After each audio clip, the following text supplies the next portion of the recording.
Good morning. This is Murph and Marcus. Brian Murphy and Marcus the Waterboy Boucher. Streaming live at twitch.tv/The Sports Leader. Sponsored by Bigelow Tea. Grab a mug and tea proudly. Oh, hell yeah, Friday. It's a blank around Friday. We're already feeling that way. We're feeling good. We're feeling happy. The Giants are back in our lives. Even my 13-year-old son at dinner last night said, Dad, this all-star break is unfathomable. We were like, whoa, look at you, Mr. Vocabulary. Kind of the wrong word, but hey, way to use the multi-syllables there, buddy. Yeah, it's too long. They used to come back on Thursdays.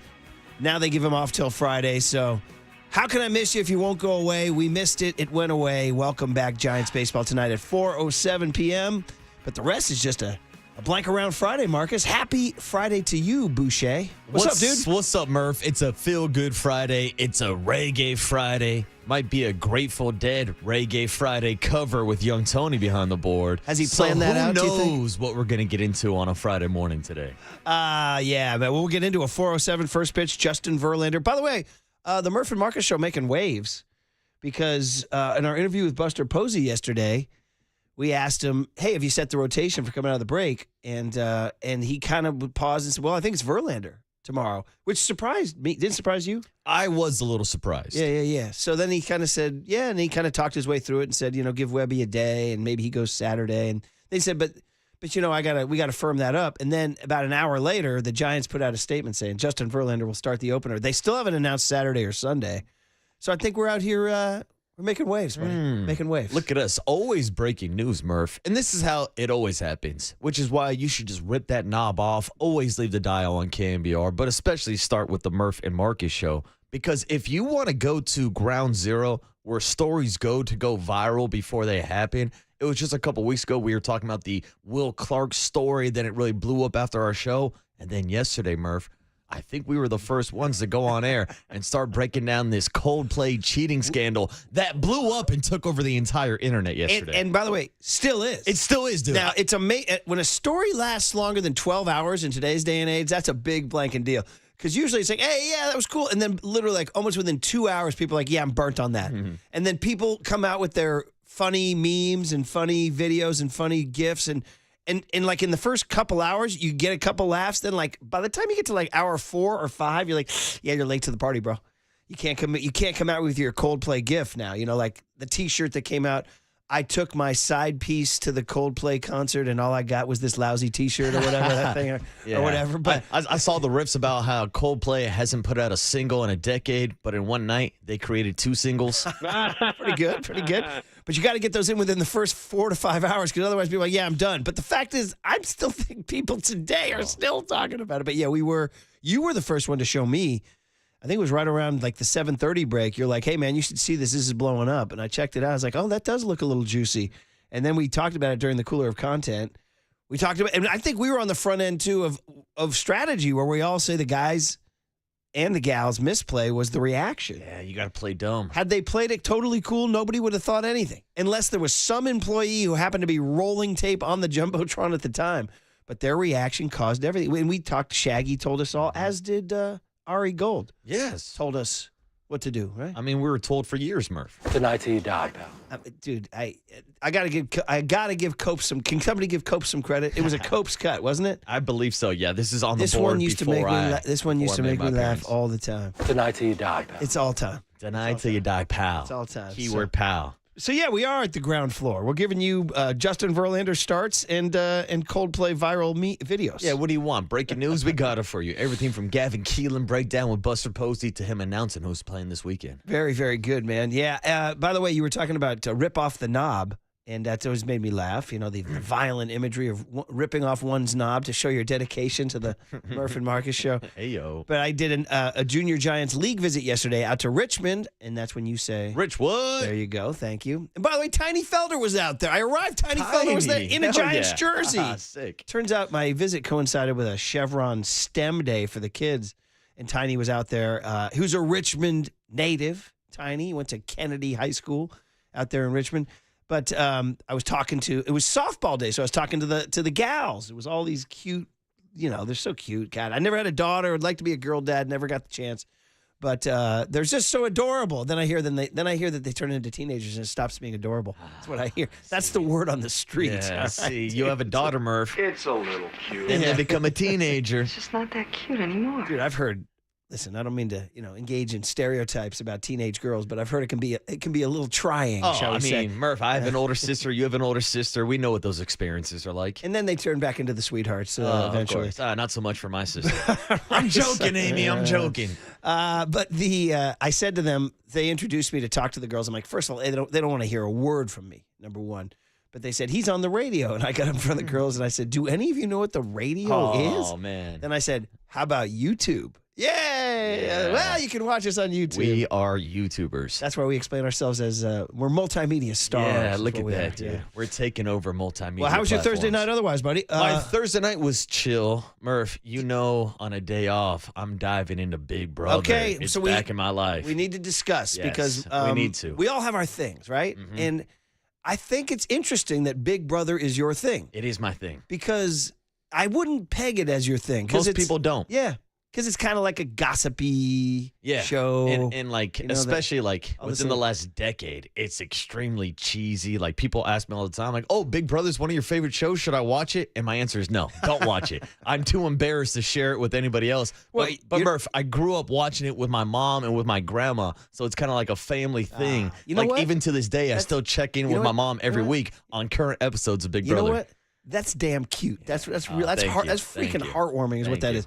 So what you're saying is you don't want to turn people onto the Zing bot? Is what you're No, saying? no. See, I'm down with the Zing bot, but it's everything else that's cringy. Like know, you watched yeah. the first episode, Yeah, they yeah. had that kid, they had the mask evil guy. villain Yeah, with yeah, like yeah, the dude looked like one of those villains from like the Three Ninjas, one of those like karate masks. It was a weird take. Yeah, it kind of scared me a little Yeah, bit. it's weird. It's corny. It's cringy, but So I can't quit it. I married a gal who had a heavy Big Brother run. The lovely Candace was big into it. In fact, she reminded me last night that when she was pregnant with Rory, she paid extra for the 24-hour feed. She went with the live feeds. Yes, I don't even know if young Tony knows this. So Big Brother is not like other reality shows. Like we've talked about Survivor, where they go out to Fiji and they film an entire season. Big Brother is filmed live. It's 24/7. There's 3 episodes a week, every Wednesday, Thursday, and Sunday. And even outside of the windows, you can go online and get access to a 24-hour live stream. So you can just watch people hang out at a couch. Because you know why? Because somebody's always rolling tape. Somebody's always watching. As I was just saying to the couple at the Coldplay Yes, show. All right? exactly. Somebody's always rolling Yeah, tape. nothing gets by those webcams. So we were on, and eventually, just for whatever reason, life, getting older, something happened. She stopped watching about, I don't know, 4 or 5 years ago. She wasn't salty. It just habits change. She wasn't a fan of Frankie Grande. That's Ariana Grande's brother. Oh no, she watched that one. Oh, okay, yeah. Yeah, See, she that's knew that when one. everything kind of went And that's downhill. when Ariana Grande. I wasn't totally sure who Ariana Grande was at that point in time. She's like, this guy's Ariana Grande's brother. I'm like, who's Ariana Grande? Yeah, is that a coffee? What's going on? So, Am I at Starbucks? Exactly. So I hadn't realized this, but unwittingly, we had set an Xfinity season pass recording of Big Brother for years. It had been recording years and years of episodes without us knowing. That's a lot of dude. episodes. It's Like I said, 3 a week. So I was on, the other night was Wednesday night when nothing was on, and I just hit guide. You never know. Sometimes they're running like Animal House on like channel like 8 or something. You know what I mean? Like, oh my God, Caddyshack's on channel 12. But I hit guide and it said Big Brother, and we were wide open. No Giants, kids taken care of, dinner done, jock blog filed, the whole deal. And I was like, do you want to go back? And she said, yeah. They got I you. want to go back in. Brought you So, back so in. we were like you. We watched last night. Hell yeah. So I don't even know if are you up to date? So can I always, or is there spoiler alerts? Oh, or- no, Murph. I'm all up to date, baby. All right. Were you okay with last night's vote? I was fine with Okay, it. all I right. mean, you come after Rachel Riley. I mean, that's a tough task. Boy, she was like flinching. You could see her like blood boiling when they almost eliminated her. Yeah, I'm not a last big fan of her coming back. I don't like putting veterans back with a regular cast. Just give me the newbies, Murph. They had a chance to eliminate her ally last night, and they did not. They did not. Bad move. You're glad her ally stayed. Yeah, exactly. Shout out Stockton, California. We 209 got says, I believe there's a lady from Stockton on Big Brother. Yes. one of our own. She survived. That's last it. night. She's out in the Big Brother house. But yeah, Murph, it's my guilty pleasure, just like the reality competition shows. Like, I'm not like a huge reality TV guy where it comes like the Real Housewives of Orange County or anything Is like that. that a competition? I don't think so. That's No. what I'm saying. Like, I don't like those type of reality shows, but any competition like Survivor, Well, The Copes Amazing is- Race, Copes is the MTV The Challenge. like the PhD, like MIT level PhD professor on Survivor. yes, right? yes. He's the top of the chart when it comes to Survivor. The tribe has spoken. In fact, I'll be going up to the grounds this weekend where I was the Clear Lake Survivor champion just a few summers Are ago. you guys going to play Survivor again? See, I don't know because we're going with his cousins this time, so his mom's not Well, going to yeah, be there you to do- be you know- Jeff Prost. You know The what tribe has spoken. you do with his cousins? You vote them out. Yeah, That's what you do. exactly. That's what you Uh-huh. do. You vote 'em out. Got to pull out that hidden immunity idol. I can't believe, dude, that was an all-time moment. Me pulling out a hidden immunity idol to block the vote of Lifeboy and Copes trying to conspire against me. Well, yeah. God bless. It happens, God man. bless the hidden immunity idols Exactly. of our Saved lives. my ass that day. Saved Maybe the my ass. Giants will have a hidden immunity idol up in Toronto. How's that? Justin Verlander tonight against Chris Bassett, 4:07. Other than that, it was chill, man. It was a chill Thursday night. I hope everybody's excited for the start of the second half. We're getting ever closer to we're less than 2 weeks away from football on your TV. Got the Hall of Fame game on July 31st. And then the 49ers, of course, all report next week. We'll get media availability next week when we start talking about the Juwan Jenningses of the world and the 2025 campaign to refresh, refuel, and revenge. But we'll say good morning to Young Tone. We'll pirate some of this excellent Brian Sabian interview that Silver and Snow had. How about JT Snow showing up and breaking out the Rolodex? Getting JT Snow, Kirk Reeder, Rob Nen. That was fun. So we'll do some of that and have a fun Friday on The Sports Leader.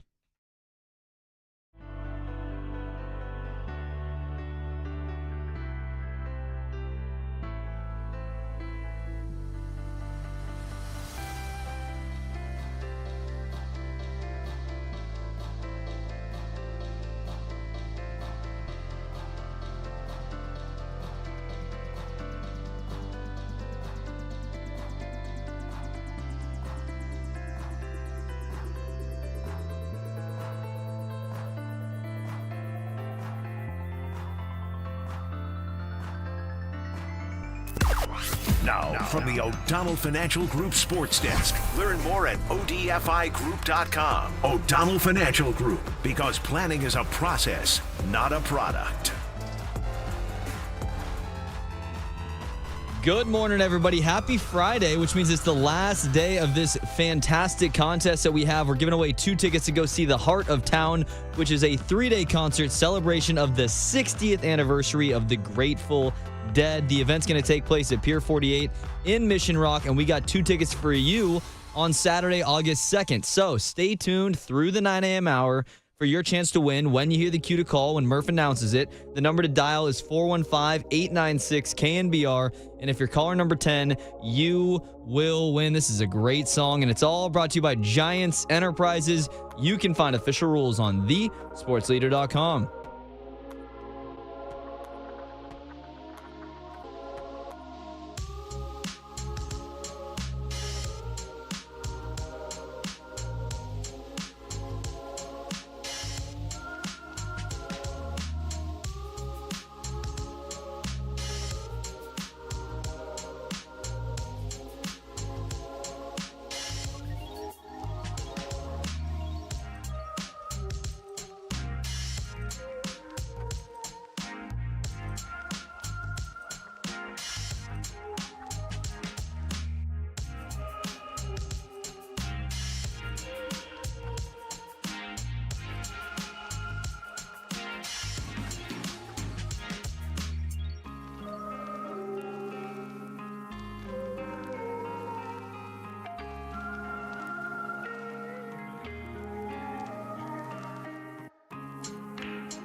And now it's time for the Protect Your Assets Business and Technology Report with me, David Hollander.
Now back to Murph and Marcus on the Sports Leader. Streaming live on thesportsleader.com and KNBR. The Sports Leader app. Murph and Marcus is sponsored by Bigelow Tea. Grab a mug and tea proudly. Yeah, I'm pretty certain what we're going to do. And the last I checked in with Bob, sounded like it was going to be Verlander, but I think that's a little bit TBD still, but I think that's the way we're going to start it off. Start off with him, and then should be Webby, but it could change just depending on how guys are feeling. Obviously, Webby threw in the All-Star game, so we'll check in with him and see how he's doing. Hey, Buster Posey breaking a little bit of news on our show about how the Giants are going to set up the rotation. Thank you, Buster, for the honest answer. He's very honest. He doesn't give us a lot of BS, so we appreciate that. And it is an interesting move to start Verlander. We can discuss, but first we have to acknowledge that it is a Reggae Friday. And if you followed the show this week, which I know you all have because you're all hanging on every word, on YouTube, Twitch, and Twitter, you can watch us, as I told the Junior Giants yesterday, is that we're giving away 2 tickets to this Grateful Dead tribute show at Pier 60, Graham Lesh and Friends. And in the process of doing it, young Tony has been playing promos, and he started playing Dead music to, promote the tickets. And just completely organically, he began to fall in love with each song, one after another after another. By Wednesday, the kid was basically wearing tie-dye to work. He's spinning. He's playing hacky sack back there.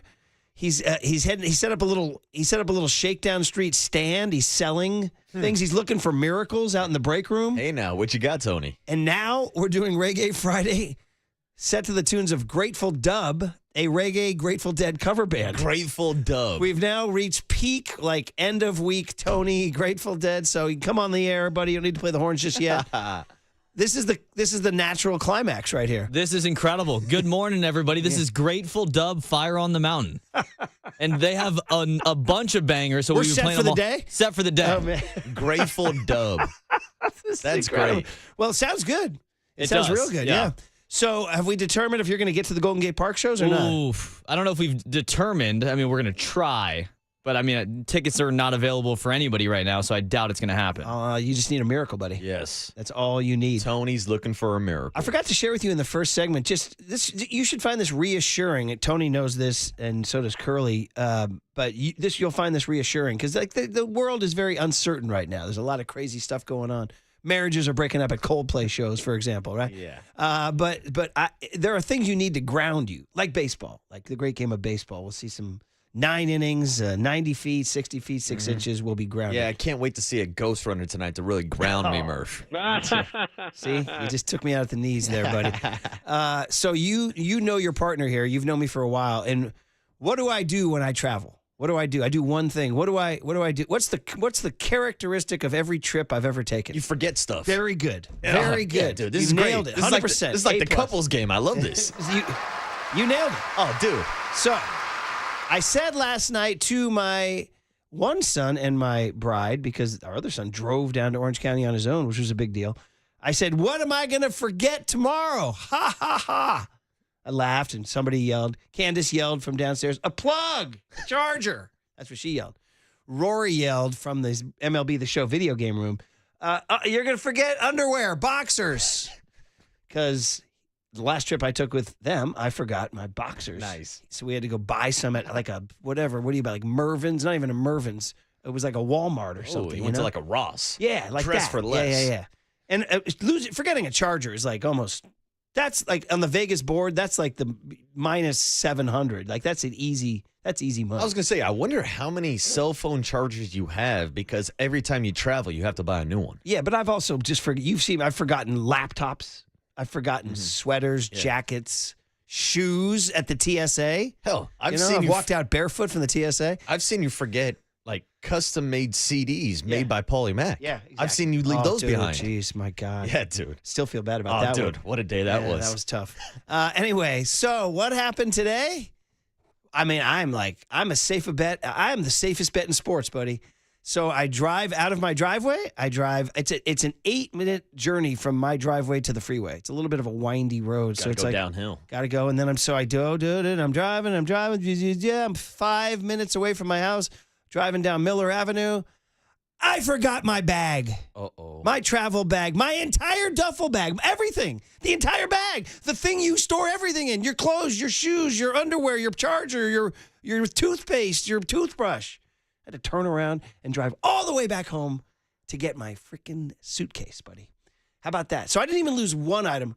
I forgot the entire item. And this is before you even take your trip. Dude, forgot the suitcase, dude. You can't take a trip without the suitcase. Bro, I mean, did I remember to turn on the mic here? Did I remember? I don't even remember. Are we doing a segment? I don't even know. So let it be known that everything's cool. I kind of feel good that I got it out of the way.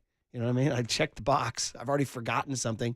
The entire suitcase. So, I was a little late to work today. Yeah. Forgive me. And it's almost to the point now where you're talking about this happening so often. I might need to check in with Rory the Greek on odds on what you're going to forget and what you're going to bring home. Well, we can have like family betting odds going on. Yeah, okay. Lay them out and get prize picks, underdog fantasy, you name it. Over, under 2.5 pairs of boxers, 1.5 pairs of glasses. It's unbelievable, man. So just making sure that everybody knows that there's things in the world that can ground you. Like you want to have something that makes you feel like the world makes sense.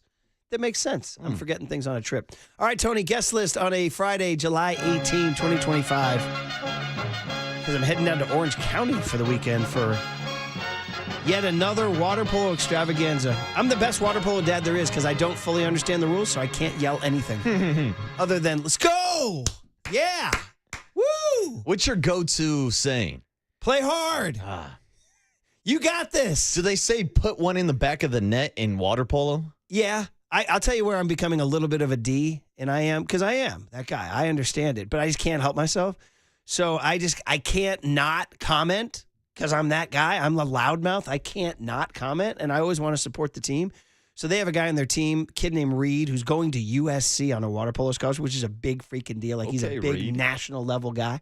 This guy has a freaking rocket for a right arm. He was a pitcher who threw north of 90. He could have been a D1 pitcher, but he chose water polo instead. How sad. I know, right? Exactly.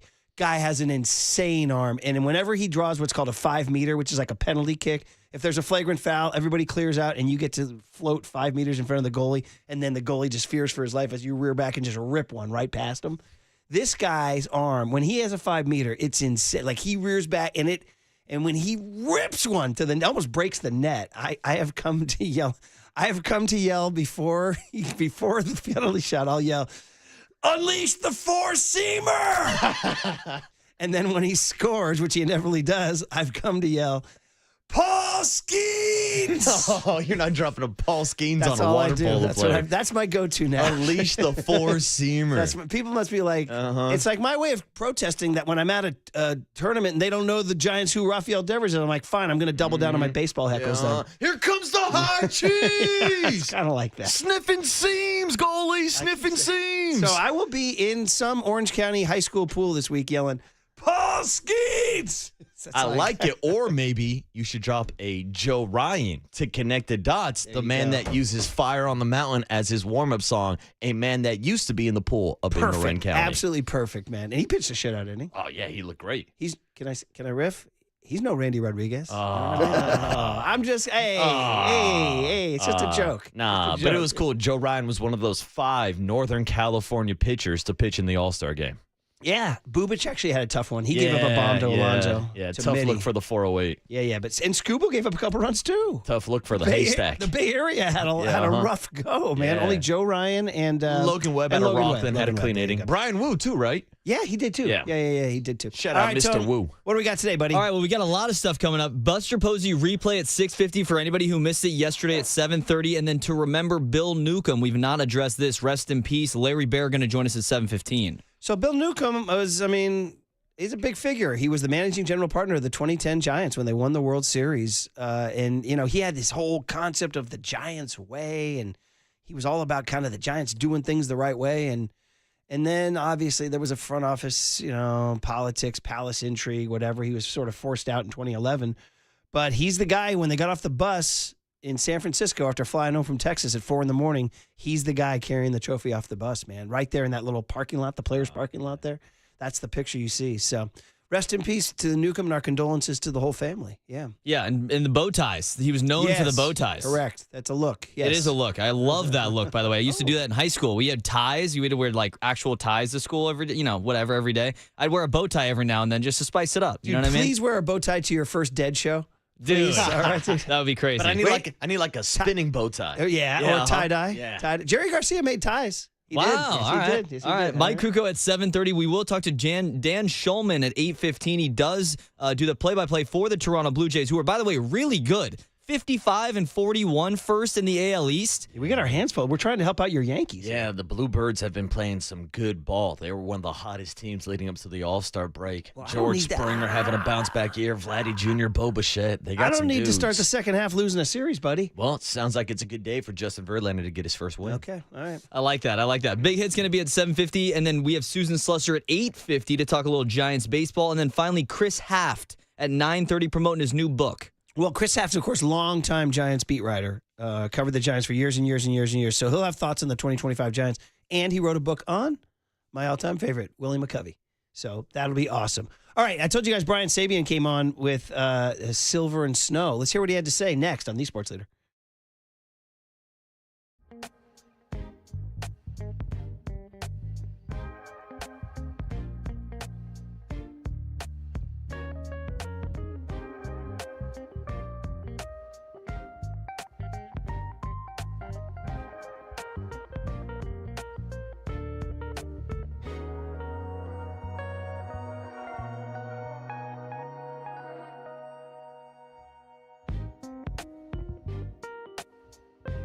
All right, let's talk about Provident Credit Union. We talk about stability. The stability of knowing that I'll forget something on a trip. Well, we need stability with our money. That's why Provident Credit Union is the place to go. They have a pick-a-term certificate where you earn up to 4% annual percentage yield while keeping your savings secure and your goals on track, okay? So whether you're saving for a travel or you want home upgrades, you just want your money working harder for you, the pick-a-term certificate gives you the power to choose. So it's 3, 6, 9, or 12 months. You pick what fits. You lock in a strong rate, and you watch your savings grow with zero market risk, okay? This 4% offer will not be around forever, so take advantage while you can. Open an account at providentcu.org or stop by your local branch. And hey, Newsweek just named Provident one of America's best regional credit unions for 2025. That's Big League Trust right there. This rate is effective as of July 1, 2025. Minimum balance requirement of $10,000. Early withdrawal penalties may apply. Federally insured by the NCUA. Discover the best in retail and business banking right here in your community. Learn more at providentcu.org.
Now back to Murph and Marcus on the sports leader and streaming live on KNBR.com and the KNBR app. Sponsored by Bigelow Tea. Grab a mug and tea proudly. I love the Wheeler trade. I mean, I just think it was such a bold move by Sabes. Bringing in Carlos Beltran, one of the great hitters in the game. And it was just a signal to the group that he felt like we were in a position to go out and win again. And I don't look at that as a negative, because again, it was the leader of our operation saying, I believe in you guys. And Wheeler is one of the best pitchers in the game, but it'd be nice if we had a crystal ball and could say that was, you don't know. Nobody knows. And it took them a while, too. Anybody that says they know, it's always easy to look back on these things years down the road and then overanalyze them. All right, that's Buster Posey on the Tim Kawakami podcast. Shout out TK, getting that quote from Buster Posey last month. That was in June, right before he pulled off the Rafael Devers trade. So he was sort of telling on himself there a little bit by saying how much he liked it. By the way, our Reggae Friday continues with our climactic week where Tony became a deadhead. Okay, there we go. We're going Scarlet Begonia. All right, there we go. Grateful Dub, shout him out. All right, the sky was yellow my brain's fritzing out on me. Strangers stopping strangers to shake their hands. What happened to your brain, bro? Nice sentiment there. By the way, I should tell everybody, today's game is 4:07 p.m., which means the pregame's at 3:05. The sky was yellow and the sun was blue. Thank you. Verlander versus Bassett. Chris Bassett, former A. 9-4 with a 4.12. 135 whip. John Miller and Dave Fleming at the action. Javi Lopez will be on the TV broadcast, which means, you know what that means, John Joe? Book them. Book them, Dano. Also, we are sponsored by Marin Health with top physicians, surgeons, and clinicians right here in the North Bay. Marin Health puts you closer to your best health, world-class care, closer than you think. Remember, we said, Marcus, when that Kawakami got that cut from Buster, we were like, oh, is he laying out his philosophy? And it turns out he was. Yeah, turns out it led straight to the Rafael Devers trade. And you heard the words that Buster said about Brian Sabean and how it really energized the clubhouse. I think that was the type of message that Buster was also trying to send to his clubhouse. Now, obviously, he wanted to go out and get a bat that is most likely unavailable in the free agent market, because we talked about this yesterday. The Giants have been the bridesmaids so many times with Bryce Harper and Shohei Ohtani and Aaron Judge and Kyle Schwarber and Giancarlo Stanton, and the list goes on and on and on about how they could not sign the big free agent bat. So Buster in year one says, look, we got to change the strategy, has to give up some of your top prospect, had to cut ties with a local kid, Kyle Harrison, and a former first-rounder, James Tibb, also throw in Jordan Hicks with his contract, and he made the big blockbuster move, a month before the trade deadline, which leads us to the questions. Are there going to be more moves by Buster in about a week or so? Yeah, I had a jock blog yesterday about it, and I was kind of like reflecting on the last month, which has been eventful, because June 4th is when he said it's time to go. And then they went on a 7-game win streak. That was when he DFA'd Lamont Wade and called up Dom Smith and my guy Daniel Jet Johnson. The Jet. Who, by the way, I wouldn't mind seeing him return to the club in some form or fashion when the rosters expand or anything. But although the roster expansions now aren't the same, they only do a couple bodies. But anyway, they ripped off 7 in a row, and on the heels of that, he made the Devers trade. It was almost like it was an embarrassment of riches. Here's the problem: since the Devers trade, they're 11-14.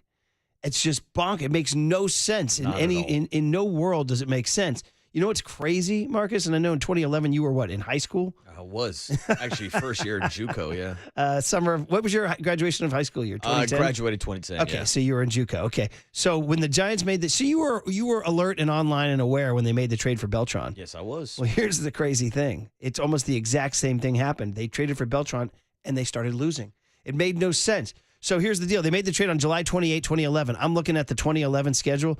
Then they get swept by the Reds in Cincy. They lose 5 in a row after the Beltran trade. They win 1, and then they lose 3 more in a row. They go 1-8 right after the Beltran trade. So how do you trade for Beltran and go 1-8, And then how do you trade for Devers and go 11-14? Is there anything too, like there's something negative about these trades? Like it disrupts clubhouse. I'm just reaching right now. I'm straining for an excuse. Is it just baseball? Is it random? Is it? I don't know. How can both trades backfire? Is it just life, Murph? Is it just sometimes in life you're going to get boned? Like, there really is no explanation because we've seen other trades where there has been instant success. We just haven't seen it yet with Devers. I think that and the Carlos Beltran trade are obviously two completely different situations.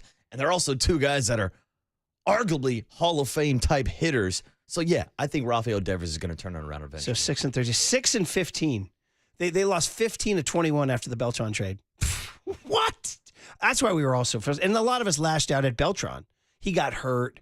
He didn't do much. He had a couple of games where he popped off, but it was just mostly he was associated with the team going backwards. Like he made that trade and the team went backwards. Like Buster made the trade for Devers and the team went backwards. Anyway, Brian Sabian, and again, I'm with everybody else. I'm all about, I tried to be positive. Those swing, even though they resulted in outs on Saturday and Sunday, his swings in those key moments in those Dodgers games, he barreled balls up, hit them hard to deep regions of the yard. Those were better swings than those dribblers to first. Sometimes when he leads off, sometimes when he's up in the first inning, he'll just hit that little dribbler to first and kind of like lightly jog 45 feet. And you're like, yeah, that's not what I was looking for. Yeah, you're not going to get a lot of hard 90s out of the box from Rafael Devers, but you will get a lot of hard contact. And Murph, we talked about this topic all week long, that I think it's a good thing that the All-Star game came right now for Rafael Devers so that he has a chance to get healthy. Because who knows, maybe if he is 100%, maybe some of those swings that we saw last weekend against the Dodgers, maybe those balls leave the ballpark. I don't know how badly those injuries are truly hampering him, but to get a couple days off, I think can only benefit his future. How much? I was stopped by a gentleman at the Richmond Junior Giants yesterday. He goes, "Hey man, I want to ask you a question. You're the Giants guy." I was like, "Kinda." He goes, "What's going on with Devers?" I said, "Well, listen, brother, how much time you got?" And he said, "I'm already worried that the park is in his head." And I said, "Wow, well, I mean, let's not go there. We got eight and a half years to go, But I was watching one of those viral videos from the All-Star game where those podcasters go around and ask those little mini mic questions. Your favorite this, your least favorite that, and they asked every player your favorite park to hit in and your least favorite park to hit in. And three guys in a row, including Cal Raleigh, and I think Kyle Tucker said San Francisco. Now, interestingly, they also said some other ones. They said they didn't like hitting in San Diego. A lot of people said Kansas City. It's technically Kansas City is the hardest park to homer in. Did you know that? Really? I did not know With that warm air? Yeah, I would not think that. I know. Out in the Midwest. I know. And you think about it, they haven't had many great sluggers, although Salvi hit 48 one year. Yeah, he did. Which is what Cal Raleigh has to go for, right? Mm-hmm. But they really haven't had. They're not like a home run hitting team. No. Back in the day, George Brett and Hal McRae and all those guys were not hitting 40 bombs. And then even that 2015 team, the Hosmer Moustakis guys, your Alex Gordons. Yeah, those guys weren't hitting huge bombs either. Not huge bombs. Yeah. No. So interestingly, Kansas City came up, but San Francisco came up, and I was like, yeah, man. I mean, we just. That's why Buster had to. Buster's like, I'm going to go force you to like. I'm going to trade for you and force you to like hitting here. Willie Adames chose to sign here, but he was offered a major contract that no other team was offering him that. So do you have to overpay to get guys to hit here? I don't know. Yeah, it's not going to. I got news for you. Weather ain't going to change, guys. No, weather ain't going to change. The weather ain't changing. And to your point, Murph, we've seen Willie Adames get oracled a few times since signing with the Giants, but they've done little things to try to improve the dimensions of the ballpark. Of course, the bullpen's out in center field. I mention this all the time. It's the second shortest center field wall in all of baseball. Okay. And so we have seen more home runs since that wall was brought in. We talked about this a lot during the 2021 season, where all of a sudden they were like top of the list in home runs in the National League. Well, that's when they kind of blocked off the arcways on the right field wall, which changed the dimensions of the ballpark. I don't know if they would ever entertain going back to that, or I don't know if they'd want to, because I know they want to build around pitching and defense. Exactly. That's it. We're going to hear Buster. We're going to replay Buster for you guys, and he's going to say we're a pitching and defense club. Yeah, we even asked him about his draft philosophy, and this year how the first two draft picks were both guys who had more walks than strikeouts so far this season. Like, these are guys that are known for more bat-to-ball skills, contact hitters, not trying to go out and sign these big power prospects. Well, here was what Sabian told Silver and Snow yesterday about making that trade, and did it inspire Buster? Cut X, Tony. Well, the front office's aim is to want it as much, if not more, as the players or the people in uniform. And if you think back to that season, that team was actually outpitching the 10 team that won the World Series. But we couldn't score four runs a game, which was very difficult to negotiate, even with our great pitching. So when Beltran became available, it was an opportunity cost. We knew what we were giving up. The rest of it could have been a little bit different if Carlos had stayed on the field, which he didn't. And, as they say, the rest is history. But it's the type of trade that you have to make, especially coming off winning a World Series. We knew we were pitching centric, and we knew that team, if they got into the playoffs, could go on another run. Yeah, I mean, again, I can't. I'm saying this 14 years later, and Zach Wheeler might win the Cy Young this year, but I'd do it. I loved it. The high we were on after 2010 and acquiring an impact bat, and they were in the mix, and it just you pour like the chemistry where you pour one beaker into another, and then it just didn't work. But I supported it, and I support the Devers trade. The Devers trade to me, I think, is fantastic, and especially with all due respect to Kyle Harrison, who I think is going to be good, and I was rooting for him, and I was excited. He's not a gigantic piece. They did not have to give up. I mean, Tibbs might turn into, I don't know, the next Brian Reynolds, but hopefully they drafted, I don't know, Trevor Cohen or whoever will become the next one. That's the thing, especially with baseball. When we're talking about trades and prospects, like, you have to wait a little bit for it to play out. Like, Fernando Tatis was traded in the James Shields trade. That's how he got down to San Diego, traded from the Chicago White Sox. Like, there's so many different layers when it comes to baseball trades. So it's easy to have hindsight looking back at it. But Brian's right. He's talking about the type of trade that you have to make. It's the type of trade that you make when you're trying to send the message that you're going all in, that you're trying to win. Yes, we can talk about all the great prospects in the world. Guess what? There's a lot of great prospects that don't turn out to be great. Mm-hmm. There's a lot of guys that are not Zach Wheeler. A lot of guys who are not Fernando Tatis. A lot of guys who are not Will Myers. These top prospects that turn into something after they get traded. A lot of guys kind of fizzle out and you never hear from them again. And that's why you have to make that type of decision when you are putting yourself in a position to compete for championships. And we know that's the number one priority for Buster Posey, is to compete for a championship. And you're a much better competitor when you have Rafael Devers on your team. 3 years ago, if we had thought about trading Marco Luciano in a package, we'd be like, no. People would freak out. No, they traded Luciano. Look at that. Now would you have traded him 3 years ago? A couple years ago, I would have been mad if they would have talked about trading Joey Bart. Next thing you know, they're DFAing him and letting him go to the Pittsburgh Pirates. That's a whole other peanuts. story. Yeah. Last one is like, okay, so if Devers is going to come here and get oracled, which is going to suck for him, what's the positive? The positive is playing in front of this fan base. That's what Sabian says. Sabian thinks that this city is a great place to play. Cut you, Tony. This fan base is generational. It's rabid when it's percolating and it's really cooking inside that ballpark. It's like an East Coast vibe. They get it. They understand the game. They love their players. And he is right to frame it that way. We are in the memory-making business. And I think once you play in San Francisco in a meaningful season, with the backdrop of packed houses, you understand the meaning of that. There it is. Couldn't say it any better. So Devers, that's what's waiting for you, buddy. Just, maybe, go the other way. That's all you got to do. Just stay away from Triples Alley. All right, listen, that was fun to revisit a little Brian Sabian and a little Giants to get ready. But Buster Posey joined us, and we're going to replay it because a lot of you miss it. I get it. I'm in and out of my car, too. So you get a chance to hear from the president of baseball ops. You're going to hear it next on The Sports Leader. Time for traffic on The Sports Leader.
It's time for KNBR's Opening Bell Report. Sponsored by Protect Your Assets with David Hollander. Concerned inflation will ruin your dream retirement? Learn more. Listen to David's show every Saturday morning or call 1-866-PROTECT.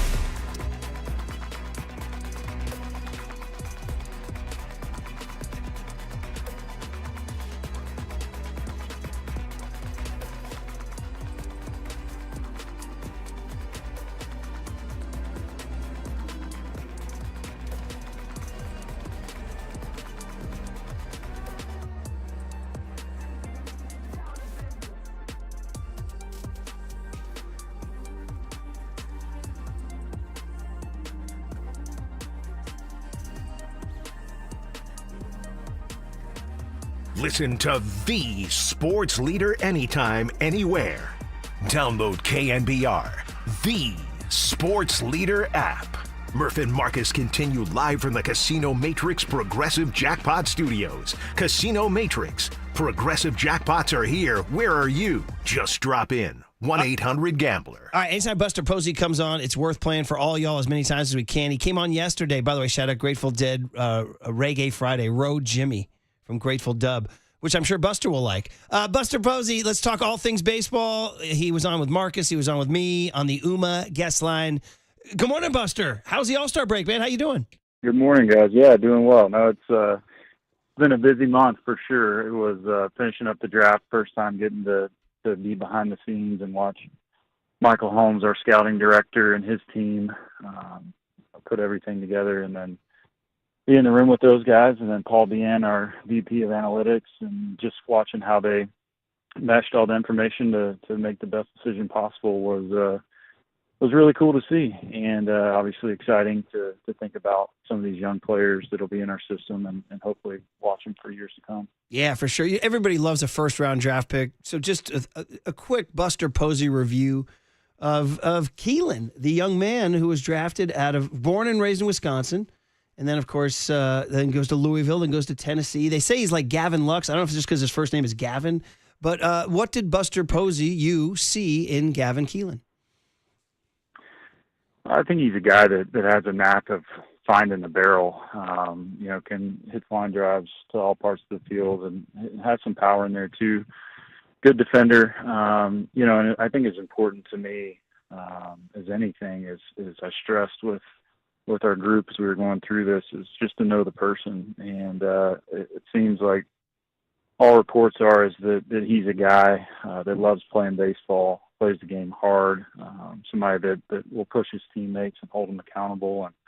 And really excited for him to see him in a Giants uniform. And I was thinking, it was funny, I was thinking about myself when I was going through that process, and I guess it's been 17-ish years ago, something now, and man, it's such an exciting time, and you don't really know what you're in for until you get into it.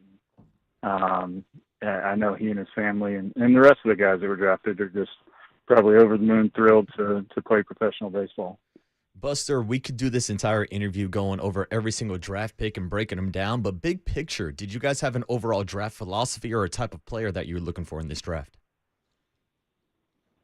Yeah, I mean, it's I think obviously we want to be pitching and defense, but offensively, I think we've drafted some players that know how to put good at-bats together. They're not going to be one-dimensional and, be able to move the line. And for us to win, I do believe that that's the type of player we need. Everybody loves a homer. I love a homer as much as anybody, but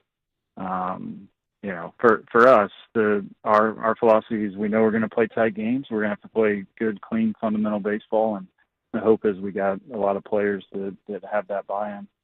Talking to Buster Posey, we do it every few weeks here on the Giants Executive Show. Giants start tomorrow in the second half in Toronto, 52 and 45. We haven't heard the rotation set. Actually, now that I mentioned that, Buster, do you know?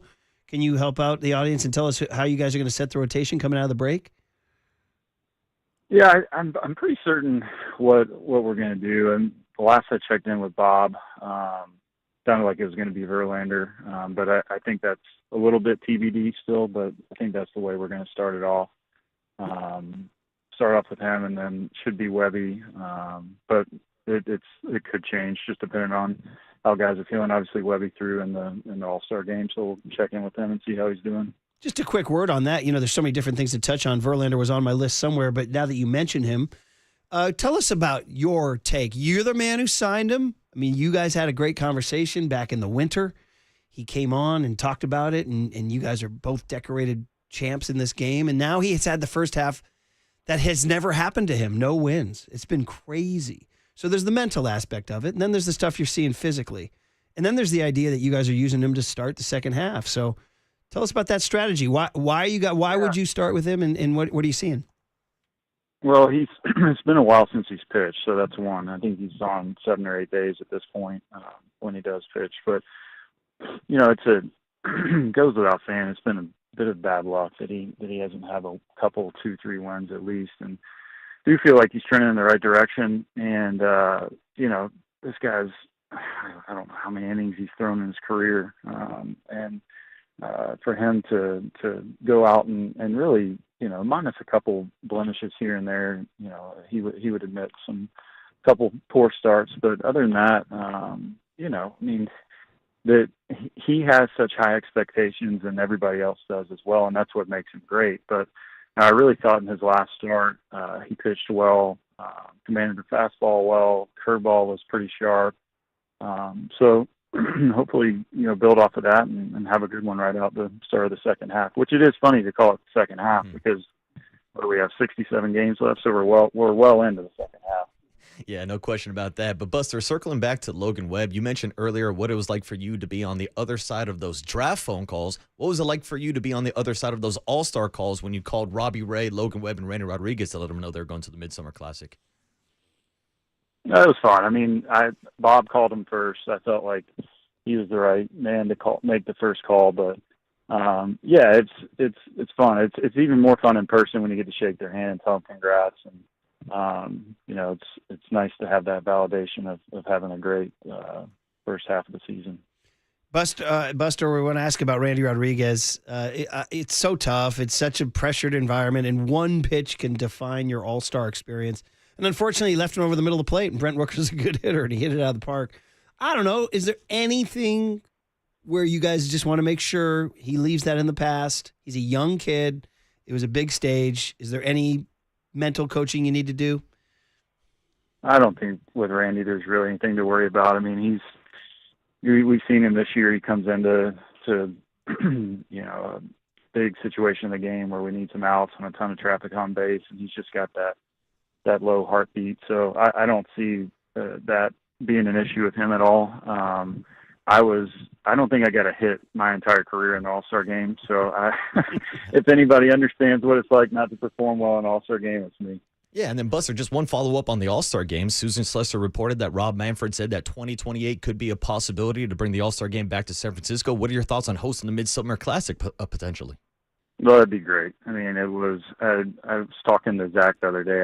I believe it was 2004, the last time it was there. And Zach actually said he was at the game and was sitting in the upper deck and was just, talking about even, we talk about now when you get in certain parts of the stadium, just how beautiful it is when you can see out into the bay. And it'd be wonderful. I mean, it's the most beautiful ballpark in the country, in my opinion, and it would be great to host those festivities.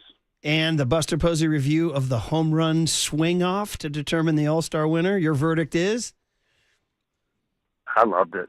I loved it. I thought it was cool. I think that all you need to know is watch the players on the bench, watch the managers on the bench, how much they were into it.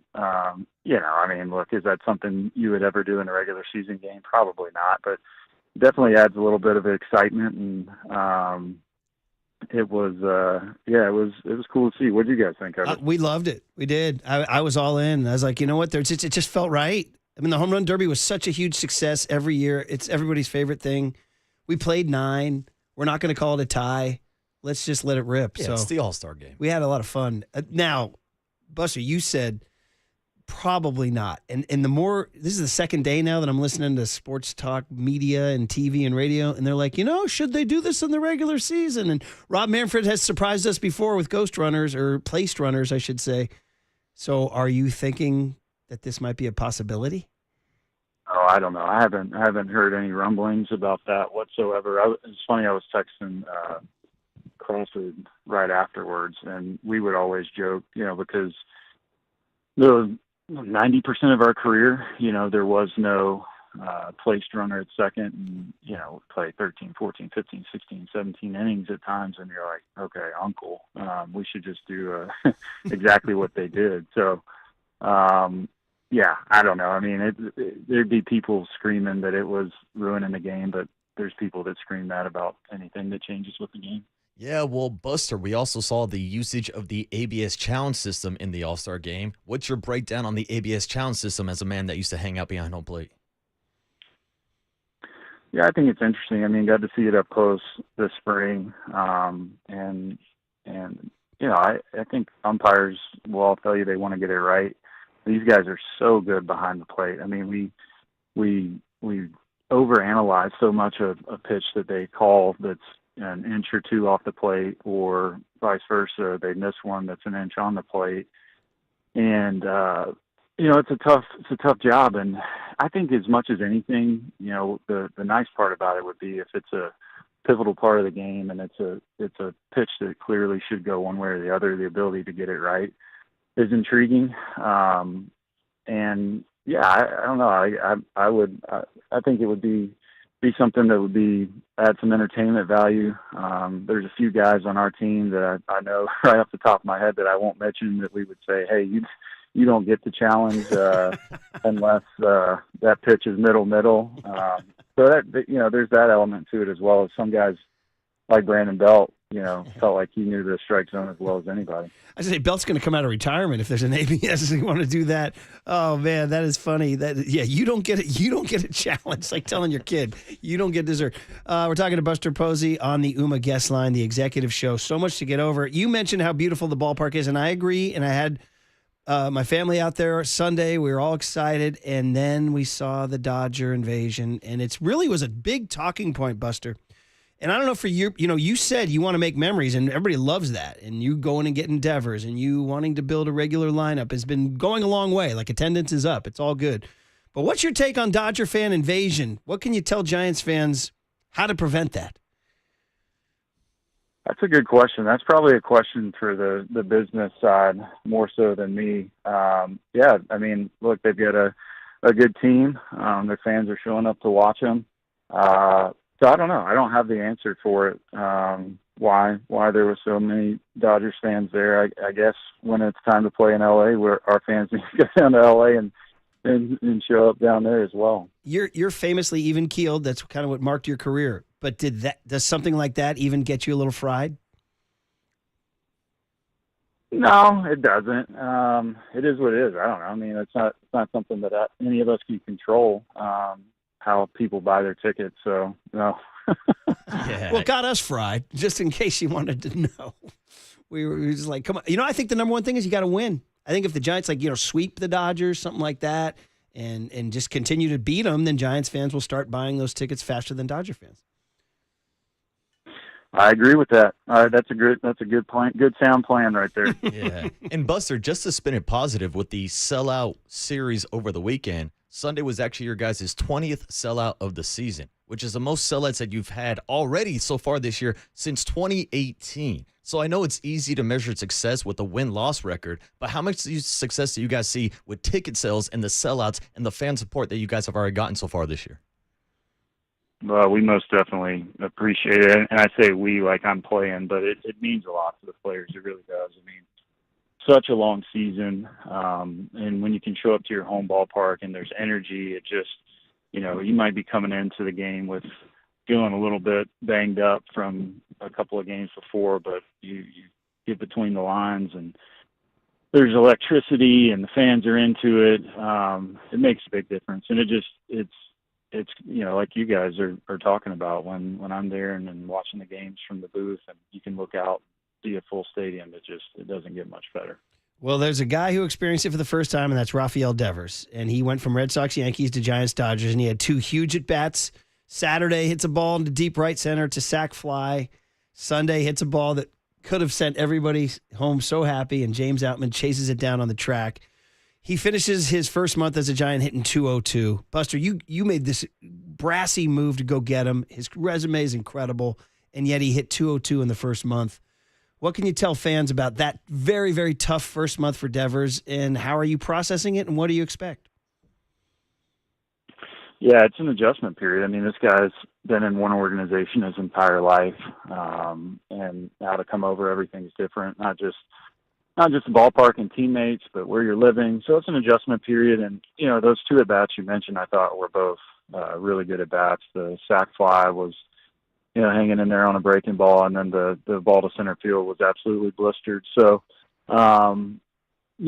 Look, Rafi Devers has been in the big leagues now for whatever it's been, 8 or 9 years. And a guy like that, it's just a matter of time before he gets going.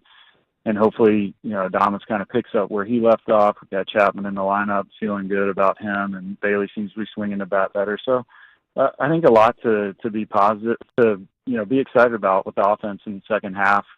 At the same time, it's the same stuff, though. It's the little things for us to win. We're going to have to be able to execute and move runners over and bunt when we need to, and you're going to come up with big hits and just continue to do our best to pressure the other side, and you just see where things fall after that. Few more minutes here with Buster Posey on the Giants Executive Show, sponsored by Redwood Credit Union. Redwood Credit Union is a financial partner that feels like home. Learn more at redwoodcu.org. And Buster, we're getting closer and closer to the trade deadline. So after making a blockbuster trade like bringing in Rafael Devers, do you think that maybe changes your guys' approach at this year's trade deadline? Yeah, for sure. It definitely changes our approach from if we had not traded for him. But it's probably as I'm learning, one of the most cliche things you can say in my position now is that you are always going to listen, but it's true. You listen, and at a certain point too, I think you have to say, there's a tremendous amount of belief in the team that you have, and I do think if I'm in the position of a player, if I'm constantly listening to the people up top talk about, we're looking to do this. I don't know, at a certain point you say, okay, well, do you not like the guys that are here? Now, again, it's our responsibility that if we think there's a way that we can improve the team, then we have to consider that. So specifically, starting pitching is something we were talking about earlier in the show, and Landon Roop and Hayden Birdsong, who are 2 bright young arms, are coming up against innings, I don't know what we call milestones, and they would have to have pitched farther into a season than they ever have. Does this affect your guys' view? Are you guys looking to, take care of their arms? And if so, does that mean starting pitching is on your grocery shopping list? Well, we want to take care of them, but at the same time, at some point they're going to have to pitch whatever the threshold was, and that's the hope. I know that's their goal as well. So these guys are in tremendous shape. They take great care of their bodies, and it's not something that I tend to overthink at all. We've been really clear that we want our guys to, starting pitchers to go deep in the game as they possibly can. And I think it's a disservice to the player to say, okay, this is how many innings you're going to throw this year. This is your mark, or even if you ballpark it, I think there's just a mental disadvantage to that. So, again, to go back to the first point, yes, you want to take care of the guys, but also we want our guys to want to take the ball, and they do want to take the ball as much and as often as they can. There were 2 more young Giants pitchers who represented the Giants during All-Star Weekend. That's Carson Wisenhunt and also Trent Harris, who participated in the Futures game. Do you think those are 2 guys that could possibly play into the rotation or the bullpen in the second half of the season? Yeah, you never know. I mean, I think Wisenhunt's had some really good starts. He's had some clunkers and seems to be, he's got a great changeup. I think the key for him is to be able to command his fastball, and continue working on the breaking ball. And then, Trent's just been up in AAA for, I don't know what it's been now, a month or so maybe. And, still learning that next level, but both guys that, you're hopeful for that will have an impact on the big league team at some point. Wrap it up here, Buster. Just a couple more on the list, though, for Giants fans who are dying to know. Bullpen has been fantastic. Number 1 ERA in all of baseball, but you can never have enough, particularly lefty. Bummer news about Eric Miller. I guess it's a two-part question. 1, do you guys expect him to return? And 2, how important is it for you to add another lefty? Yeah, definitely expect him to return. I think Eric was smart and felt something early on where they caught it before it turned into something that could have been worse. But you never know as well, so we've got to consider that. You look at the options that are out there, and some of it's just a supply and demand issue. And as far as what might be available, because of there's a lot of teams that are still in the hunt, or they think they're still in the hunt. And I will say, I felt like Joey Lucchesi has thrown the ball really well. He came in a big spot in the 10th there on Sunday and got 3 outs for us in a really high pressure situation. So he's been great. But yeah, again, you keep your options open. All right, Buster, we're going in the second half. Realistic expectation.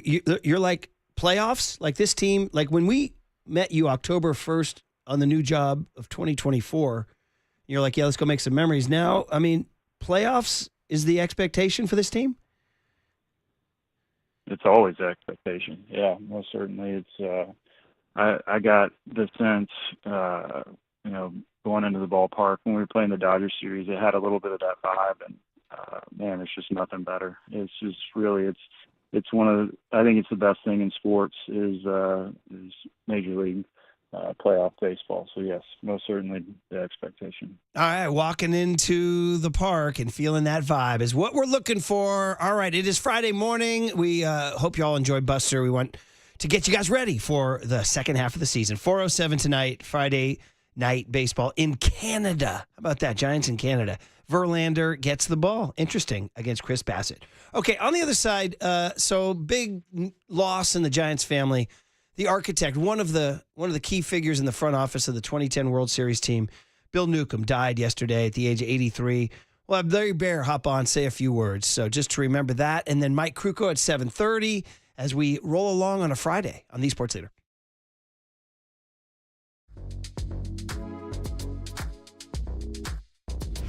Time for traffic on the Sports Leader.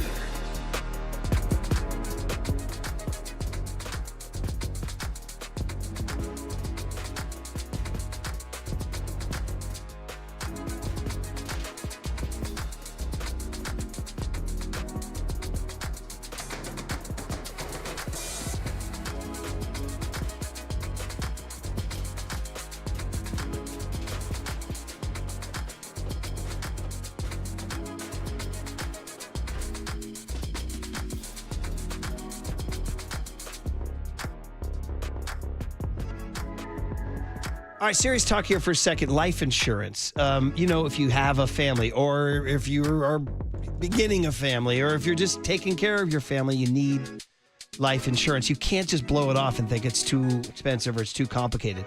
That's why you need to check out Ethos Life. Ethos Life. It's online, and it's easy to get life insurance. Sometimes as little as 10 minutes, okay? Ethos has rates you can afford. Like, for example, a $500,000 term life policy for a 40-year-old male starting at just $1 a day, $30 monthly. How do you do it? Ethos Life. It's online, and they connect you with life insurance providers, okay? With Ethos, you can get up to, say, $3 million in coverage with no medical exam if you just answer a few health questions.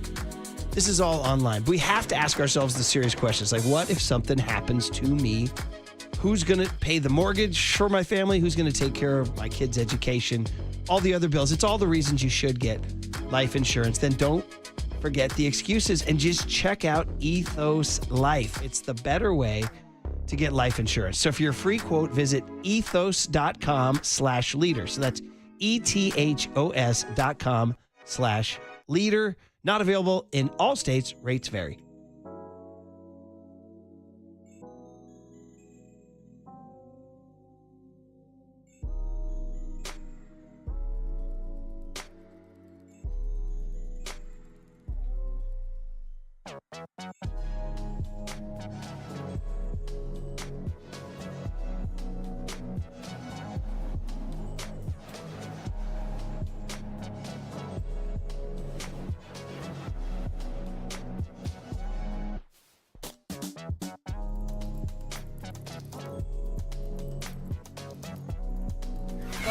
And now it's time for the Protect Your Assets Business and Technology Report with me, David Hollander.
Now back to Murph and Marcus on The Sports Leader. Streaming live on thesportsleader.com and KNBR. The Sports Leader app. Murph and Marcus is sponsored by Bigelow Tea. Grab a mug and tea proudly.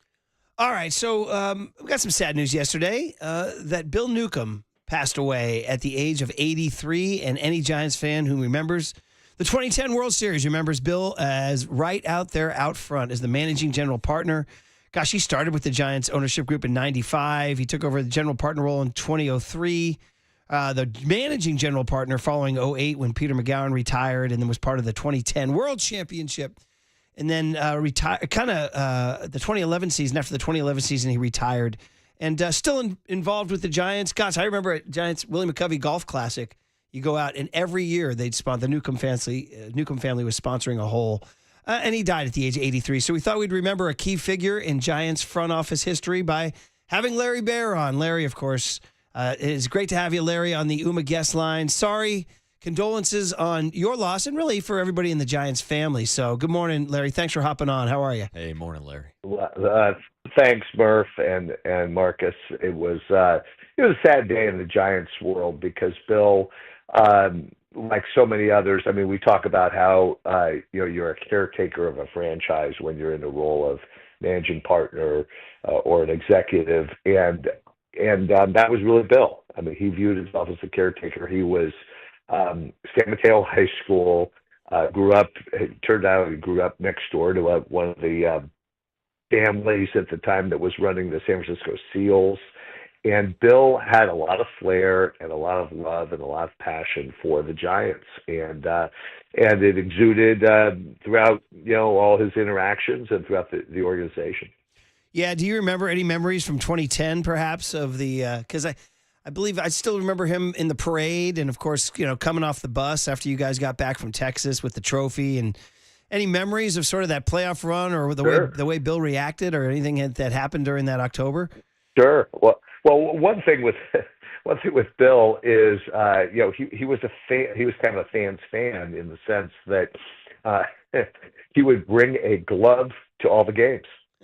I mean, you see, kids doing it, you see adults doing it, but Bill will be sitting in the first or second row with a glove, a first baseman's glove. He was a lefty first baseman, and hoping to catch a foul ball. He would do that in the playoffs.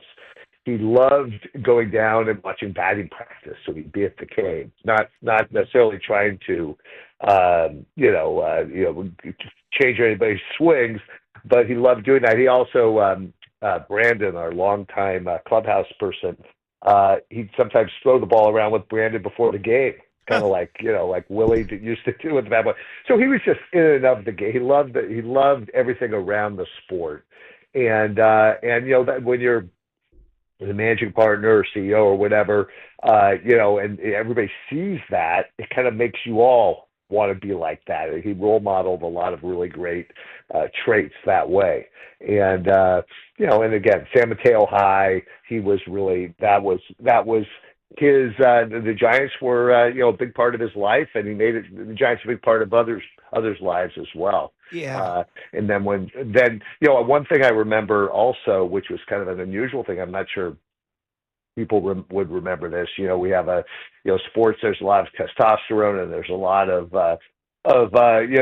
chest thumping around. When we won our first championship in 2010, we came up with a kind of a set of goals for the following year as we were coming out of the championship. And one of the things Bill wanted us to exude, kind of number one on the list, was 2 words: no crowing.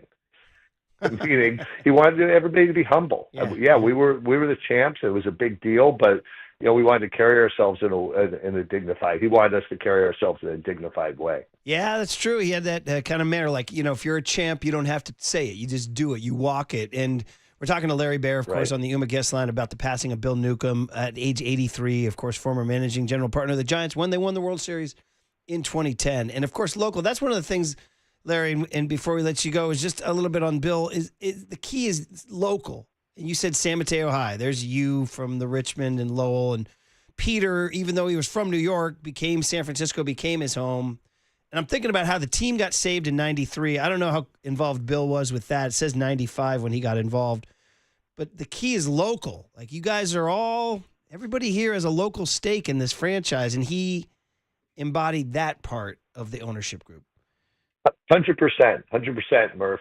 And it was funny, if you go back to Peter, actually, and this is maybe coincidental, but I don't know, maybe there's karma in the world. Peter and his family, Peter McGowan and his family, they were New York Giants fans. When the Giants moved to San Francisco in 1958, Peter and his family happened to move to San Francisco in 1958 because his dad was one of the founders of Safeway. And so it was really a confluence. With Bill, he was San Mateo High, then Stanford Law School.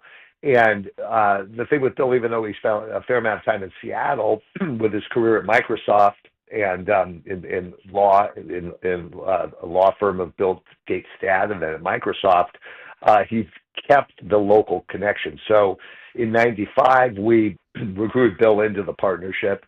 And then for, 15 years, Bill was very active coming down for games and really maintaining his local roots. And I think, these franchises and these ownerships will carry from one to another, but as owners, what I love about our group is there are 35 or so owners, and they're really in and of San Francisco, in and of the Bay Area, in and of the Giants. And as I mentioned before, Bill went back to the San Francisco Seals before Major League Baseball was here, and would go to Seals games with his family. So that connection, I think, is really important when you're overseeing a franchise. And Bill was really good that way. He created something called the Giants Way, where there was sort of a set of goals for the organization, the way for us to carry ourselves and to work in the community. So really, fond memories, and very sad to lose Bill. Yeah, well said, Larry. And everybody knows. Listen, the guy, the man hoisted a World Series trophy, and that makes for a life well lived. So he was a local. He was an accomplished lawyer, obviously an attorney, and then a great baseball fan who was a big part of the Giants family. So we send condolences to you, to all the Giants family, and to, of course, the Neukom family right here in the Bay Area. So thanks, Larry, for coming on. We will let you enjoy the rest of your weekend in Giants baseball, and thanks for your memories. Yeah, thanks, Larry. Thanks, Murph. I appreciate having the discussion, and I know Bill would want us to enjoy the second half and have a really good run here as we go into the final 67 games. He would. He'd want us to play some good baseball, clean baseball. Yeah, so we'll break out the bow ties for right. Bill, Larry. There it is, man. Thanks. There you go. Orange and black. Orange and black bow ties this weekend. There it is. But for everyone. Thanks, Larry. Appreciate you. So Larry Bear on the passing of Bill Neukom at the age of 83 years old. And he was, of course, a big part of that 2010 team.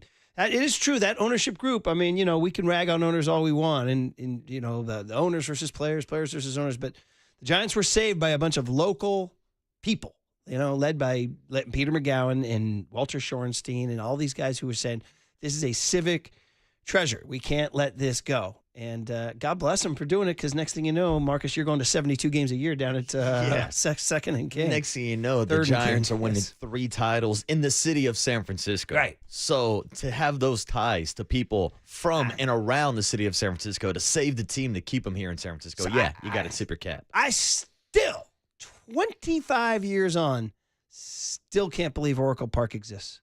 25 years on. First of all, you can't frickin' cross the street in this city without supervisors having some sort of fight about it or proclamation or red tape. You know what I mean? Hey, you're going to cross the street there? Yeah, I don't think you can. No, we have a proclamation that says that guys, his last name starts with a B, can't do it on a Tuesday. You know what I mean? It's How dare you? How did they pull off this park, much less building literally the most beautiful park in American sports, right? It's like, I used to always have this joke, like for the first 10 years, somebody's going to wake me up in the middle of the night. Dude, wake up. What? Dude, that park, that waterfront park? Yeah, no, that never happened. Dude, no, you're going to Candlestick. And I'm like, yeah, of course. That makes all the sense in the world. There's no way that park ever got built. It did. Yeah. And there it is. And now that I think about it, it's now the oldest used stadium in the Bay Area now, because the Oakland Coliseum is not being used anymore. Levi is newer than Oracle Park. Chase Center is newer than Oracle Park. But if you did a blind test and somebody just woke up from a coma and you said, which one of these ballpark/stadium looks like it's the newest, looks like it's the best, there's no question. It's Oracle Park. Somebody pointed out, like, the Braves left Turner Field, I think, after the same amount of time the Giants have been at Oracle. So I'm thinking we're going to Hundy at least, right? Dude. Well, it's like Wrigley and it's going to be like Wrigley and Fenway, yeah, right? That ballpark's never leaving. Yeah. All right. Mike Krukow next on The Sports Leader.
There's no question we've got the best in the booth. That's why Murph and Marcus catch up with Kruk right now. On KNBR 104.5 FM and 680 AM.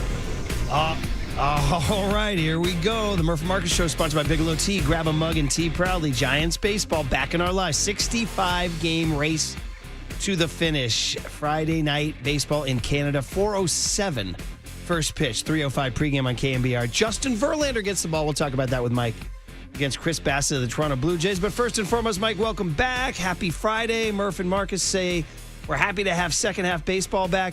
But we do begin with a bit of sad news because Bill Neukom did die at the age of 83, and he was, of course, a big figure for the Giants, part of the ownership group from 95 all the way till 2011 when he retired. He was the guy hoisting the trophy in 2010 in Texas as the managing general partner, and we lost him yesterday. So condolences to everybody in the Giants family. Mike, good morning. Hey, morning, Mike. Yeah, good morning, and I'm really ready for baseball. And saddened this morning reading about Bill Neukom, who I just adored. He and his wife, Sally, were such an unbelievably passionate power couple. One of the mistakes that I made in my career was I felt that because I was a big league baseball player, that nobody could love the game more than me.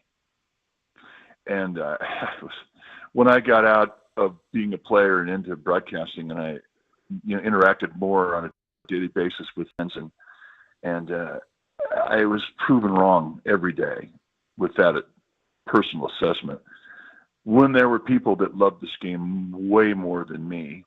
And the one thing about, when the Giants were put together in 1993 with the new ownership led by Peter McGowan, one of the things that I always thought was really pretty callous was when the group of people that were ownership group were labeled investors. That's pretty cold. It's just cold-blooded. Like, yeah, they're investors. It doesn't suggest a passion that they have, which is why, Kipe and John and Dave and I, we call them the historians. It's a much more respectful term to label a group of people that have the passion that they have and that love the team as much as they do. And certainly that was the case with Bill Neukom. I mean, he was a San Mateo guy. I mean, he grew up in the shadow of the team that came from New York and put on a San Francisco Giants uniform for the first time. And his passion burned deep. And he tried to do something that was literally impossible, and that was fill the shoes of Peter McGowan and become the president of the team. But he did it in his own style. And it was very cool. He was thin and tall, and he had this Andrew Jackson type of hairdo with the white hair and up, and the bow ties. I mean, he just had some panache, but he was always refreshing to talk about with the Giants. And he and Sally, she would look up at him and she would smile and she'd just let him go because it was his passion, and we all respected it, and we all felt that. And we all felt that, when the Giants came together for 2010, 12, and 14, it really was a perfect alignment of stars from every aspect of our organization, from the ownership group, the historians, the front office, into the baseball op, into the clubhouse with the manager and the coaching staff, and into the broadcast booth, and right into the stands. It just felt that way. And they're the centerpiece in 2010, lifting the trophy for the first time for San Francisco's Giants, was something that I'll never forget. And he did it with such style. And I just think that that's so important to San Francisco. It's one thing to be successful, but you got to have style doing it. I've always believed it. And I tip my cap, and we'll definitely toast him tonight. Well said. All well said on everything, including the passion for the game. I mean, there are sports teams out there that are owned by guys who don't have passion for the game, and those are bad owners. And we have been blessed by many different investor owners who have cared about the Giants, whether it's Peter McGowan or Larry Bear or Bill Neukom or Greg John, all these guys who care about the team, not just the business. And Bill was really like that. So a life well lived and a trophy well hoisted by Bill. Not many people get to live their life and hold a World Series trophy over their head, and he did. So a beautiful life for Bill Neukom. He'd like to see the Giants play good ball tonight, that's for sure, which transitions us, Mike, to the second half of the season. And we had Buster on yesterday. We had talked about a lot of topics. One of the topics we asked was who's going to start Friday night, and he told us Justin Verlander. We were a little surprised. We thought it might be Logan Webb, could be somebody else, but he said no, they're going with Verlander. And it's an interesting strategy, Mike. I'd love your thoughts on that. Well, first of all, I'm glad it's not Logan Webb. And I'll tell you why, because when you get into an all-star game and you get that adrenaline hit, and, I make reference to that all the time, but it's so true. You run at a negative for a good 3 or 4 days. And it happened to me in 86. I pitched an inning in the all-star game, and then I came back and opened it up in the second half in Wrigley Field. And it was my worst start of the year. I mean, I was just flat as a pancake, and I couldn't shake it. So I'm glad that they're giving, Randy Rodriguez and Logan Webb a couple of days. Well, maybe I shouldn't use Randy Rodriguez. He'll probably be in there tonight. His role a little bit differently, throwing 1 inning as opposed to 7 innings. But I'm glad they're giving Logan Webb an extra couple of days just to regroup from the adrenaline he hit. Mike, we also talked to Buster about some of the young guys in the rotation, Hayden Birdsong and Landon Roop. Landon Roop almost has double the amount of innings he pitched last year in the big leagues, of course, pitching out of the bullpen, and Hayden Birdsong has almost matched his innings limits already from last season. So how do you think that Buster and this organization is going to handle that balance between wanting to give the guys the ball but also trying to protect their arms for the future? I do think it's a little odd because, nobody's worried about a 42-year-old. Justin Verlander going out there and how many innings he's going to throw on his shoulder or his arm. Nobody worries about that. They worry about a young pitcher. And the thing that I have always disagreed with when they come up with a number, last year he threw 140 innings, we'll increase his load by 20 innings. Well, who came up with that? Yeah. Mm-hmm. I mean, what is more important is how a pitcher throws those innings. Now, if you have a guy that's not mechanically sound, he takes more out of his arm. If you have a guy that throws innings and he's got a bunch of 30-pitch innings, that's a lot of stress. Those are stress throws. Those take more out of your arm. But if you have a guy who has a lot of quick innings, innings that are, 15, 14 pitches or less, and he throws a lot of sinkers that, fastballs take the least amount out of your arm, and I'm really making reference to Landon Roop. It's not a dangerous thing to increase this guy by 40 or 50 innings. That's been my experience.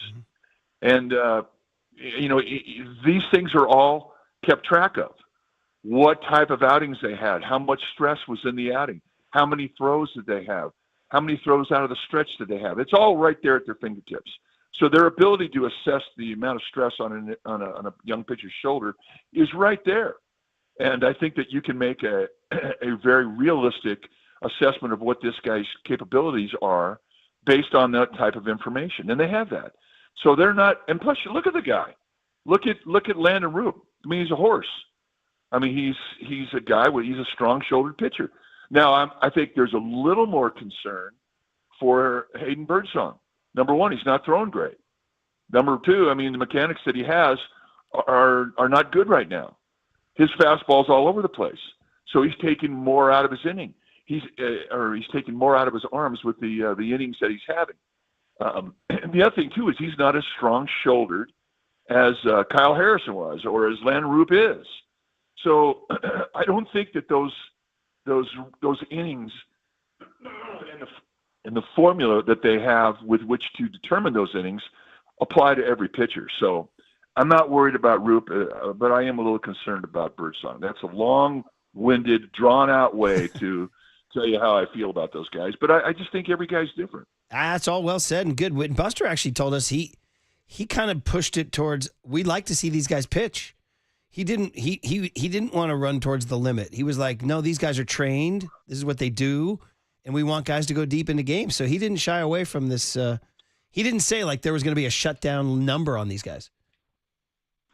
I don't like to say a bad thing about Farhan Zaidi because I really, really respected and had a love for the guy. He was just a good man. And I felt the way about Gabe Kapler is a really nice guy, and he was open with us. But the way that they handled pitchers was something that I never really liked. And I'll give you an example. When they had Strickland and not Strickland, Rod, who's the guy? They had Alex Wood, and who was the right-hander they had from the Giants organization they got from Toronto? I forget. From Toronto. You remember? Wait, Dante Sclafani, Gausman? No. Wait. No. He went to Toronto. We got him from Toronto. He was a Dodger that originally came up. High three-quarter relief. Alex Wood? No. Well, Alex Wood is the left-hander. But anyway, both these guys were Ross Stripling? Stripling? Yeah, thank you. Ding, nice, ding, ding, Marcus. ding, ding. Okay, yeah. Keep going. Good day. Well, these guys would be in the fifth inning, and they'd have 2 outs and a 3-run lead. And once they hit a certain point of pitch count, here comes Gabe Kapler out to get him. And I'm thought to myself, nothing cuts a starter out more than that. You get a 3-run lead and a 2 outs in the fifth inning, and this guy's coming out to go to his pen. I just thought that was sinful. So I like the idea of the new philosophy, which is basically going back to the old philosophy that Buster has. He wants the starters to absorb a workload. I mean, it shouldn't be all right for a starter to go 4 or 5 innings and feel like a hero, because he really shouldn't. He should be able to go through a lineup 3 and sometimes 4 times. That's their job. I mean, they're getting $25 million to go out there and throw 5 innings. That's a farce to me. And not only that, but they're getting a standing ovation. Something's wrong here. So I think starting pitchers should be able to go 6 and 7 innings like Logan Webb consistently, and every once in a while. How about a complete game? Woohoo! I totally agree with you. I'm just doing this just for Sports Talk Radio. Would the argument against it be that Lincecum, Bumgarner, and Kane didn't have longer careers because they pitched too many innings? I don't know. I'm just throwing it out there. How about they had 3 championships because they pitched deep into ball games? Yeah, there it is. There's the answer. What are you living for? Are you going to win a championship or not? Right? Exactly. So I'm with you. Yeah, that's the deal. I've had 17 years of professional baseball, 13 at the big league level, and nobody ever really in our generation stressed the pitch count. They stressed how you were throwing. Right. If you were throwing, if you were screwed up mechanically, 50 pitches could take a lot out of your arm. Could hurt you. If you're throwing well, 140 pitches didn't really phase you. You could wake up the next day and felt like you could throw an inning, literally, because your arm, you're in the good mechanics. So all that stuff doesn't make sense to me. Mm-hmm. And then they throw some, mystical number out. Well, he threw, he's throwing 50 innings here, and it's the last day of May. That's bad. What are you talking about? Just watch the game, right? We'll see what happens. Good stuff. Yeah, I love it. Hey, we love baseball. We like baseball. We don't like freaking, spreadsheets. We like baseball. Hey, I'm just, there's so many different things to hit before we let you go, but I want to just circle first base because it kind of involves Devers too. I'm just kind of wondering what you think the play is at first base. We know Wilmer can do it. They might want to get him off his knees. We know Dom Smith can pick it for sure. But how's the bat? I don't know. And then there's Devers over there, maybe taking ground balls or maybe DHing. I don't know. What's your thought? Or Buster, there's even people saying he should go get some trade deadline help at first base. What's your feeling on the future of first base for the last 65 games for the Giants? First base isn't my concern whatsoever. And what's wrong with the at-bats from Dominic Smith? They've been fantastic. Okay. He can play. He's not a guy that's going to hit you 30 home runs, but he's a guy that's going to use the whole field and put the ball in play, and he's an incredible situational hitter. And the glove you make reference to, how good that guy is over there picking it. And then having that position shared with Wilmer Flores, get him more at-bats. I think Wilmer can fill in at first, third, or second base in a heartbeat for a couple of games or two just to get him in the lineup and give a guy a rest. And then there's Devers. Devers, who was I never saw him play third base, but, a lot of people had respect for the glove that he had at third base. Enough said. But he has to learn the dance at first base. Every position's a new dance to learn. And I think, they're taking their time with it. But I do expect him to see some first base play for him the second half, which would allow Wilmer to go over to third base, maybe give Chapman a day off. Who knows? But I think there's options that are legitimate options. And I'm not concerned about any of it at first base. Okay. I'm more concerned about other positions. Mike, we've spent a lot of this week talking about Rafael Devers' first 25 games with the Giants. We know in these first 25 games he has not been 100% healthy. So how big of a benefit do you think the All-Star break is for Rafael Devers, not just to reset his body, but also to reset mentally after going through everything he did with the Boston Red Sox coming to town that first weekend? I think it's a big deal. Again, I don't know the guy. What we've seen is a guy who's struck out a lot and has hit 220. So that's not the guy that came from Boston. That's not the guy who was leading the American League in votes for a designated hitter going into the All-Star game. And not only that, but if you look at his body of work and what he's done in his career, it's a pretty healthy body of work.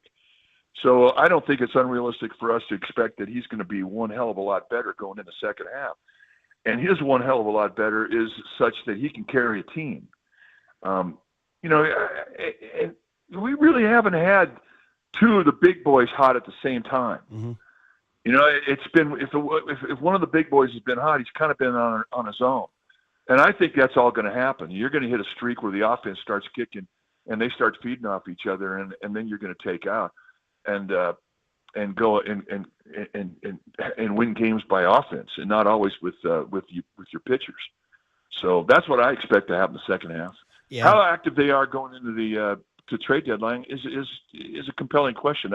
I don't know what they'll do. I don't know if they'll do anything, given what they already got with Devers. I mean, they're at a point now where they're finally, able to have a minor league system that has some nuggets in there that a lot of organizations want, and it's a healthy minor league system, and we're seeing a lot of it being played at the big league level with guys who now are big leaguers. So I don't know what they're going to do. I don't know if they want to give up any of those kids they have down there. I don't know. It's a compelling question. Yeah, it was Buster's first July 31st trade deadline, so we'll find out what he's all about. We've already found out some of the things, too. Hey, before we let you go, Mike, we should let you know we had on, was it Wednesday? Chili Davis. Man, oh, man. What a great conversation. By the way, he refers to you strictly as Krookie. Krookie. Well, it's amazing what teammates call each other. And then, one guy will have one nickname for you, and nobody else calls you that. I've never been called Krookie other than Chili Davis, But, when we had Chili, it was fun because I played against him when he was a rookie. And then I played with him when he was a young player. I mean, you look at his statistics, he had 274 or 5 or something. He had 350 home runs. Yeah. As a switch hitter. He played 19 years. Yeah. And I say, I'll tell you something right now that was said in every clubhouse that he was in. That's one of the best teammates I ever had. And, with him, there was accountability. And remember who trained him? Frank Robinson. Yeah. Mm-hmm. Frank Robinson trained him. He made Chili Davis a pro. And he's just a great pro. And he was a great teacher. He still is a great teacher. But he was look at the track record. He was a hitting coach in Boston and with the Mets. He was a hitting coach with the Cubs. He had Dominic Smith, and it was really interesting to see when the Dodgers and Chili, people found out that Chili was in the building. Michael Conforto sought him out. He had Michael with the Mets and whatnot, and they love him, and I love him, and you love him. I mean, he's Chili. Come on. Oh, we had him. He had Raffy Devers. He gave us a signature quote about I'm not worried about Raff. He said that guy's never going to stop hitting. And he talked about the mental adjustment of changing teams and franchises and all his coasts and all that. But he said, get ready because this kid can hit. So Chili gave him his seal of approval, which made us feel better, Mike. Well, and Chili is an old schooler. I mean, he doesn't throw out an accolade unless it's deserved. With him, there's no lip service. There's just fact. He was the old schoolers just say, well, don't ask a question you don't want the answer to. Because if you ask a question about yourself, hey, what do you think about my game? They're going to look at you and they're going to give you an answer, and you may not like it. He's so great. It was a great conversation. So anyway, he said that when we mentioned you guys, he interrupted and said 2 of my favorites. So the love is there, Mike. So fun stuff, man. Thanks for all the varied thoughts. We covered it all. Have a heck of a weekend. 3 games in Canada, of all places, and then we will talk to you Monday. Mike Krukow, every Monday, Wednesday, and Friday on the Guest Line. Let's spin off that into our big hit. Dan Shulman at 8:15, one of the great sports voices around. He does the Blue Jays, but he can talk it all. But you guys, who's the guy? Who has to be the guy going into the second half? 808 KNBR is the phone number. And don't forget, when Brian Wilson sings. We got to talk about the Surfside Bay Area sports calendar. All right, what do we got? Really? You got to go to SAC. Young Tony did this. He says, go Sacramento River Cats back in action Friday night, Sutter Health Park. First pitch, 6:45, facing off against the Oklahoma City Comets, Dodgers AAA affiliate, but you know the deal. Before first pitch, Marcus, you grab a pack of Surfside iced tea and vodka, or Surfside lemonade and vodka. Surfside, a proud partner of Giants baseball, and that's the Bay Area calendar brought to you by Surfside. And Murph, I got to say, last time I was up at Sutter Health Park for Giants and A's, I had a couple Surfsides with my guy Austin Scott. Phenomenal. I went with the pink lemonade combination. I don't see you as a pink lemonade guy. Me neither. But Austin Scott's like, hey, kid, let me buy you a beer. He said, no, let's get a Surfside. A refreshing drink on a summer night. Dude, it went well at a baseball game. Pairs well with baseball. Big hit, 808 KNBR is the phone number, or 415-808-5627. All the reactions to the Giants' second half next. Now, from the O'Donnell Financial Group Sports Desk. Learn more at odfigroup.com. O'Donnell Financial Group, because planning is a process, not a product. Good morning, everybody. We're still giving away 2 tickets to go see The Heart of Town, which is a 3-day concert celebration of the 60th anniversary of the Grateful Dead. The event's going to take place at Pier 48 in Mission Rock, and we got 2 tickets for you on Saturday, August 2nd. It's a little Grateful Dead, Brown-Eyed Woman, a little reggae version for you guys. So stay tuned through the 9 a.m. hour for your chance to win. When you hear the cue to call, the number to dial is 415-896-KNBR. And if you're calling number 10, that means you win. It's all brought to you by Giants Enterprises, and you can find official rules on thesportsleader.com.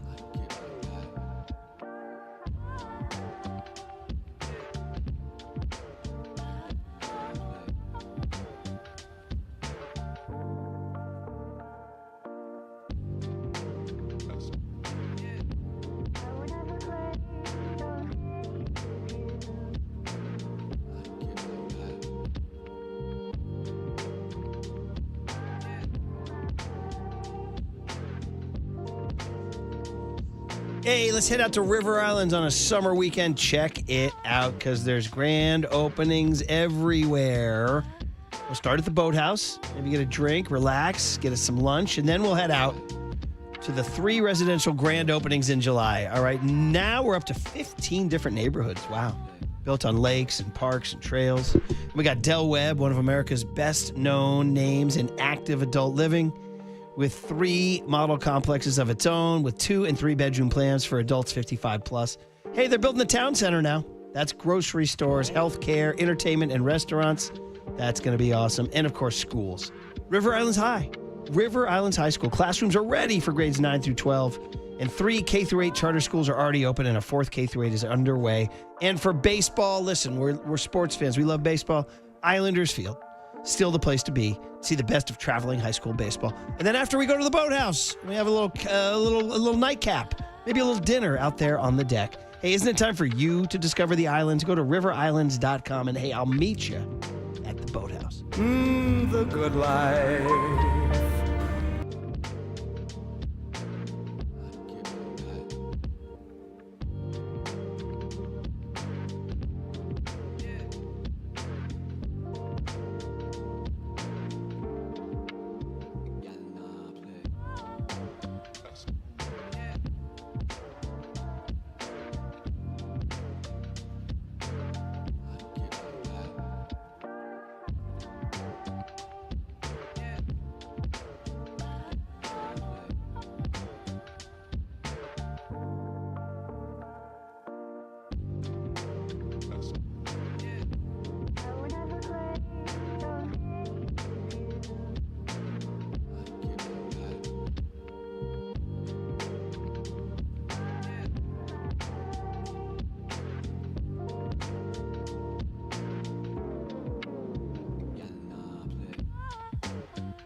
Hold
it now. This is the big hit. Sponsored by Benjamin Moore Paints. Experience the Benjamin Moore retail difference at their independently owned, authorized retailers today or at benjaminmoore.com. On KNBR 104.5 FM and 680 AM, the sports leader. Murph and Marcus is sponsored by Bigelow Tea. Grab a mug and tea proudly. All right, you're listening to KNBR AM and KNBR FM, San Francisco, the sports leader, a Cumulus media station. Good long chat with Mike Krukow. So we're a little late on the big hit, but you know the deal. We'll give you guys as best we can. And then at 8:15, we got Dan Shulman, the voice of the Blue Jays, to give us a little preview of the Giants and the Blue Jays. He's also just a great sports voice. And then Susan Slusser at 8:50. And then Chris Haft, longtime Giants beat writer at 9:30. So a lot of baseball coming your way. We will, of course, heavy on the football next week. We'll be down in Santa Clara next Thursday. And yes, it is a Reggae Friday. And yes, we are playing Grateful Dead covers by a band called Grateful Dub. Brown-Eyed Women, Young Tony. This is all part of the transformation Young Tony has made. Started on Monday with just a simple promo for the Graham Lesh and Friends concert, and has turned into Tony as a Deadhead. I mean, Tony is now like a leading member, maybe the president of the Grateful Dub Nation, Murph, is what I'm calling his new fan group. It's incredible. The transformation is real, and now you're finalizing plans to go to the shows in Golden Gate Park. Yeah, we will see. You guys were not really for that idea. I think you should. No. Yeah, I'm the more I think about it, the more I say you go. Life adventure, baby. Yeah, and if there's a will, there's a way. Plus, it will be great content for the show. Let's just tell what it is. It's a guy who's running an oyster stand out there has offered Tony a 4-hour shift that would require Tony working and selling oysters, but it would get him in for the concert. 808 KNBR, should Tony do it? The answer is yes. The answer is yes. At first, I was like, no, don't go work. And I was like, well, first of all, Pappy's Oysterette, we'll give him a free plug here. Apparently, it's a good spot in the marina. And so, you get to be around a nice local business. Absolutely. I love the marina as well. I've not been to Pappy's Oyster. Who doesn't love a dozen oysters? Who doesn't love a fresh oyster and a nice cold beer? Come on now. And that next thing you know, you're in the show. Yeah, next thing you know, you'll be eating more than just oysters. Oh my God! Maybe oyster-flavored mushrooms. Sounds like a great time. Perhaps. Yeah. I think at this point in time, I'd say life. You're a young kid. You got your life in front of you. You go do it, buddy. You go do it. So yes, nail it down. Solid. All right. Send him a text. Okay. All right. Good job. All right. Giants baseball tonight, 4:07. Let's go back to Verlander here tonight. So first of all, let's just go big picture here. This series. I kind of like, the Giants are starting in Toronto. The Giants are starting in Toronto. Yeah. The more I think about it, I got to be honest, Marcus, I'm not that psyched to start in Toronto. They're pretty good. And you're starting with Verlander, who's, well, let's be quite honest, has not won a game for you this year. Now, I know. He's had some good starts, and he's given you a chance to win. But for some reason, the Giants are at their worst when he pitches. This is a good Toronto team that's in first place in the American League East. They have a better record than the Giants. They're at home. The Giants are playing in an unfamiliar environment. The Blue Jays will be more comfortable than the Giants.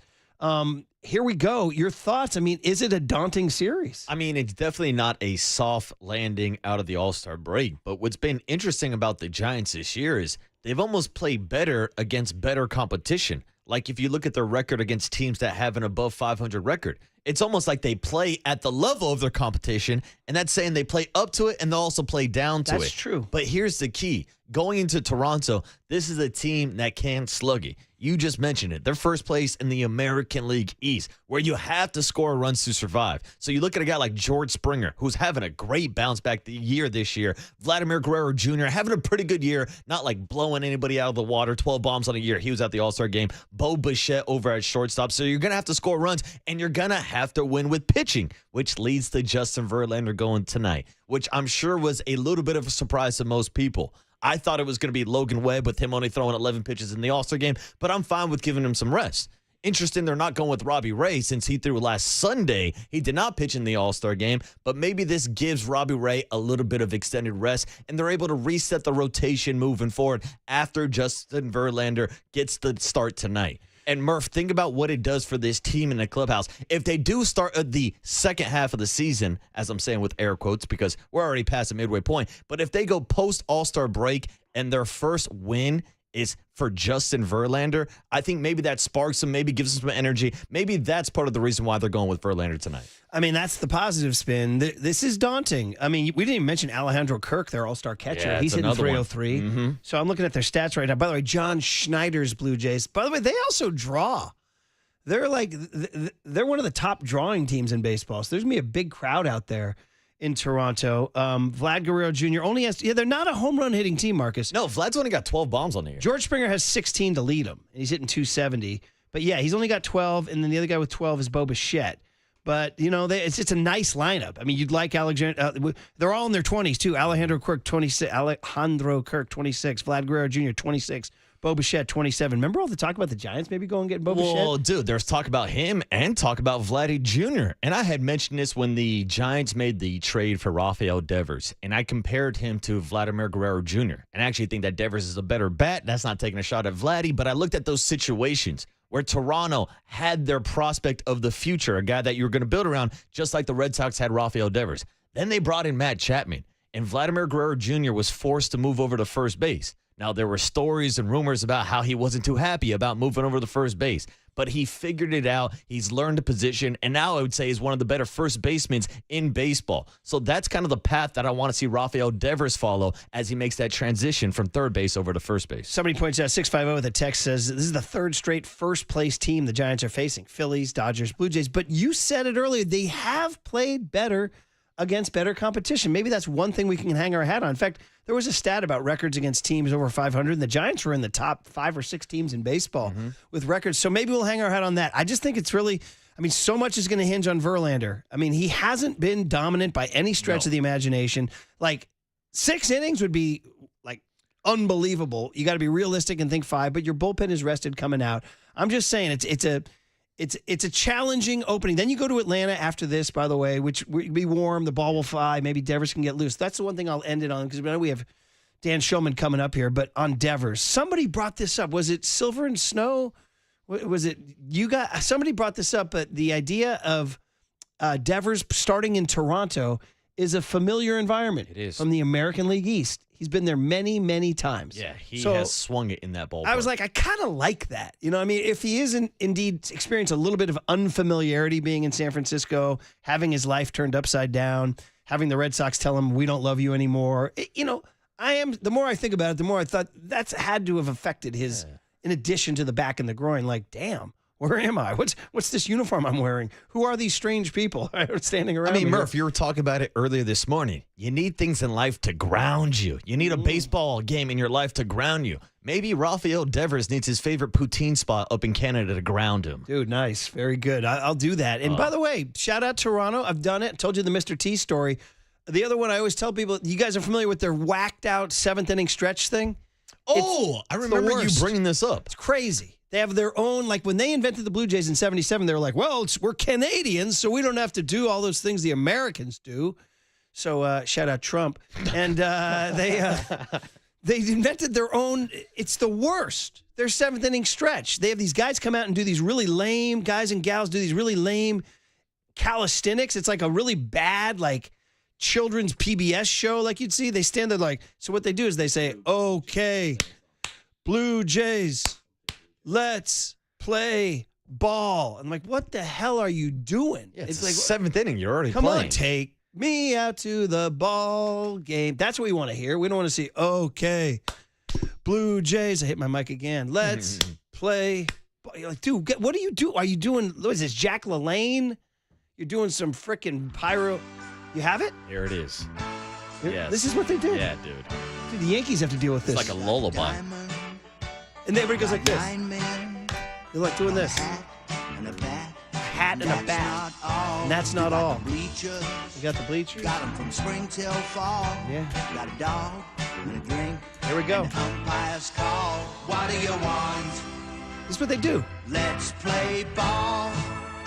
Is that a fly ball? Oh, my God. What is Two this? verses? What do I want? Have to go through another I verse? want this damn song to end. That's what I want. Doesn't this sound like something the Wigglers would sing or Dude, something? you're right, dude. Doesn't it? Yummy, yummy. Fruit salad. Yummy, yummy. Wait, we've got to get to the chorus. And we're insulting our next guest, Dan Shulman, a Canadian. What do you want? Let's play ball. Here we go. Okay.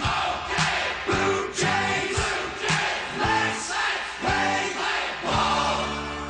It's a beautiful evening. I mean, it sounds like a real cheap knockoff of Go Cubs Go by Steve Goodman and Wrigley, but that works. This doesn't. This not so much. Although I guess maybe you could embrace it for the cheese. If you just want to go full cheese and be like, let's just be cheesy. Yeah, I don't know. Too cheesy for me. I mean, Murph. maybe like it's nostalgic now. If you're here we go. Nostalgic for who? Like if you grew up in Toronto and then you're like, oh, it reminds me of my childhood, man. Yeah, that's cool. Whatever. Yeah, it Well, must that's be Dan Shulman. Yeah, well, ask Walter. I know he's a big Blue Jays fan. You know what I'm going to say right now? I'm going to say Walter doesn't even know the song. I bet you he doesn't. I bet you he doesn't. Fake Blue You Jay know what? fan, Walter. I hope he's not listening right now so we can catch him red-handed. All right, Dan. It does see somebody says it sounds like a toddler song on Bluey. Bluey. Bluey? Says I got a 4-year-old on Blue's Clues or something like that, right? Oh, Blue's Clues. Guess who got a letter? Guess who got a letter? The media said what? Was that your generation? Yeah, Blue's Clues was that generation. Okay, all right. What, Yeah. did something happen with him? Well, guess who got a letter, Murph? Let's go ahead and break. Okay, There's a lot of letters in the news. all Sorry, right. dude. You said Blue's Clues. I had to make the reference. Ball. Steve all right. from Blue's Dan Clues. I hope Shulman, he's not on that list. Dan Shulman, who supports this song, next on These Sports Later.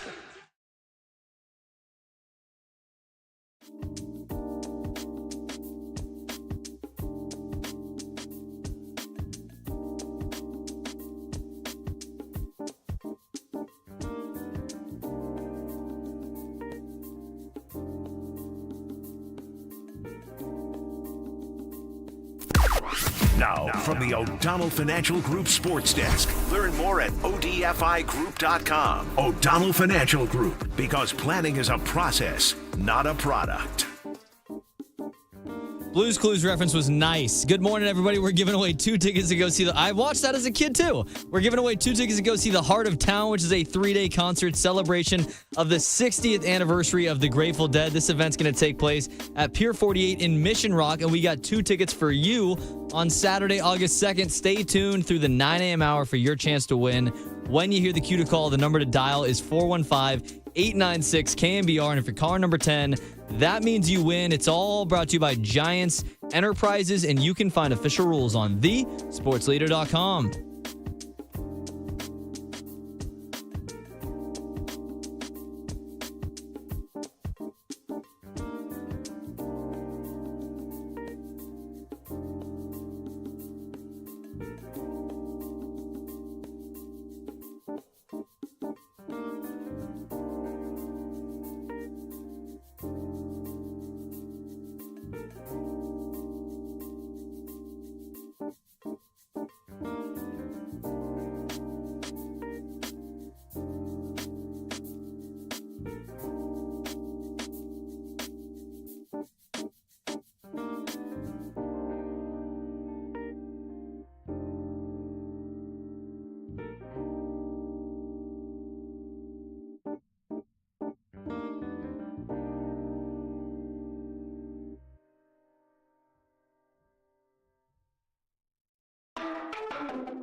And now it's time for the Protect Your Assets Business and Technology Report with me, David Hollander.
Listen to the sports leader anytime, anywhere. Download KNBR, the sports leader app. Murph and Marcus continue live from the Casino Matrix Progressive Jackpot Studios. Casino Matrix. Progressive jackpots are here. Where are you? Just drop in. 1-800-GAMBLER. All right, we're taking a break from our Reggae Friday to welcome Dan Shulman with the sound he hears every seventh inning in Toronto. The very unique Blue Jays song.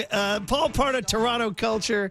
It's a pleasure to welcome really one of the best sportscasters out there, whether it was college basketball or is college basketball or Sunday night baseball through the years or postseason on the radio. He's done it all, and he's doing the Blue Jays. He'll be out there tonight as the Giants visit Toronto for the traditional Giants-Blue Jays rivalry. Dan Shulman, it's a pleasure to have you back here on KNBR in San Francisco. Brian Murphy, Marcus Boucher, Murph, and Marcus. How are you, Dan? Hey, Dan. I'm doing well. Thanks for all that. I appreciate it. Good to be with you guys. Yeah, so this song, for Giants fans who only get there rarely, this seventh inning song you guys invented, what's the background on this? What's like the Wikipedia origin of all this? Boy, I'm a swing and a miss on your first question. I don't know. I mean, that's been around since I was a kid. I don't know the origin of it, but I know it's kind of playfully made fun of in other markets, but people in Toronto love it. And like they get on their feet and they do it. Okay, Blue Jays, let's play ball and all that. And things are a little bit different up here. It's one of the unique traditions that we have up here, and I think people here still really enjoy it. That's what I said this when we were playing it earlier. I said, I think people in Toronto, and then if you're older, you're like, it probably reminds you of your childhood, huh?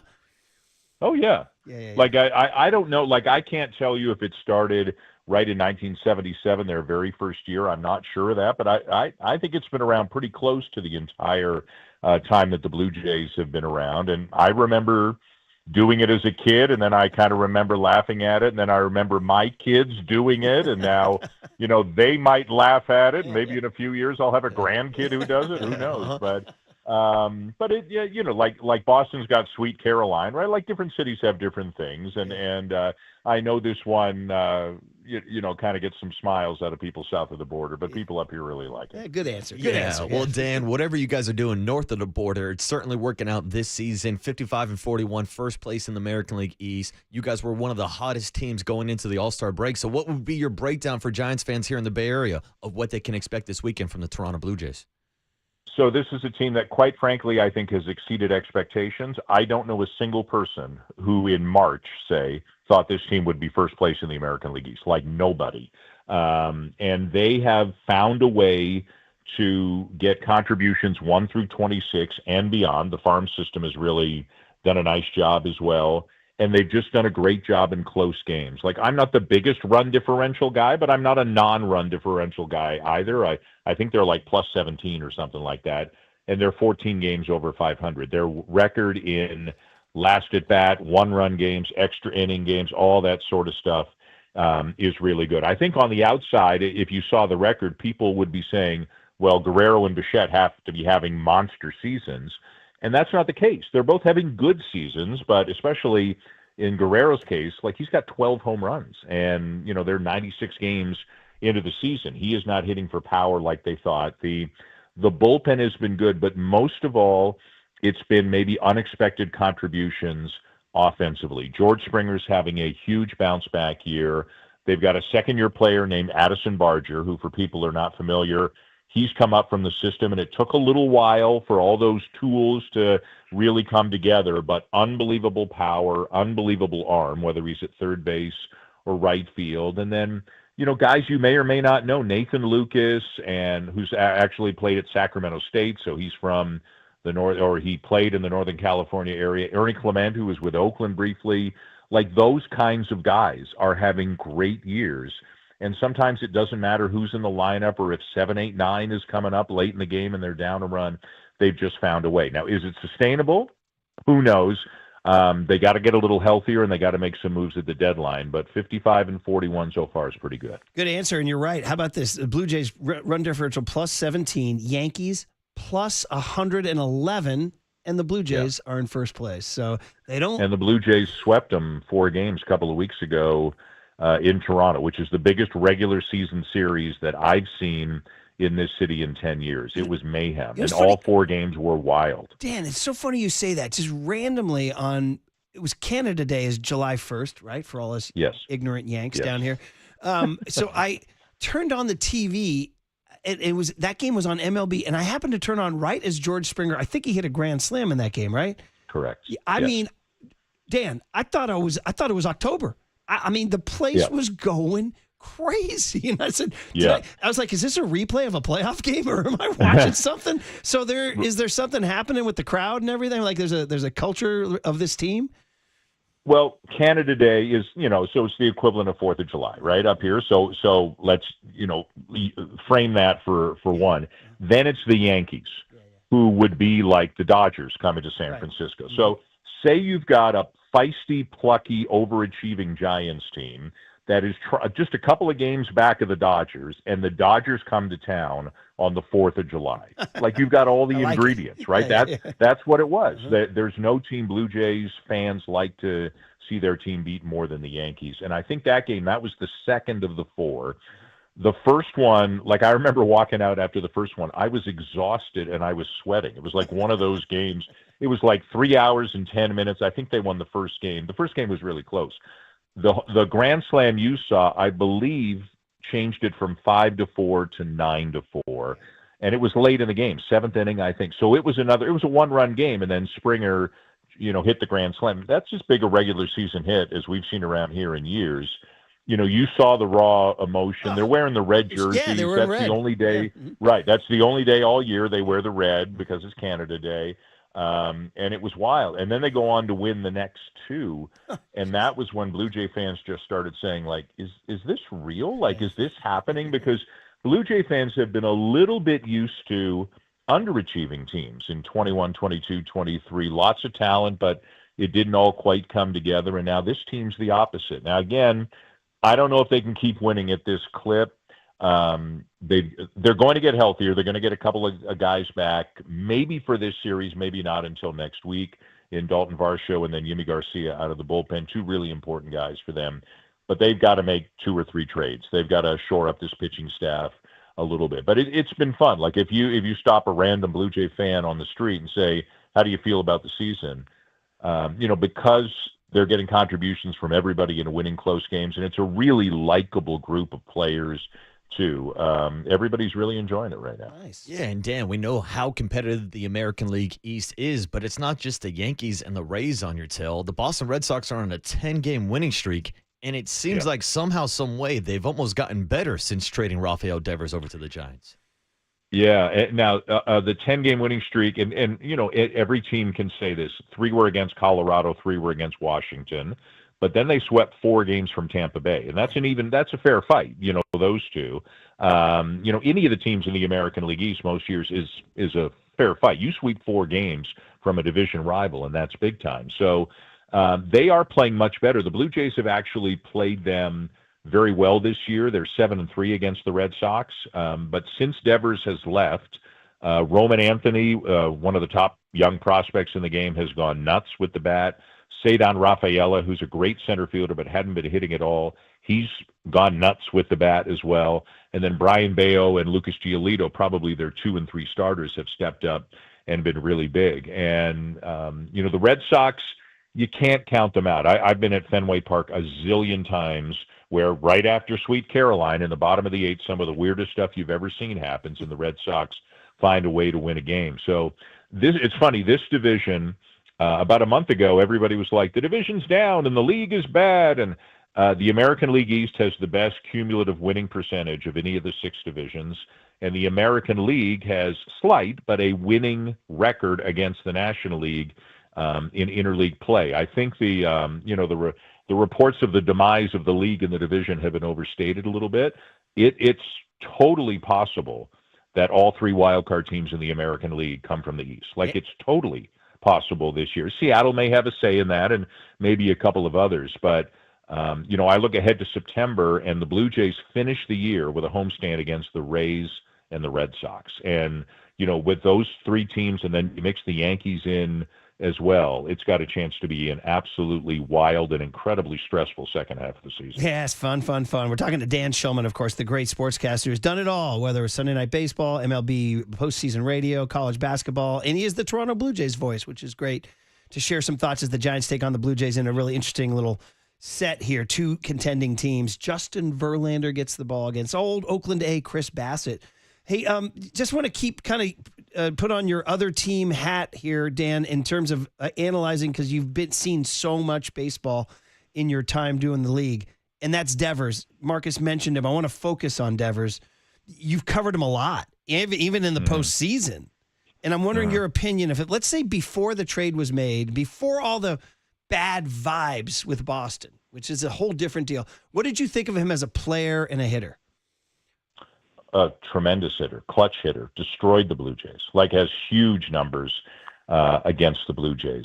Not a great fielder, as we know, and you always wondered. So the Devers and Vladimir Guerrero Jr. have been compared to each other a lot. As you may remember, Vladdy came up as a third baseman, and Vladdy is 2 years younger than Devers. And so Devers was always kind of a comp for Guerrero.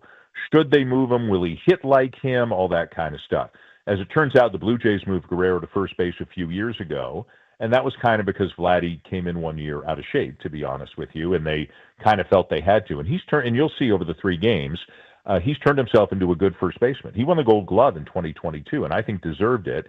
And he's a good he'll make the odd play where you go, oh, Vlad, but he's good at first base. So Devers, they left at third. The defense wasn't great. But time after time after time after time, as you said, whether it's in the playoffs for ESPN Radio or Sunday Night Baseball or the Blue Jays or whatever, he can wreck the other team.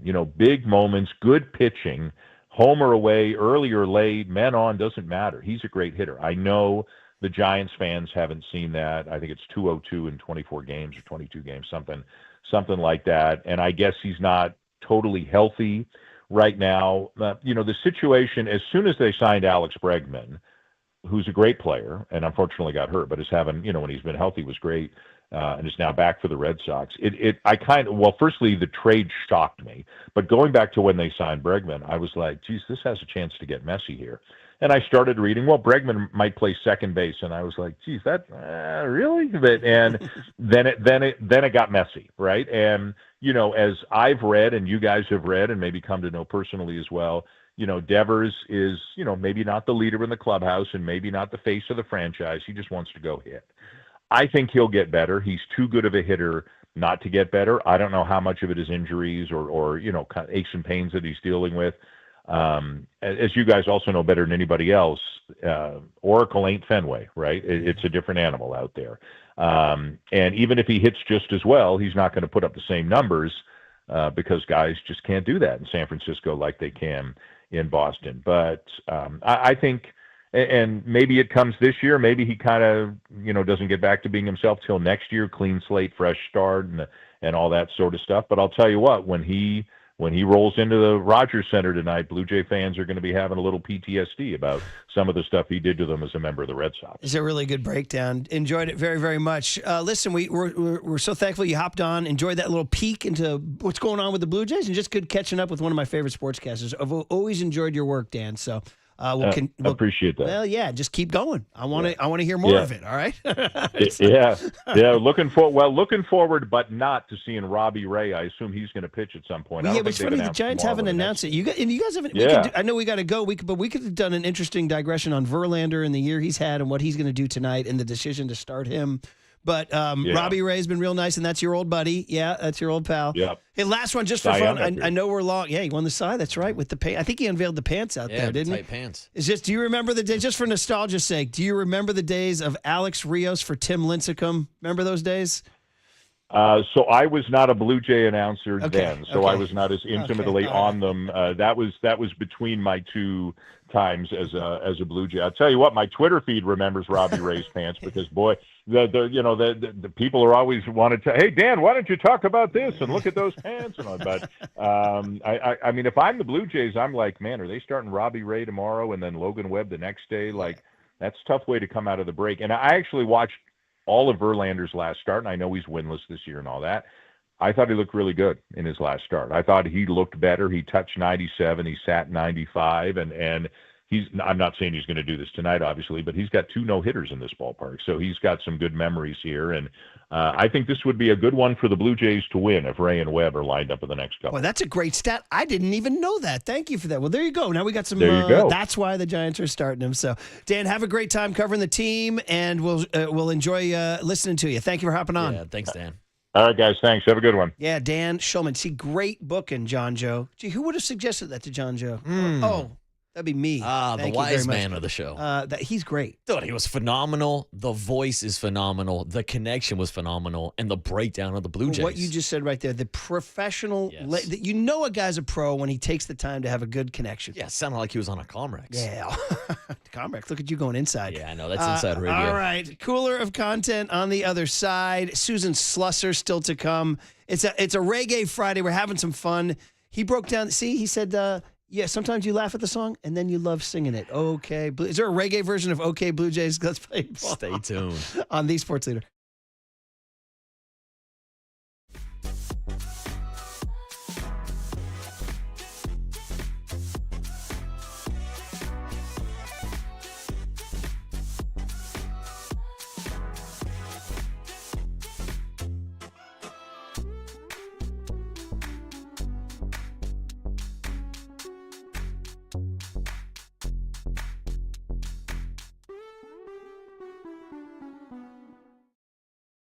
All right, let's go Rayvon Law here because sometimes you get hit by a car and it sucks. So we'll save you time and money. If you've been in a car accident, call Ted Rayvon, the Giant lawyer. We tell everyone the same thing. Call Ted, 415-888-1045, because who you call first could make or break your case. Now, Ted is not a billboard lawyer who never calls you back. He's a local like you. He's a fighter like the orange and black, and he knows how to win. So we tell the story about, they tell you when you write a story, you should have an anecdote. Carlos from the Mission. That's our anecdote. He got T-boned on game day. That's not good. And then insurance lowballed him. That's not good. But Ted stepped in and hit it out of the park. Policy limits, no delays, no stress. So if you're in the Bay, don't wait. Call 415-888-1045. Again, 415-888-1045. Fast, free, confidential. You got one shot to get this right. Make sure the guy fighting for you swings like a giant. Call 415-888-1045. 415-888-1045.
All right, everyone, chill. This is the cooler. He's bitten a cooler of content.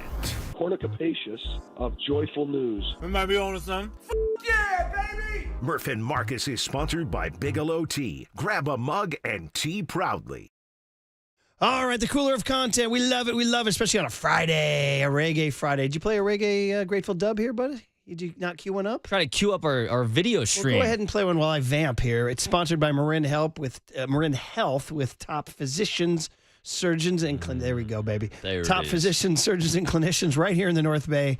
Marin Health puts you closer to your best health, world-class care, closer than you think. I'm trying to hear. What do we got? Help me out, Young Tone. My bad. This is Grateful Dub, the Grateful Dead reggae band, and this is the song They Love Each Other. Oh, They Love Each Other. You're a little deeper cut. All right, buddy. Well done.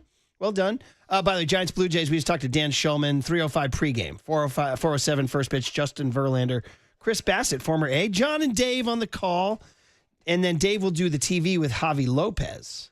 So that's the deal. That's what's going on. By the way, I remember Dave Fleming once said, I think to us, when he was blowing up, he started doing Masters and a lot of college football and stuff. He goes, I think Dan Shulman is the kind of guy I'd like to have his career. Ooh. He said that years ago.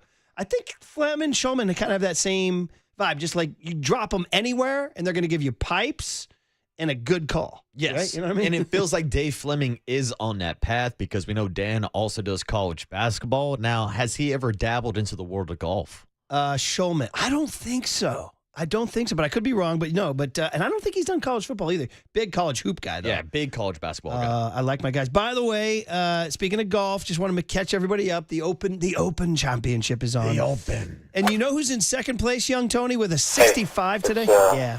No, not him. Oh, it's not Tiger? By the way, I meant to say this. When we played the Scotty Scheffler stuff the other day, it's like, what does it all mean? What's the point? What's the meaning of life? I meant to say to you, my riff.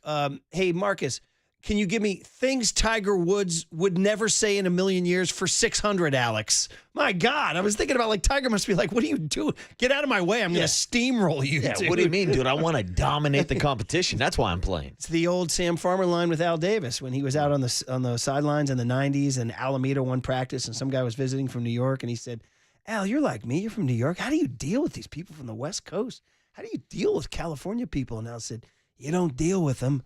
You dominate them. Dominate him, Murph. So and that's we know that Tiger. Tiger has that silver and black blood running through him, Murph. He does. Raider Tiger. And he'll leave a message for Just you, too. win, baby. Just win, baby. That's it. Hey, Nike, it's Tiger. Wake up. Oh, boy. Oh, yeah, there was you something didn't going want on that there. one? Something was going on there. Hey, Nike, it's Tiger. Wake up. That was weird.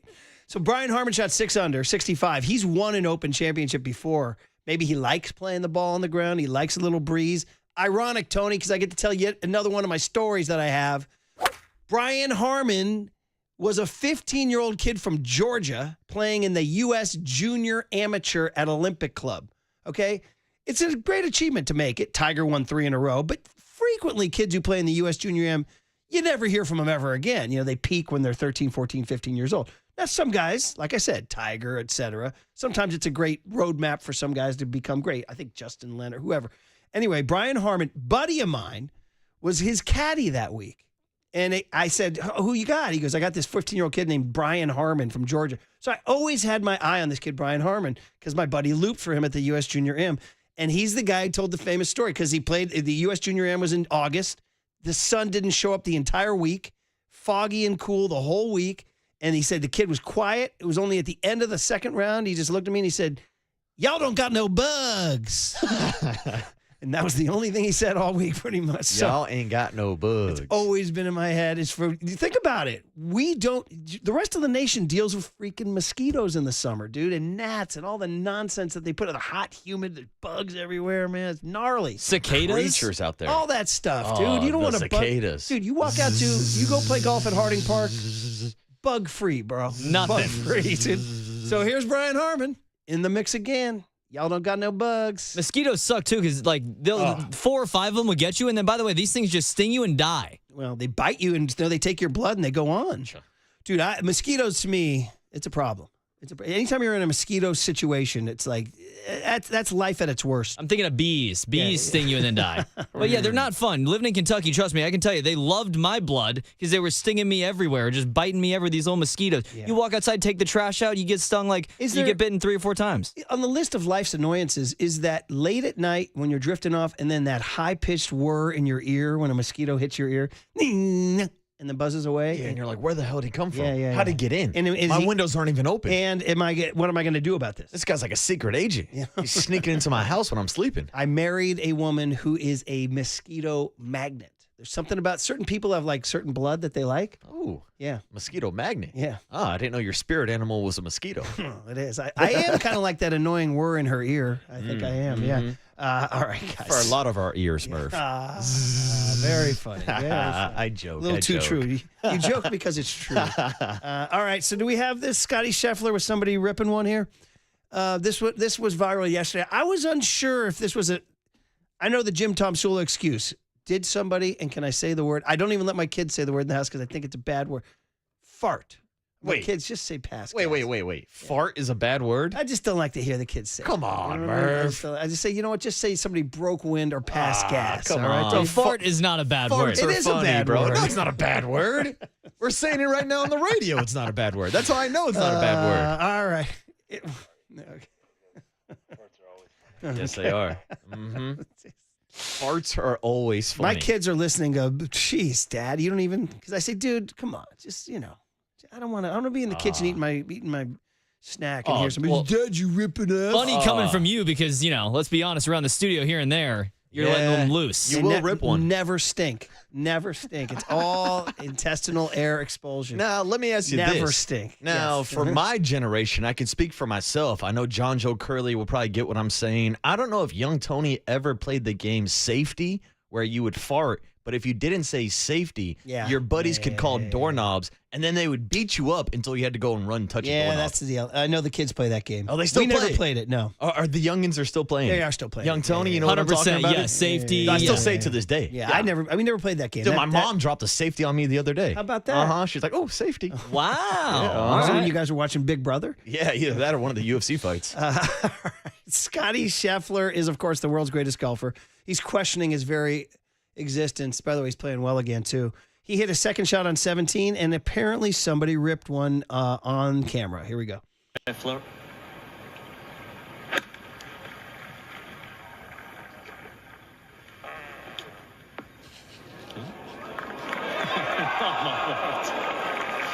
What are you laughing about? There's so much to say about that shot. The sound off the club face. Oh, it's extraordinary. Let's stick to the golf. Just a little bit of wind from behind. Just help to ease down the green. They replayed it. What a shot from Scheffler. And off the back of his tee shot in the 16th, that one there, this is... So they replayed the shot and actually redid the audio again. So the first time I heard it, I thought it was a chair. Nah, I think it might be real. Yeah. Well, especially the way they're laughing. Yeah. Especially When you the way can they're break laughing. that down. And I love the broadcasters immediately acknowledging. And he's like, yeah, there's a little bit of wind going downhill. There you go. That's buddy. tough, There you dude. go. Break like the wind. Spinal Dude, tap. Scheffler's out here getting crop dusted in the tee box.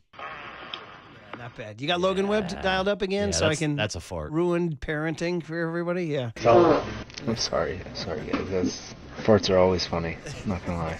I mean, he's not lying, right? I detect no lies. Oh my God. Do you want to do the Coldplay or no? Do you No, want it's not working for some reason. I mean, Okay. everybody saw the video, but of course we can't. Do you want Clay? This is Clay's good audio, I yes. just think it's nice to hear from Clay. It's nothing like controversial. He and Megan Thee Stallion are the summer couple of 2025. Hot girl summer. And they were at a charity gala. Megan Thee Stallion named it after her parents. She's like the real deal. She's putting all this money back into Houston, Texas, where she's from. And she had a gala. And let me tell you what, they looked spectacular. She's obviously very beautiful. We know that. That's a fact. But Clay in a tuxedo and his hair, and somebody pointed out they think he might look like more relaxed and better than even at the end of his Warriors tenure. Like he's in a great headspace right now. Well, he's got a great haircut, and he's gone Yeah, I back like to that. the short, kind of clean Yeah, style yeah. where he started his career with. Over the But last couple it's of years, got a he's certain- grown it out a little bit. But yeah, it's well groomed and manicured now. Got a certain, so anyway, here he is gushing about on the red carpet about Megan and her charity here.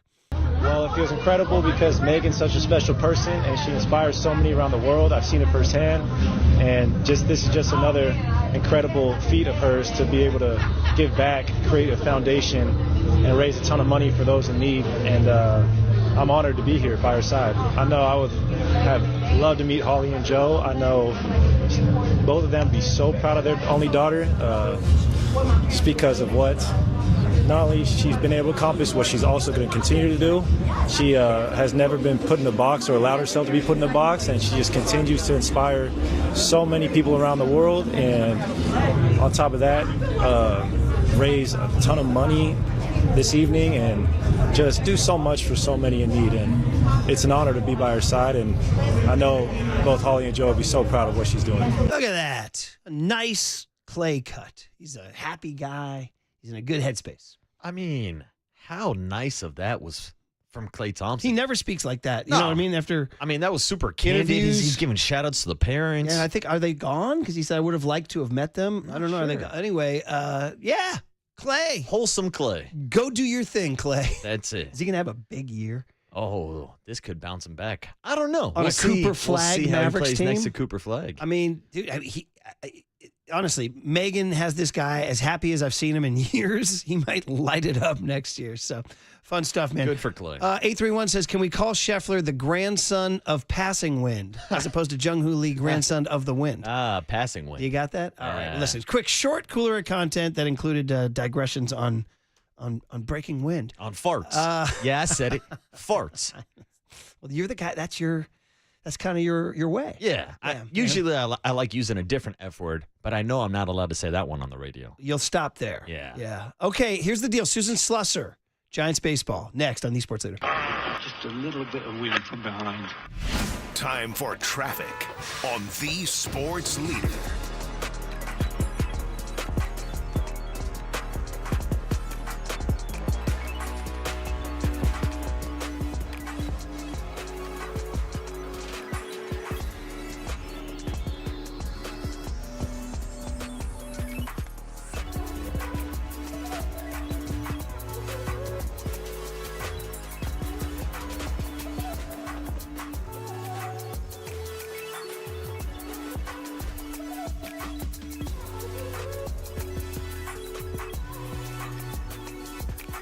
Hey, El Cerrito Honda. What a perfect time this weekend to go check out El Cerrito Honda, where I've had a great experience. Tell them I sent you.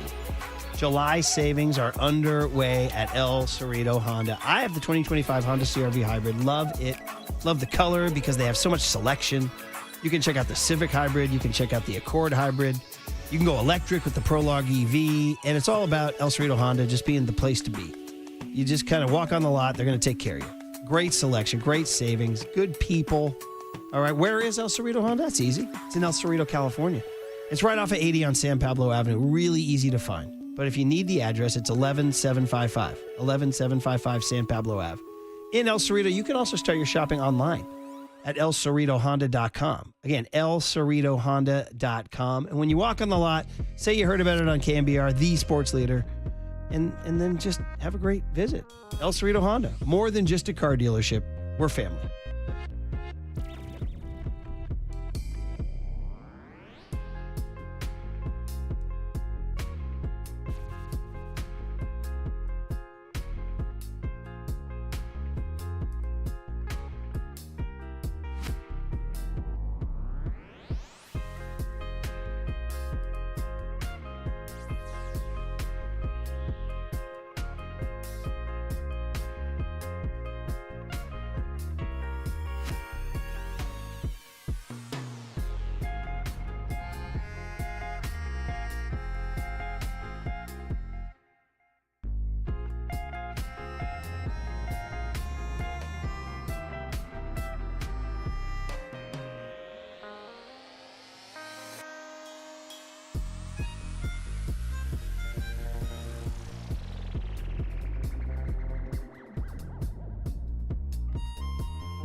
Listen to the sports leader anytime, anywhere. Download KNBR, the sports leader app. Murph and Marcus continue live from the Casino Matrix Progressive Jackpot Studios. Casino Matrix. Progressive jackpots are here. Where are you? Just drop in. 1-800-GAMBLER. Man, we just absolutely pantsed Walter Icalbaceta, who, of course, we usually enjoy, but we had to just destroy him here. Because, listen, we all have family around here. Everybody's got their own things. You know, I got my UCLA honk, you know. Yeah, man, go Bruin. Marcus is like, dude, Yankees, Domingo Germán threw a perfect game, man. I was there. I was there. You know, everybody's got their own pet projects. You know what I mean? You got Greg Silver, Valks ball, you know. Yeah. Well, Walter fancies himself a Toronto Blue Jays fan to the point where he'll wear a jersey to work. Yeah. And so he was wearing one yesterday. Yeah. So we had Dan Shulman on, who was fantastic. And he's the Blue Jays voice in addition to being Sunday Night Baseball for all those years. And he did MLB postseason radio for all those years. And he does college basketball and everything. And I had been to Toronto for a couple of years, 99 and 2000, with the A's. And I experienced their seventh inning stretch in which they have a very unusual song. Okay. Yeah, it's OK Blue Jays, let's play ball, and they do these calisthenics. It's like wiggles or it's like a kid's and all they're doing these weird movements and everything. And so we said, but Walt knows that, or does he? We went outside and asked him during the break, Marcus. I said, Marcus, how do we attack this? And Marcus walked right up and said, hey, Walter, what's your team's song? Walter goes, I don't know, Oh Canada or some S. And we just exploded. He dropped an Oh Canada. He doesn't know. Yeah. Bottom line is he doesn't know. Murph pantsed him, and then me and young Tony tabletopped him. All right. Susan Slusser knows that song well. And you are listening to KNBR AM and KNBR FM San Francisco, the sports leader, a Cumulus media station. As we welcome Susan, let's tell her that she is sponsored by River Islands. Come home to River Islands in Lathrop and discover the San Joaquin River lifestyle with its lakes, parks, and schools. Start your tour today at riverislands.com. Also sponsored by Bigelow Tea. Grab a mug and tea proudly. Susan on the UMA guest line. Good morning. How are you? Hey, morning, Susan. Hi, guys. How are you doing? We're good. You've been to Toronto so many times. Have you come to love the OK Blue Jays Let's Play Ball? It always makes me laugh, and it makes me remember the former A's PR director, Jim Young, who really loved that song and would get into it whenever they played it. Like, I think that was always the highlight of Toronto for Jim Young, so who's now regularly an official scorer at Oracle Park. So we had Dan Shulman on, and he said, yeah, you go through 3 phases. There's a kid, you love it, and then you get to be like a teenager, and you roll your eyes at it, and then you become an adult, and it's huge nostalgia, and you love it again. Yeah, that sounds about right. I mean, what's not to like? It's honestly, it's so silly and kind of bad that it's great. It's their own. It's like their own Canada thing. So, all right. Well, listen, Giants baseball. Here we go, Susan. What's it going to take? 65 games to go. I mean, I guess kind of start with this. Like, is it on? Like, do you consider kind of the wild card pennant race like on right now, or is it still too early to look at the standings? Maybe a little too early, especially with the third wild card. That's just such a toss-up, really, even into the last month. But yeah, you can look at the first. It's shaping up anyway, and certainly some teams are falling out of it. That's the more important thing for this month. Who's fallen out of it. Yeah, and it starts tonight with Justin Verlander on the bump. Susan, what can you tell us about the Giants' decision to start with Justin Verlander, and then how the rest of the rotation is going to play out this weekend? I think they just wanted to give Logan Webb a little bit of an extra day after pitching an inning in the All-Star game. I was there at the All-Star game, and he said it really was just basically throwing a bullpen session in between starts. Right? It was 11 pitches. That's virtually nothing, and nowhere near as high leverage as they had been the previous year for him. So. I think that's really all it is. Maybe lining up a few different things, but I like it, giving Logan the extra day there, and then Robbie Ray to finish up that series. By the way, to back up, Susan, we haven't talked to you since the All-Star game, and you were there.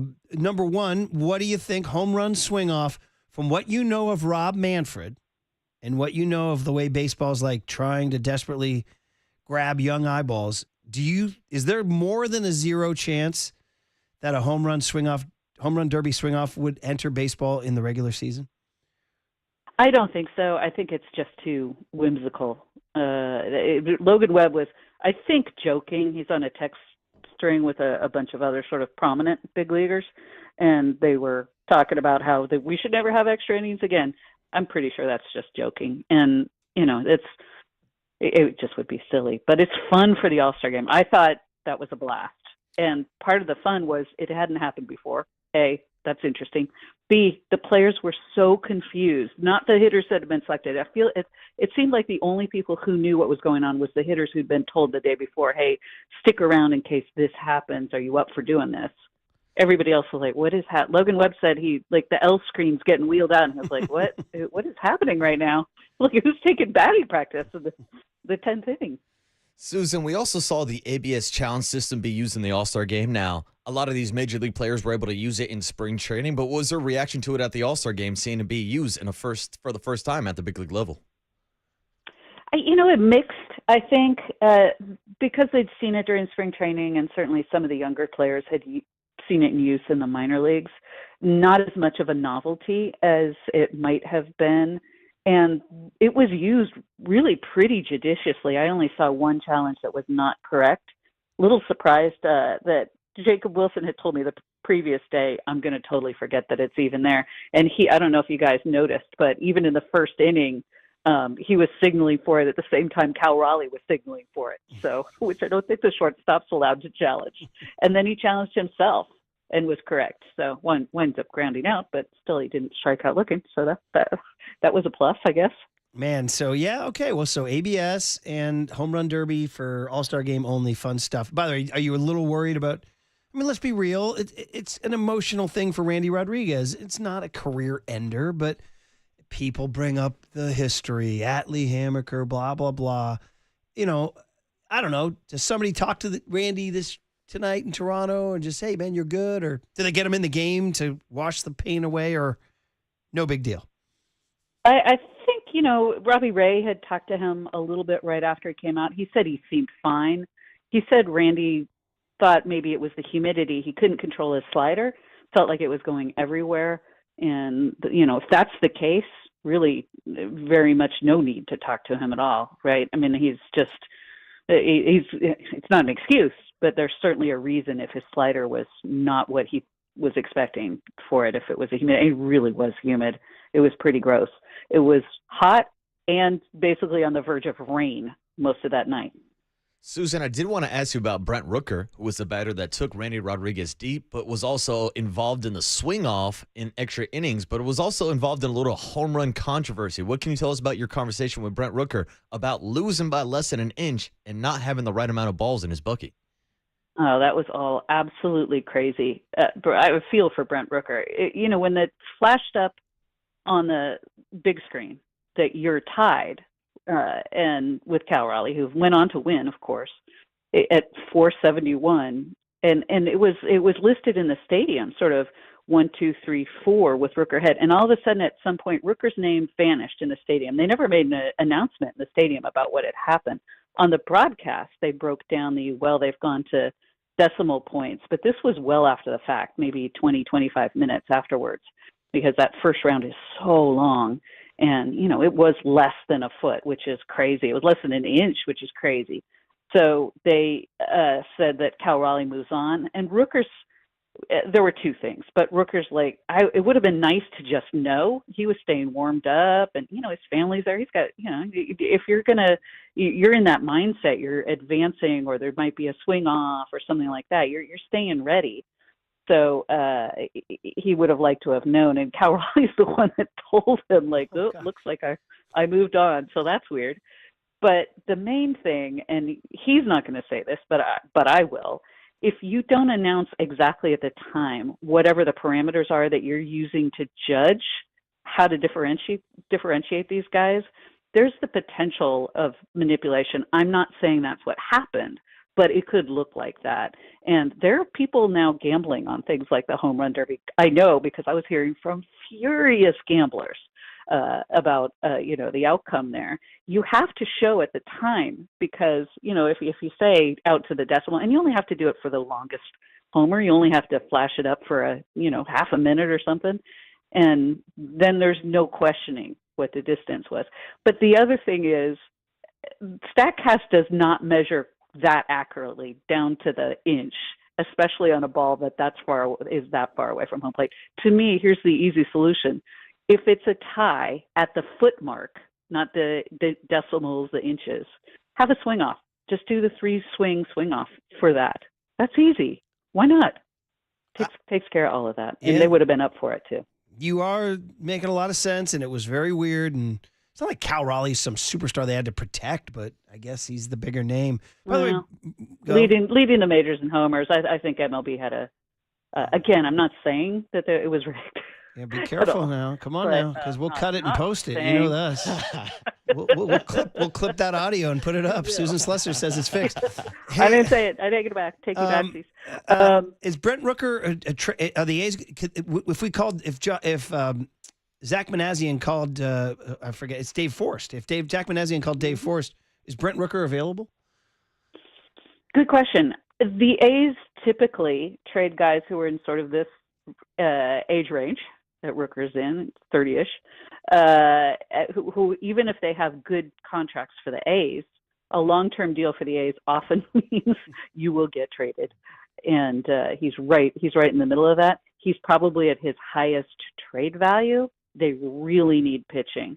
So I don't know if he's available. I just know he, to me, would be an excellent fit for most teams, goodness. But for the Giants, needing a right-handed option sort of in outfield, DH. Now, Brett Rooker is not the best outfielder. He's okay.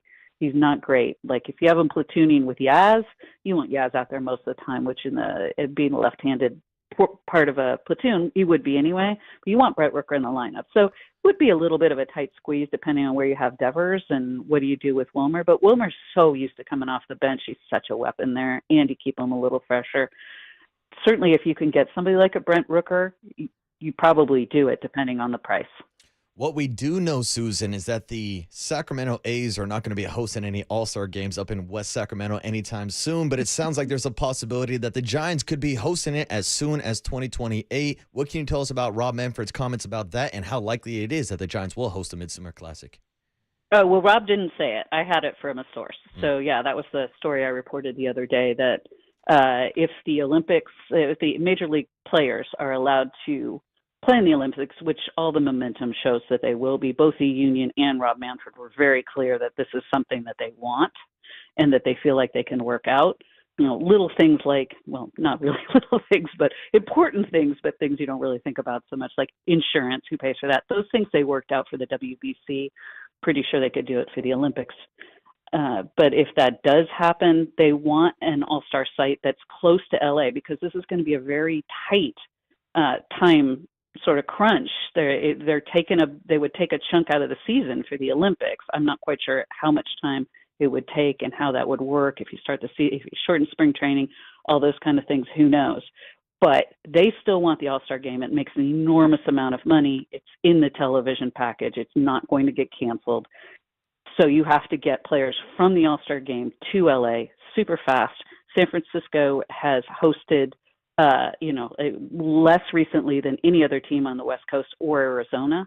So it makes the most sense. Plus, easy flight to LAX. I think that all of that will happen. I think it will be San Francisco 2028. If no Olympics, probably goes to, I think Baltimore or Toronto were the two that were very much next in line. Okay, we'll definitely follow that story for sure, because that would be a very big one for the local situation. Susan, before I let you go, just, here we go into Toronto. It's a tough series. The Blue Jays are good. At Atlanta, they're not winning, but they have a lot of talent. It's not a soft landing coming out of the break. I see you tweeted out the Giants put out their probables. Justin Verlander today, Logan Webb on Saturday, Robbie Ray on Sunday. Dan Shulman was saying that's kind of daunting. Just your thoughts on this series. You mentioned it's a little early to be watching the standings, but it's a tough series, and they're going with Verlander on a Friday night to start it. So your preview of, the realistic, can they take 2 out of 3, and is that the way it's going? It is a good team. I think the Giants are one of those teams that will really have benefited from the break. They have a couple guys who are banged up. I mean, everybody does this time of year. Devers is a guy I think really needed a little bit of a break and maybe a mental reset. I think he might come out swinging the bat well. They've got a slightly older team at this point, so I think they'll do well. You know what? I'm going to call it. I think Justin Verlander gets his first win finally tonight. That will be fun. Speaking of older players, much, much, much older players. So that will be fun. It kind of makes almost every one of his starts weirdly almost must see. Like, is he finally going to do it? The Giants recently have been playing a little bit better against the good teams and not as well against the teams that aren't as good. So the series that I think is potentially a little bit more pressing is that Atlanta for the series. So, but man, I have to say one thing about Atlanta. I know there was a lot of controversy about it, the game getting pulled there and then putting back there. They really did a very nice job, and that area that they put around the ballpark is really hopping, and I can see why that's sort of now the new model for stadiums. Well, yeah, I agree. And the Hank Aaron tribute I thought was particularly cool. Props to MLB, phenomenal. Right? The pregame ceremony was very bizarre, but we liked it. Something about it gave Star Wars Christmas special vibes, like with the stormtroopers dancing, where you're like, what is happening right now? Wait, we didn't like Ludacris and Jermaine Dupri, Welcome to Atlanta, where the players play? Exactly. All the players are standing up on the podium looking completely still and looking so uncomfortable. I would have been so happy if one of them had started dancing. I saw you tweeted that out, and I think you're right. They should have been more relaxed because it was a very fun. I mean, and those dancers on the red carpet were making us laugh. The way they kept their cardio going the entire time. They really did. It's impressive. It really was. Really weird. And kept getting five. That was an NBA ceremony. That was not an MLB ceremony. Yeah. Funny. All right, good stuff, Susan. We'll follow this interesting team in Buster Posey's interesting trade deadline as it approaches. We'll definitely, by the time we talk to you next week, that will have much more clarity. So thanks for the time. Thanks, Susan. Fabulous. Thanks, guys. There she is, Susan Slusser. Yeah, we didn't even mention the trade deadline to her. I feel like maybe, we'll talk to her next Friday. We'll probably have a lot better sense of what's going on, man. Big series, buddy. Big series. Why don't we preview it a little bit next on these Sports Leaders? Okay. Blue Jay.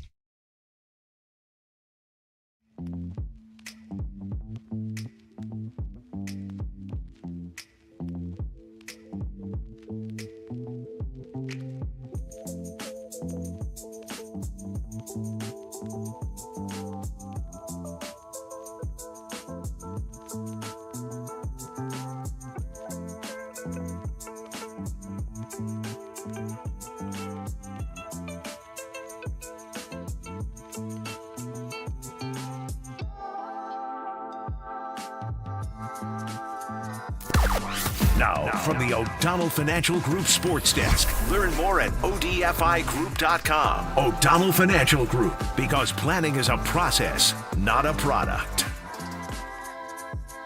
Good morning, everybody. Today's Friday, which means it's the last day of our Grateful Dead contest. We're giving away 2 tickets to go see The Heart of Town, which is a 3-day concert celebration of the 60th anniversary of the Grateful Dead. The event's going to take place at Pier 48 in Mission Rock, and we have 2 tickets for you on Saturday, August 2nd. This is actually Grateful Dub, Shakedown Street Dub. This is their reggae version.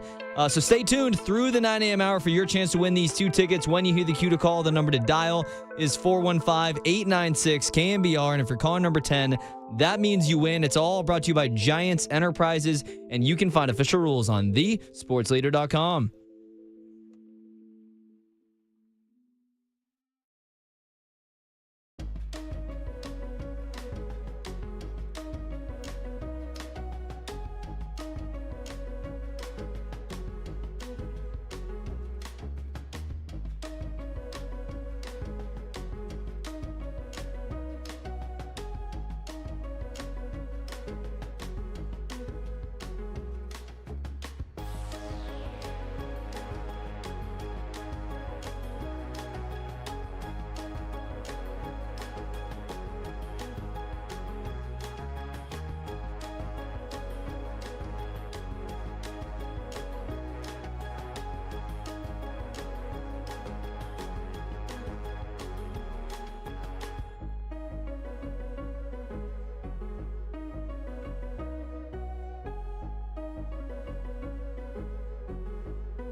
And now it's time for the Protect Your Assets Business and Technology Report with me, David Hollander.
Now back to Murph and Marcus on The Sports Leader. Streaming live on thesportsleader.com and KNBR. The Sports Leader app. Murph and Marcus is sponsored by Bigelow Tea. Grab a mug and tea proudly. We are successfully pulling off a Reggae Friday / Tony turned into a Deadhead week. It's unbelievable. You're doing it. We found this Grateful Dead reggae cover band called Grateful Dub. So here we go. Casey Jones. As you know, Tony, trouble ahead, trouble behind. Keep your head on a swivel there, buddy. And you never know what's coming from behind if there's something downwind. Shout out Scotty Scheffler. I thought you were going to do the Shane Gillis tush push. Yeah. No, we never played the tush push skit, huh? Yeah, it's long. It is long. It's too long, but it was good. It was funny. Our short attention span audience. Here we go, guys. You hear this? That means it's time to win tickets. Call Curly now. Put him to work like his dad used to at Curly Co. construction sites. Put him to work. Grab a hammer, dude. Do something. Make yourself useful. Yeah, tell John Joe Curly to come fix your roof. Like young Tony might work the oyster stand at Golden Gate Park. Might work. I've already confirmed. Dude, with this is unbelievable. With Mike. Can I get some applause here on this? Hell yeah, hell yeah, hell yeah, Tony. For people who don't know, by the way, call Curly, 415-896-KNBR, 415-896-KNBR. 2 tickets to see Heart of the Town at Pier 48 on August 2nd, Saturday, August 2nd. It's a 3-day concert celebrating the 60th anniversary of the Grateful Dead at Pier 48 in Mission Rock, headlined by Graham Lesh and friends. Bill's son, of course. Jeez, Bill. Jeez, my God. I'm confusing Bill Graham and Phil Lesh. Phil's son. Thank you. I can talk. Plus special guests presented by the San Francisco Giants and Relics. It's July 31, August 1, and August 2. So you can go to any of those 3 days. Dawes, Melvin Seals, Jackie Green's going to be out there. That's awesome. So this contest caused Tony to start playing Grateful Dead as a rejoin, and he was like, dude, I kind of dig this. And it was like Monday. I was like, yeah. Let it go. Come on in. Then Tuesday, he kept playing more. He's like, I'm in. And then by Wednesday, he was basically wearing tie-dye and spinning. Well, the key is he's not just playing it now as rejoins on our show. He's playing it in his car as he drives to work. Like, he's now gone Grateful Dead over the Bob Melvin pregame show, Murph. That's how serious he is about the Dead. Well, that's the All-Star break. I mean, I can't. I would be. I do a little bit of both. You know, I got a lot of time in the car. So the All-Star break allowed him to become a Deadhead. Here's the deal. So what happens is, they're playing Golden Gate Park. It's going to be a big, gigantic show. It's sold out, of course. And one of our listeners who runs, Pappy's Oysterette in the Marina. Pappy's Oysterette in the Marina offered Tony, if you come work the oyster stand at the show, I'll get you in the park. Unbelievable. And you said yes. Dude, I don't run from a challenge or run from work. Do you know how to shuck, buddy? Yeah, 100%. That's the question. Can you shuck an oyster? Shuck you. Let's just say, go shuck yourself, Tony. When I was offered the job, he was like, yeah, you've run a board before. I was like, yeah, of course, no problem. And I'll be honest, I've run the board about 3 times before getting this job. When I first got the overnight gig, he asked if I had Kevin Graham, shout out KG. Adapt, improvise, overcome, as Pecan used to say, the U.S. Marines, That's it. Fake it till you make it. Let the faking begin. How do you think I got this job, Tony? There you go. So, I will be learning how to shuck oysters and be out there for 4 hours, and then maybe you go see the show right after. Then you'll shuck off to go see the Dead. You're going to be at one more Saturday night. You'll lose your mind. Should be a good buddy. time. I'm excited. It's funny. It's like the Grateful Dead. I mean, it's cool that you're listening to them in your car and all that, but it's all about the live experience. It's 100% about the live experience. I mean, it's almost like people almost just listen to them in their cars or at their home just as a chance just to kind of get a fix, but it's all until the next show. You need to go to the next show. 808 I need more KNBR. shows. Yeah. Is there a community bigger than the Grateful Dead that prefers to listen to the live concerts over the studio Bruce recorded Springsteen. albums? Springsteen. That's big about like Bruce Springsteen live live. shows. I was like driving people in the quote dates like Paulie Mack I was would do. driving the other day and heard some people knocking Springsteen. They were doing Springsteen versus Petty, and the guy was like, "Oh," and I was just saying to my windshield, I was like, "You've never been to a live show. It's a soul cleansing experience to see Springsteen live. He's unbelievable. He's a preacher. He's like he's a freaking reverend. Like you come to grips with things in your life, dude, and then you wind up putting your hands in the air and crying and shouting and sounds screaming. like a baptism or something. It's a revival tent. Wow. It is. It's truly a revival tent. Getting baptized by the balls. I'm not even kidding. Like, I honestly come out of those things like with my head clear, and like I feel like I've seen a minister or a healer, like Elvis in the snake oil in the tent in the Elvis movie. Oh. Whereas the Dead, it's just you came out of that concert gyrating like Elvis with those hips flying everywhere. Whereas with the Dead, you may use a little extra enhancement, and you take your mind kind of trips out. Like, it's different than Bruce. Bruce has you come to grips with your heart and soul. The Dead, you're just going to trip out, baby. I understand. I understand. I understand, Murph. And they're both extremely positive experiences. The Dead's very communal like that with Bruce. You're going to be very... You might make a new friend, buddy. Especially after eating all those oysters, am I right? Hey, man. Someone's asking, I got to be careful with the older demo giving maybe some sort of, extra little gifts. We'll just put it that way. I got to make sure I'm not taking gifts from people. Bring your own. Bring your own. Although, I mean, generally, you got to trust. Yeah. If somebody hands you something, there's generally some good trust And going if you're on. looking for something, I know a guy who knows a guy. I'm sure he'll be out there spinning he will around. Be out there. He'll and be of out course, there. you'll see Paulie out there, too. Yeah, I can't get... We're out of town. I can't go. It's a huge bummer. That's for me. what I'm here for. I'm going to give you the whole recap. I know. And we're just flat missing it. We're going to be gone. I'm gone the week after next. And so you're going to have to just give me the whole breakdown. What I will be doing is following the Giants. There we go. We'll bring it back home there to the Giants. So thanks to Susan Slusser and Dan Shulman and Mike Krukow. We're not done. Chris Haft will join us on the other side. Chris was the Giants beat writer forever and now has a book on Willie McCovey. So we'll talk about that.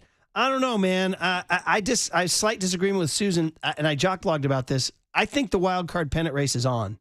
I think it's now started. I'm scoreboard watching at this point in time. Middle of July. Yeah. Scoreboard watching. I don't. Okay, so you think I'm crazy? Well, let's be honest. You've been scoreboard watching damn near since the start of the season. This is true. Yeah, you're a big scoreboard guy. You're always paying attention to the loss column because I know that you're a loss column guy. Yeah. Now, me, because of the job that we're in, yes, it gives us content to say, look, the Giants are so and so far back in the division. They're one game behind the Dodgers. They're 5 games. They're here. They're there. They're everywhere, just like the Grateful Dead.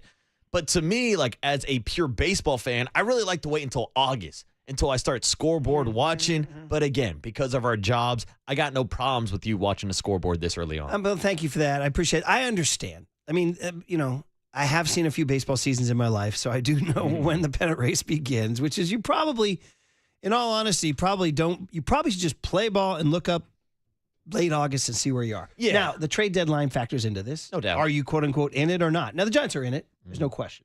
So, we're going to have to factor that into what kind of move they make.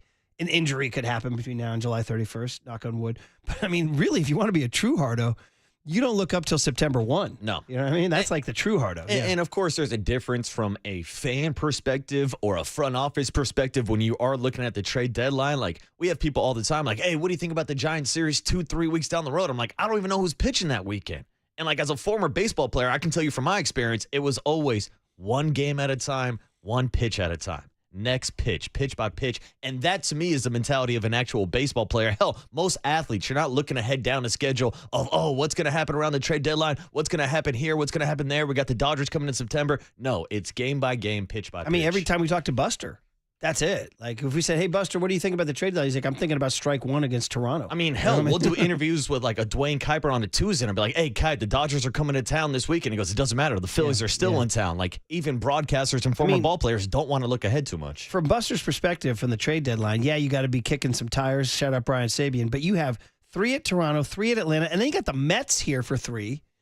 That's going to be, by the way, that's Steph Curry Day. Is there any confirmation that Steph's going to that game? Now, I've seen the Steph Curry bobbleheads that they've been promoting. I imagine he's got downtime Saturday, July 26th, unless he's on a golf trip in Ireland or something. Who knows? I mean, he was hanging out here in the Bay the other day going to one of those Valkyrie games. He was, by the way, he propped up on my feed. He lost some golf match to some Gabby the golf gal. Have you heard about this? Gabby the golf gal. And he gal. called Devin Booker. Did you guys see this? No, I'm not aware. Young Tony. It was You're a on my bigger golf fan feed than I am.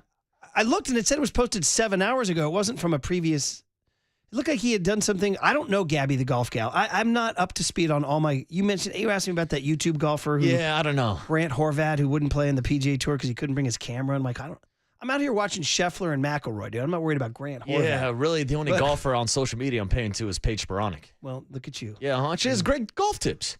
Working on my stroke, Murph. What do you want? By the way, speak carefully when you say that. Yeah, I know. Great golf what? Yeah, I'm swinging the clubs, Murph. Great golf I'm what? swinging the clubs. You said golf tips. Yeah, tips. Okay, yeah, that's what I said. Making Tips. sure. Got to work on my stroke. Okay. Yeah, what? Am I not using the correct terminology? No. I just, it's a careful word there. Yeah, tips. Tips. Yeah, well, Yeah. You know what I mean? Yeah, I got you. All right, thank you. 3 in Toronto, 3 in Atlanta. Do I go ahead and do that thing I do? Give me 3 and 3. Give me 3 and 3. Here we go. Yeah. The Murph 3 and 3. 3 and 3 would be great. They just went 3 and 3 against the Dodgers and the Phillies. All right, so there we go. That's my call. Chris Haft is awesome. He wrote a book on Willie McCovey. He covered the Giants for a long, long time. We'll have some thoughts on the 2025 Giants, and we'll get you guys to buy his book next on The Sports Leader.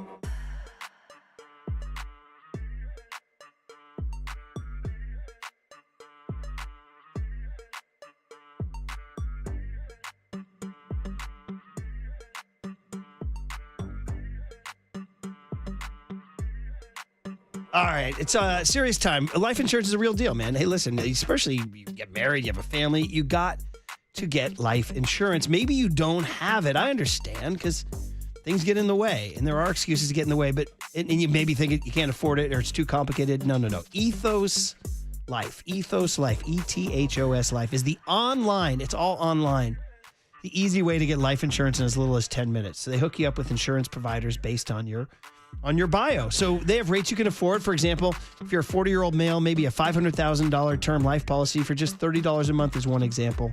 The rates can increase the longer you wait, so don't put it off. So it's Ethos. You can get $3 million in coverage with an online health question exam, okay?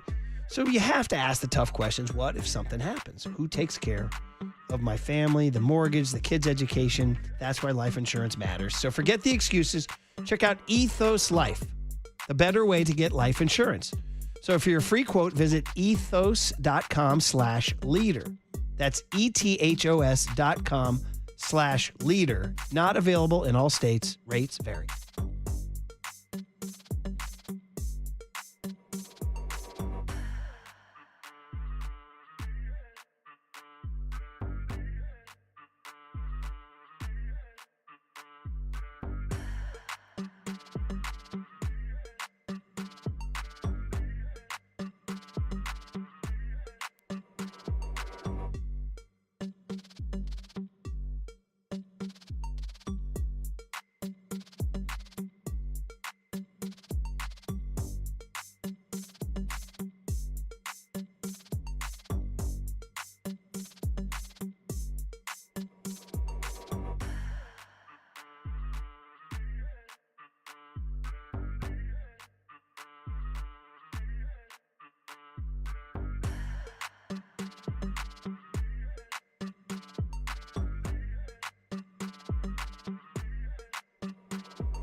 Now back to Murph and Marcus on The Sports Leader. Streaming live on thesportsleader.com and KNBR. The Sports Leader app. Murph and Marcus is sponsored by Bigelow Tea. Grab a mug and tea proudly. All right, finishing up our Reggae Friday, Grateful Dead style. Fire on the Mountain. Good job, Tony. Grateful Dub. Okay, let's end what has been a baseball week, all-star game, and Giants discussion of the impending second half with one more baseball segment. Chris Haft, of course, is our great friend. We've known Chris for years. Great Giants beat writer for years and years and years, and then turned his attention to writing a book on our favorite, Willie McCovey. It's called A Giant Among Giants. We can talk to Chris about that and the Giants. Let's welcome him to the airwaves on the UMA guest line. Chris, you are very welcome. It's your buddy Murph. You met Marcus, my friend here, Marcus Boucher. You're on Murph and Marcus. Chris, good morning. Hey, morning, Chris. Good morning, gentlemen. Great to be with you. How you doing, man? What'd you think of the All-Star game? What'd you think of that? You're a baseball lifer now. Home run derby swing off to determine the All-Star game. What'd you think? You know what? I was all prepared to hate it. I'm such an old schooler now, traditionalist. I was all prepared to dislike it. And as I watched it, I said, this is fun. This is great. Baseball does need some facelifts in certain areas, and this was one, and they got a great format. Yeah, I think you're right. When it all was all said and done, I know you're not going to get 100% approval. I think the majority of baseball fans were just excited. The players looked excited. And you couldn't not smile, really, when Schwarber was doing his thing. I guess the question, Chris, for you, knowing that you've lived through a lot of baseball and Rob Manfred has made some big changes, would you rule out Rob Manfred trying to make that a regular season thing? No. And, of course, I obviously have no inside information on that. But because so many other ventures have, or ploys, whatever you want to call them, have become official, or will soon become official, like the stuff with strikes and balls, the appeals with strikes and balls, and all that. I think anything's fair game. Chris, we know that we want to get into your book about Willie McCovey, but if the Giants did an all-time swing-off between Willie McCovey, Willie Mays, and Barry Bonds, who do you think wins that swing-off? Oh, I could hack some people off with my answer. I just keep on. Whenever I think of Barry Bonds, I think of something a scout said to me. This is even after the PED scandal. Was still. This is during the PED scandal. This one scout I talked to didn't care. He said Barry Bonds knows exactly what kind of swing to put on whatever kind of pitch he faces, and he knows he's only going to get one pitch per game to hit. And just with his home run frequency, I'd have to say would exceed either Willie Mack or Willie Mays. I mean, at their best, all three at their best in the same lineup. My God, I don't want to. That would just be unreal. It's a great question. I mean, really, what other team could match that other than like the Yankees or like Ruth, Mantle, and Judge or something? So, Chris Haft is the voice you hear. He's the author of a new book, A Giant Among Giants: The Baseball Life of Willie McCovey. Now, Chris, this is for those of us of a certain generation. The name is just. I mean, see, the thing about Willie that what made him so special to me was he debuted in 1959. So, like, my dad's generation all saw that. They lived through the 62 series. Then he comes all the way back to the team in 77 when I'm 10 years old. And then I get to experience McCovey at the very, very end. So he played so long, and he was part of San Francisco in two different eras. So you felt like you had to write or got to write the book. Tell us about the idea for the book and what you wanted to get across. I wanted to get across mainly, Murph, and I know this I hit this hard in the introduction, the respect he commanded and the love he inspired from his fans. The respect he commanded from opponents, teammates, that sort of thing, and again the love. And in a lot of cases it was both. I think Larry Hearn. One thing that was fun about this project was getting to talk to, quote unquote old school Giants like Larry Herndon and John D'Acquisto and people like that, and they backed up my premise, which gave me internal strength to carry on with it as the months and years went by. I knew I was writing about something that was legitimate, about a guy who really made you want to be a baseball fan, made you love being a baseball fan, made you love the game, made you love him. First game I went to May of 1969. Dad took me to Candlestick. Isn't that the stuff that dreams are made of? Early on, Dad takes me to my first game. Willie Mack hits one out. So I think I was in some way I was destined to do this. I felt a link, a kinship with him. All those years. It's so great. I mean, when you just talk about him, I start to get kind of the goosebumps all over again because of what he meant to the Candlestick generation. Because the team wasn't good in the late 70s and early 80s when he came back. The people who lived through him in the 60s saw him as, National League MVP and 500 home run guy. But for us, he was like a link to that. But he was that way. I mean, I don't want to say like gentle giant is almost like a cliche, but he was, right? Because he's a big guy, right? What was he officially? 6'4.5"? 6'4", I think. Seemed like he was bigger than 6'4", Chris. It seemed like he was bigger than that, Yeah, there weren't that many players at that time who were that tall, and even now, a lot of the best players are, 5'11.5" or whatever, like Willie Mays. Uh-oh. Did we lose Chris? We got to make the connection again. Dropped out. Him. Dude, I'm telling you, 6'4". I mean, 6'4" is a great size. I mean, my kid is 6'5.5". He's just, my God. I mean, he dwarfs me, but that kid is growing. And he got the shoulders now on him and everything. But McCovey, I feel like McCovey was that tall. Like McCovey, he just had a presence. The shoulders on McCovey, the biceps on McCovey, the height of a McCovey. And this is something that I wanted to bring up to you and also bring up to Chris. Like, you talk about Willie McCovey and what he did to connect the generations. I kind of view it like Buster Posey's doing right now, connecting different generations of baseball. But it's cooler for the younger generation. Like, you should ask Rory about this since he's always playing MLB The Show. Yeah. They have a Willie McCovey card in MLB The Show, so you can play with Stretch. So, like, for this generation to learn about the past and the history of baseball, they can now do it through video games. I mentioned this recently when he came down the other day and said something about, I don't know, Satchel Paige or something like that. I was like, dude, and it's MLB The Show. Yeah. I want to make like MLB The Show, like they need like the Presidential Medal of Freedom or something, because them doing that for this generation is everything. Because otherwise these kids, they're not reading books today like we did. We used to read baseball stars of the 1960s or whatever. That's how I found out about, Harmon Killebrew or something. So, but they don't, but finding them out through video games is everything. Mm-hmm. All right, there you go. So McCovey on MLB The Show. Yeah, it's pretty cool. Chris, sorry we dropped off. This is what happens in modern technology. The phone connections have gotten worse as we've gotten advanced as a society. So, but anyway, back to McCovey. And I was talking about his size. I want to sort of lead into his power.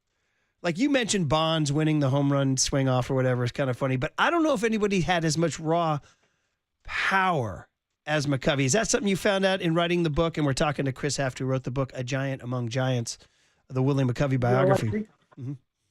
I think National League pitchers of the 1960s would wholeheartedly agree with you. Another of the players I got to talk to was Jim Maloney. Great pitcher, starting pitcher of his time. Could throw fastballs past anybody. He said once Willie Mack learned to hit the high inside type pitch, that was it. It was all over. Pitchers might as well just shut it down because they weren't going to get McCovey out. And in fact, he put together probably built his Hall of Fame candidacy with the years he had from 1965 through 1970. He was always in the top 10 in home runs.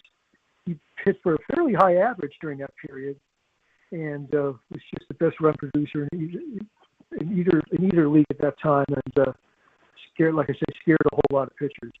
You need to tell the young generation about Don Drysdale. Don Drysdale was a head-hunting, hard-throwing Dodger, like the worst human being in baseball sense there is possible. But the fact that did not Willie McCovey own him, Chris? Owned for a while there. And Drysdale was a guy who was a Cy Young Award winner now. He was no slouch, but Willie Mack drove him bonkers. One quote from Drysdale was, "McCovey, I wish he'd quit." Totally demoralized him. Oh man, it's so good. Chris Haft is the voice you hear. The book is called A Giant Among Giants. And listen, if you're a Giants fan, you have to get it, of course, because Chris knows his Giants very, very well. Like he said, his first game, he saw McCovey homer in 1969. So it's Haft, if you're going on Amazon or to the bookstore, Chris Haft. And the book is A Giant Among Giants. Just last one, do you have like a favorite McCovey story? Like for me, we have this Lindsey Nelson call in 79 when he had a pinch hit double against the Dodgers near the end, and the crowd just cheered and cheered and cheered. Do you have like a favorite moment? I mean, the 62 World Series, you devote a whole chapter to the line out, to Bobby Richardson. What's your favorite story?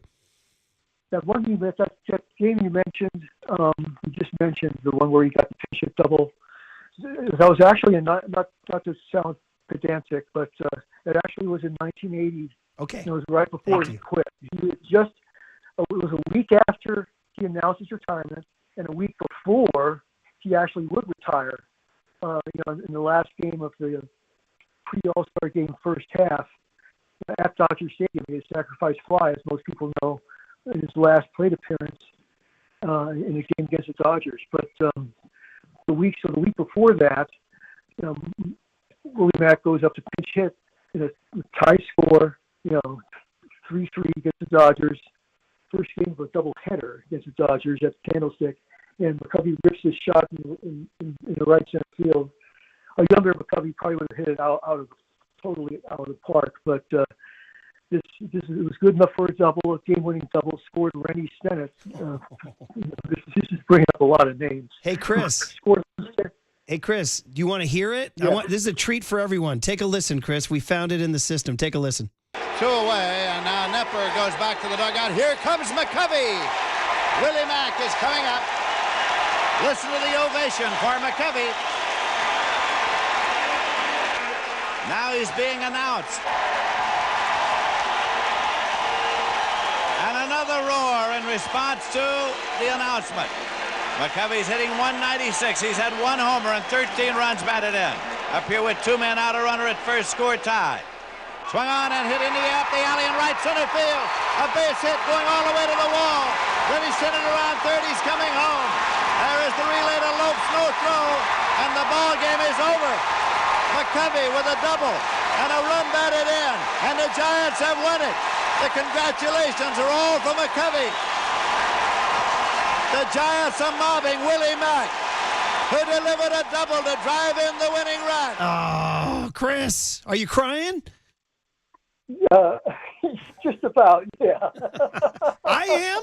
I got tears in my eyes. Oh, my God. Oh, my God.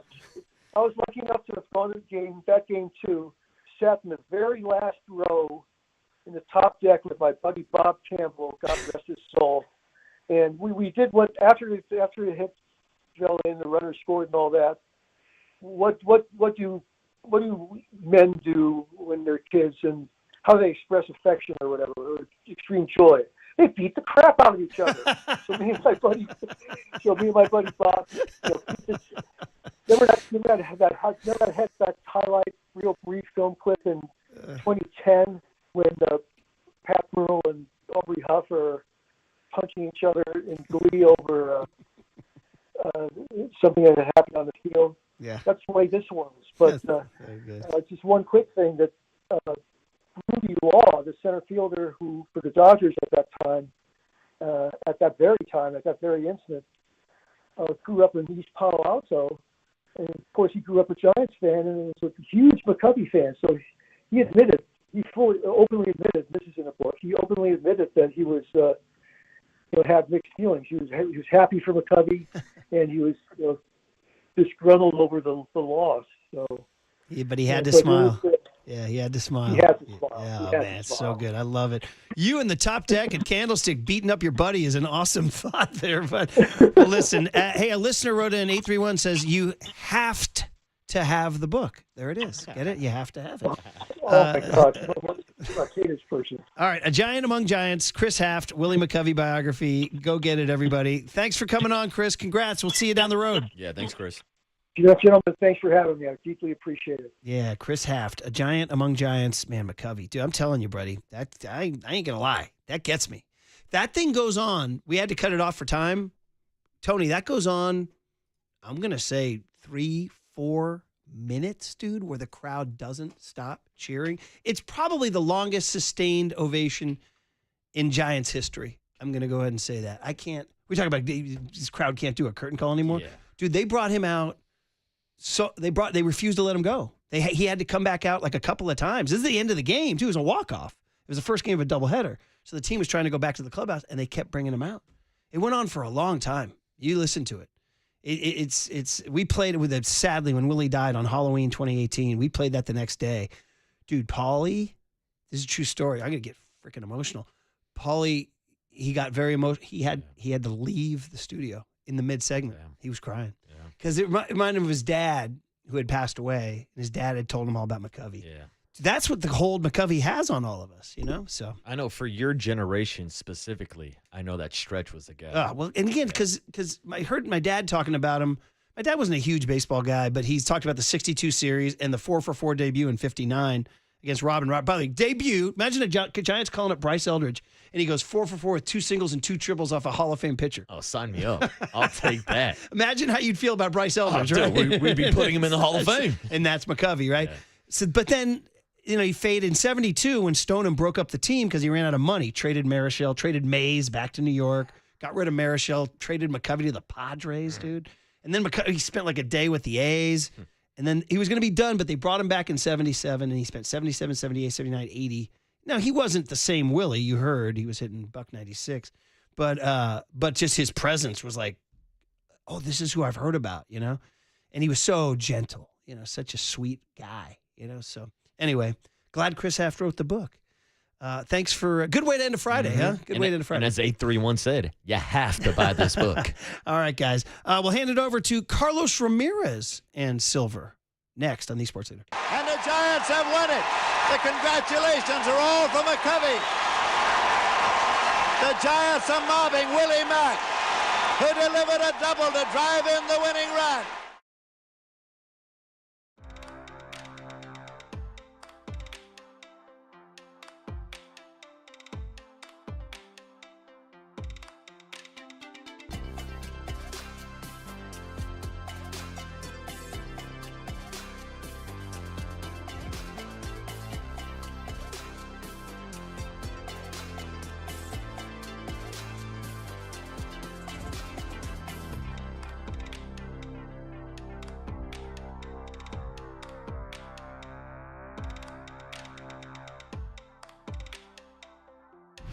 Time for traffic on the Sports Leader.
Listen to the sports leader anytime, anywhere. Download KNBR, the sports leader app. Murph and Marcus continue live from the Casino Matrix Progressive Jackpot Studios. Casino Matrix. Progressive jackpots are here. Where are you? Just drop in. 1-800-GAMBLER.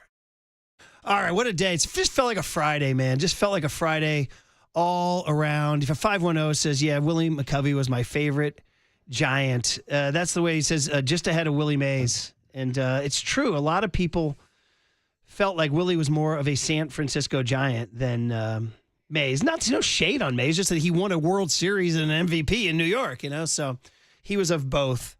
That's why they say he was wear that G cap to represent both. So. Yes, represent the Giants. All right. You got big weekend plans? Yeah, I'm headed up to Clear Lake this weekend. Yes, I'll be hanging out in the sun playing with our Survivor? guy, Adam Copeland. Survivor or Big Brother? Or? The 2024 champ, was it 24 or 23? I don't even remember anymore. But last time I was up in Clear Lake, I took home the trophy of Survivor, Murph. The tribe has spoken. You are the Rachel of that trip. No. I'm not the Rachel Riley. I'm not the Boston Rob. I'll be the Sandra here in this situation. I'm off to Orange County, y'all. If you need anything from Irvine, let me know. water polo tournament. Everybody in JOs knows the deal, so we'll have fun. We'll check it out. I was feeling good about my weekend until I found out that Greg Silver's about to hop on a bird and go out to Portugal. And then see Lucky Oasis kid. in London. Portugal. Dude's going to my hometown. Yeah, going to the homeland. They say they got some good food and good beaches there. Oh, dude, I got to get out to Portugal. Young Tone, big plans. You going just more dead for you? Oh, maybe diving into the rest of the listening. Just Giants baseball. What are we talking about? We've been off the whole week. We got Giants baseball we got coming one up. last big Young Tony for the week. What do we got here? Murph and Marcus want to know, what did young Tony learn today? Well, so the joke is he's very, very young and innocent. Hey, I know that now, okay? All right, sponsored by Bigelow Tea. Grab a mug and tea proudly. Tony, what did these 4 hours teach you, buddy? A lot this week. And, frankly, for me as a Giants fan, I kind of came online in 2012 and 2014. And unfortunately, yesterday we lost Bill Neukom. So I didn't really know a ton about the guy. Okay. The Giants way was something that he was a big part of. And then, of course, the bow ties. But I was actually just curious, Murph and Marcus, your take on Bill Neukom. Well, my thing was, what I said it before, it's like the local aspect of a guy who grew up in San Mateo, went to San Mateo High School, got successful as a lawyer, and is part of that local vibe that we had, guys who loved the Giants, and he ran the show during the 2010 season, and so he was doing it the right way. Whatever button he pushed, whatever culture he created resulted in the championship, and he's the guy who got to hold that trophy. We lost him at age 83. His condolences to his family, his wife, Sally. But I like the fact that it was a local guy who got to win a World Series with the Giants. Yeah, and I like the fact that you can go out to a ball game and see a guy in the ownership group, not only in a bow tie, but out there with his baseball mitt as well, trying to catch some foul balls. We're going to get Tony in a tie-dye bow tie for his stint at Golden Gate Park and I'm in a couple telling you, weeks. with the way that Tony plays golf, he might have to dive into earthing now, where he's playing barefooted because he's that much of a deadhead. Dude, his life's about to change. He doesn't know that. Anyway, rest in peace, Bill Neukom, and thanks for that 2010 championship, dude, because whatever you did, they won it all. All right, when it's time for a change, think Speedy Oil Change and Auto Service. Engine light on. We can fix that. You're listening to KNBR AM and KNBR FM San Francisco, the sports leader, a Cumulus media station. Just a little bit of wind from behind. I'm sorry guys. Sports are always funny, not gonna lie. Megan's such a special person, and she inspires so many around the world. I've seen it firsthand, and it's an honor to be by her side. That's the end of the game. 4 hours, 3 faces, 2 Gregs, and 1 place to be. Excellent. Greg Papa. Touchdown! San Francisco! And Greg Silver. Let me tell you something. There is no such thing as being calm. I am fired up to be here. This is Papa and Silver. The possible tying on its second, Freeman. The runner at first. The right-handed hitter Smith stands in. Ground ball to third. Glove cleanly by Chapman. The second one to first. 2! A double play! And the ball game is over. Just like that. Camilo Doval makes short work of a guy who's been tremendous in the clutch this year. This fan base is generational. It's rabid when it's percolating and it's really cooking inside that ballpark. It's like an East Coast vibe. They get it. They understand the game. They love their players. And he is right to frame it that way. We are in the memory-making business. And I think once you play in San Francisco in a meaningful season, with the backdrop of packed houses, you understand the meaning of that. A little Giants baseball back in our lives. And Brian Sabian was on with us yesterday talking about meaningful memories, the memory-making business. And once you play a successful season in San Francisco, you understand just that. Greg Silver, Carlos Ramirez filling in for Greg Papa. JD going to be in here next week, and we're going to have a lot of fun today. Actually, I joked with Carlos about 2 minutes ago. I said, let's have a good one. And he goes, yeah, why not? And he goes, can you imagine if we walked in and just said, let's have not that much fun? And I thought about Larry David doing an SNL opening monologue where he said, yeah, we're going to have an okay show. He goes, everyone always says we're going to have a great show. You don't do that. It sets the standard a little bit too high. So we're going to have the show be whatever it is. But 4:07, and yeah, it's one of those weird start times out in Toronto. Justin Verlander will be on the mound. The Giants' second half is underway. And for all the drama, the chaos, the highs, and the lows, still a lot of work to be done for a team that is 7 games over 500, because as it stands, we know very well by now they are a half game back of that last wild card 2 division rival San Diego Padres. So the month of September going to be a massive one, but it all starts right now in Toronto today. Little Niners talk on the way, little Coldplay talk on the way, little San Jose Earthquakes kits that Carlos Ramirez is wearing on the way. What's happening, my friend? I never knew how great the hotel was here at KNBR. I slept here last night. I mean, I did Niners Nightly. Yeah, fresh off a Niners Nightly and a sports phone. So if you don't know, the station, we have a new studio. We have new facilities here at Daly City. It includes a hotel for privileged guests like myself when we have to do the night shift. And then the morning shift, the day after, we can stay here. I have a suite. It's called the Car Ram Suite. Mike Kohler was nice enough to christen it to my name. I have a king bed there. With a wonderful bathtub and a shower. It's awesome. Breakfast is included in the amenities. It's in the package. I'm ecstatic. I had a massage this morning. I mean, we no expense was, saved. I'm really pampered this morning, Greg. This is good. See, I was wondering. You rolled up before 9, and I was thinking, whoa, Carlos got in here early for... But that's because of the hotel. It all makes sense now. It's the KNBR Hotel. It's a 5-star experience where you just finish your night shift like I did. You just waltz into your massive suite. It has city view, which is what I requested, and they obliged. What's not to love? The Daly City view. Yeah, yes, of course. Why would you love that? Yeah, I mean, look, I was saying to Larry Kruger when he was in the first few days this week, you look out the window, and the show takes on a whole lot of different personalities because you got the beautiful view of Marchbank Park to the left. Yeah. But then sometimes around 12:15, you see a little bit of sun, and then by 1:15, all of a sudden new fog is rolling in. You just never know what you're going to get here. But our show today is going to be a lot of fun. We got Giants to get into, of course. JP Martinez, Giants pitching coach, is going to be joining us at 12:30. I'd say he's done a pretty solid job for the first half of the season, considering that we got 3 All-Stars in that game, and all 5 starters, I think, have been pretty solid. I know that a lot's made out of bird songs last month and the stats that Justin Verlander has had. We're going to see Verlander today, and I vowed to just not even bring up the number one stat that everybody likes to focus on. Look, he's done some damage in Toronto. Which is what? Which is the fact that there's been 15 starts, and he's still stuck at the number of 262. Mm-hmm. Yeah. Have we had this conversation before? I don't think we have, no. This is only a show 2 together in the last couple of weeks. Okay.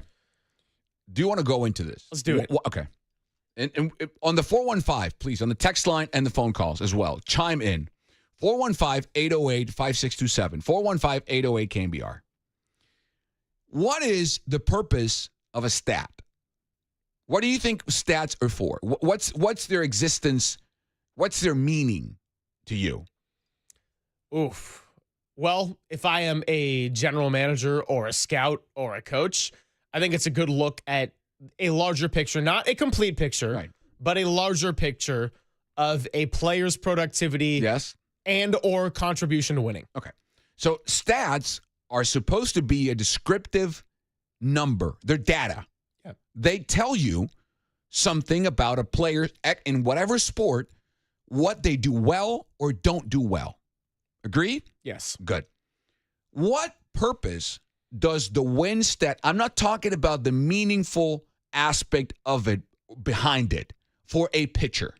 I'm talking about the descriptive factor or lack thereof of the win-loss stat for a pitcher. In today's version of baseball, yes. And Greg Papa and I have gotten into this. I'm going to take a page out of his book because I think he said it better than I could have.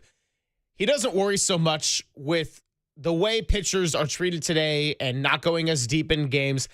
Not that focused on the wins, more focused on the losses. Now, a loss doesn't tell the entirety of the story, but I certainly think a loss on a pitcher's baseball card does tell more of a story than a win, because at the very least that says that when you left the game, your team was losing because of earned runs that you gave up. Now, sometimes in the case of the Giants, that's been 1 earned run where Robbie Ray has gotten a loss. Sometimes it's 2, sometimes it's 6. it's not an exact science, right? Logan Webb gets the win. And last Friday against the Dodgers, gave up 6 earned runs to a Dodgers lineup that was great. Landon Roop and Robbie Ray go out the next 2 days, pitch great performances. They don't get the win because the offense didn't execute. Yeah. So I would say loss has greater significance than a win in today's version of baseball. Okay. What I hate about the stat is it tells me little to nothing about the starter. It just doesn't. I'll give you an example. Yeah. I'll give you 2 blind resumes. I know you love this game. Let's go. I'll give you 2 blind resumes just based off wins and losses. And you tell me who's the better pitcher. Pitcher A has a 9-4 record with 107 innings pitched.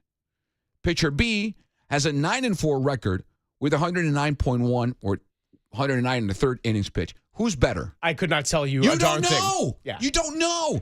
So pitcher A has a 4.12 ERA. Pitcher B has a 2.72 ERA. Who's better? I'd say pitcher B. So what did the win-loss record tell you about the guy? Nothing. No. Nothing. Because it's dependent on defense, offense, park conditions, manager. There's so much today that goes into winning and losing for a starting pitcher. I know the stat for the pitcher means a lot because it means you started the game, you at least win 5 innings, and you gave your team a chance to win. I understand it. So pitcher A is Chris Bassett, who has a 4.12 ERA, who has a K per 9 of 8.7, and has a WAR of 1. Pitcher B, 9-4 with a 2.72, is Joe Ryan, who has a 10 K per 9 and a 4.1 WAR. So Joe Ryan is 4 times better this year in terms of winning for his team than Chris Bassett is. But the record, Greg, is the same, 9-4. So again, I ask you and the fans, what the hell does the stat tell me about the guy? Nothing. No, I'm with you. In a descriptive manner, Totally. in a talent production evaluation aspect, it says nothing. And I get how in a different era of pitching when guys were going 7, 8, sometimes the full 9 routinely. Sure, if you go 7 innings and you don't get the win, sometimes that happens, right? That is very possible in today's game. But by and large, getting the win or the loss is more likely going to reflect how your team does that day. So if you're pitching back in Mike Krukow's era and he had a season when he get 20 wins, that's reflective of when he started, the team did very, very well on that day. But today, we look at Justin Verlander, for example. He's got the 0-7 record. He has pitched 15 starts. I would say that of those 15, Carlos, 2 or 3 have not gone very well, like the 4th of July. I would say that there have been a couple in which I think he pitched really well. And then there have been a lot of handfuls in between where the other factors of fielding, ballpark, run support, that's what you really look at more so than, Justin Verlander, how many innings did he go? How many strikes did he throw? What was his velocity? I'll give you another example. I'll give you another one. If I tell you that the Giants, breaking news, fake. Breaking news. Buster Posey just traded for a starter who at the All-Star break has a 4-8 record. Is that a good thing?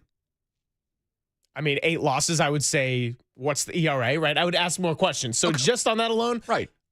I don't love it at face value, but again, you got to have a larger picture. What do you think fans would say if we were to break news right now? Breaking fake news. Buster Posey just traded for a starter whose All-Star record or whose All-Star record at the All-Star break is 4-8. How do you think fans would react? I think just if I only tell them his record is 4-8. That alone, I don't think it'd be the warmest reaction. Obviously, name and reputation and past All-Star nods and everything carry a lot of weight. But yes, to your point again on the win-losses, that alone, I don't think is going to generate a lot of buzz. And then you start asking the questions, Stu, in any trade scenario. Okay, what'd you give up? Now, to get Rafael Devers at the trade deadline, for example, if you gave up Bryce Eldridge, I think there would have been a lot of mixed reaction. Now, I know Devers has not produced in the sample size of games in the way that the Giants would like to see yet. But you got Rafael Devers without giving up at Bryce Eldridge. And yes, Kyle Harrison. The compensation matters. Exactly. Right. Compensation matters. Kyle Harrison might have a very bright future in this league. James Tibbs might be a really solid player too. But at face value, to go and get a player of that caliber, compensation matters. I would say money matters if you're willing to take on the contract. But just that alone, 4 and 8, that wouldn't be the most shiny object, I would say. Yeah, I agree. So how about the Giants traded for a guy whose record is 9 and 3? Do you think they would be happier? Fans would be happier. Hey, Buster's traded for a guy who's 9 and 3. Would they be happier? Yeah, probably on that stat alone. Right? 9 and 3? Right. Well, okay. Who do you think they would prefer, fans? The 4 and 8 guy or the 9 and 3 guy? I would say the 9 and 3 guy. Right. Okay. And 707 on the Golden State Lumber and Sherwin text line goes, but Carlos, fans are stupid. No. I'm trying to teach. I'm trying to not teach. That sounds arrogant. I'm trying to convey my point. Yes. Based off the meaninglessness of the win-loss stat to describe the talent or production of a starting pitcher. Well, congrats. If you chose the 9 and 3 starter over the 4 and 8 starter, you just chose Sonny Gray over Paul Skeens. Paul Skeens is 4 and 8. Name me a Giants fan who would take Sonny Gray over Paul Skeens because of their record. No, exactly. Not a single one. Exactly. They would be out of their freaking minds if they would take the pitcher who is leading baseball in WAR. Paul Skeens, despite being 4 and 8, Greg, leads all MLB pitchers at WAR in the putrid Pirates. It means nothing. Yeah. Absolutely nothing. But at least Paul Skeens got a little run support in the All-Star game this week because it has not been happening whatsoever up in Pittsburgh. I literally dream of the day where baseball broadcasts just get rid of the win-loss stat. Yeah. So let's have win and losses for quarterbacks. They exist. Have you ever seen, the fans, have you ever seen an NFL analyst or a broadcast start with, well, here's Brock Purdy, and his win-loss record is this, so he should be really good? No, the only time you ever hear it in a context that I would say matters is when Brock Purdy came in as a rookie mid-season, right, and the team was 5-0 in the games he started, right? When they're on its air, right, when he starts. Of course, that matters because you've never seen this guy. But this year, if the Niners are 7-3 and say Brock Purdy misses one game, and it's a game in which they win without him and Mac Jones, they're not going to be like, well, here's Brock Purdy, and he's charged with a 6-3 record on the season. Right. Yeah. You go with touchdowns, you go with interceptions, you go with completion percentage, you go with,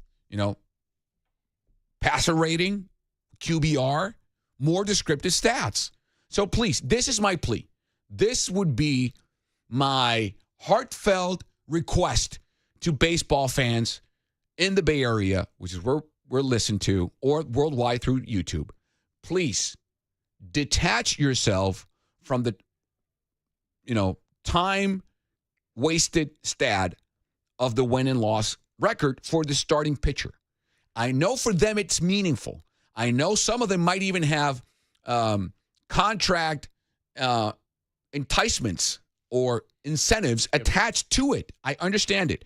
But please see, and I just proved it to you, how the stat means nothing to describe how good or bad a pitcher is. Because, like I just said, the pitcher who leads WAR in baseball right now has a 4 and 8 record because his team sucks. Yeah. What would Paul Skeens' record be if it was with the Giants or the Dodgers or the Yankees or even Toronto? He would be 12-0, 11-1, whatever, 10-3. Well, now he's better because he's 10-3. No, dude's got a 2.01 ERA, a WHIP of 0.93. Yeah. Who wouldn't take him over Sonny Gray? Oh, because he's 9-3, he's better? Stop it. Yeah. So, look, tonight with Verlander on the mound, we're not going to focus on the win-loss stat. And I am glad we got into this because I'm with you. Sometimes a loss can tell a story. Win, I wouldn't say it's borderline useless with all of it because you got to get a larger picture with all other metrics. So, Giants, 407 today with the Blue Jays. Let's get into what really matters, which is the second half storylines. Yes. How this team can get back to being a playoff team. It's not because Hayden Birdsong and Robbie Ray are going to combine for an X amount of wins. It's because the Giants are going to execute in areas that count. Rafael Devers may get going offensively. Hayden Birdsong might fix his mechanics a little bit. Whatever it is, 808 KNBR, we want to hear from you. The text messages are just flying in. Someone is asking do I talk like that always? Look, do you mean my sexy voice? Yes, this is God-given. It's my sexy voice. I'd say I hope so. Yeah, it's how I talk. I mean, yeah. It's okay. If it makes you feel better, one time I had someone suggest I get voice lessons on the text line, and I go, I don't know if I can help you with that one, buddy. I would like to understand the question, 2233. Do you like my voice? Are you talking about the cadence or the inflection? Is it tone? Is it the way I emphasize some of the words? You know, you do have to go to school for this. I don't know if I flunked it or not, but still. And it is my second language, which I'm pretty proud of, if I might say. ERA does say a lot. His ERA is around 5. That's not great. He's talking about Verlander. Yes. That's a more descriptive stat. 100%. Still, could be skewed when you look at expected ERA, which takes more into consideration what a pitcher actually does on the mound, and you compare it to the actual ERA that is affected by things the pitcher does not control, it tells a picture. For instance, last season, Verlander, you could tell, was unlucky. Why? His ERA was 5.48. His expected ERA was 3.78. So when you have a difference of almost 2 full points above, that tells me his defense was not good. Yeah. Was really hampered by it. He was really he didn't benefit from defense. This year, it's more fair. His expected ERA is 4.82. His actual ERA is 4.70. So it's a dismissible difference, Greg. Years past, he has been lucky. In 2022, his expected ERA was 2.66. His actual one was 1.75. Yeah. So he got lucky there. His defense was better and saved him runs. That's what that stat overall tells me. So 808 KNBR. You want to share some thoughts on this? You want to answer the question of who's the key to the Giants getting into the playoffs? Are you looking at certain pitchers? Are you looking at younger role players that could step up? Or is it as simple as, hey, it's got to be the stars. It's got to be Webb, Ray, Landon Roop continuing to do what he's doing, Rafael Devers. Let's hear from you. Pop and Silver, Carlos Ramirez in on the Sports Leader.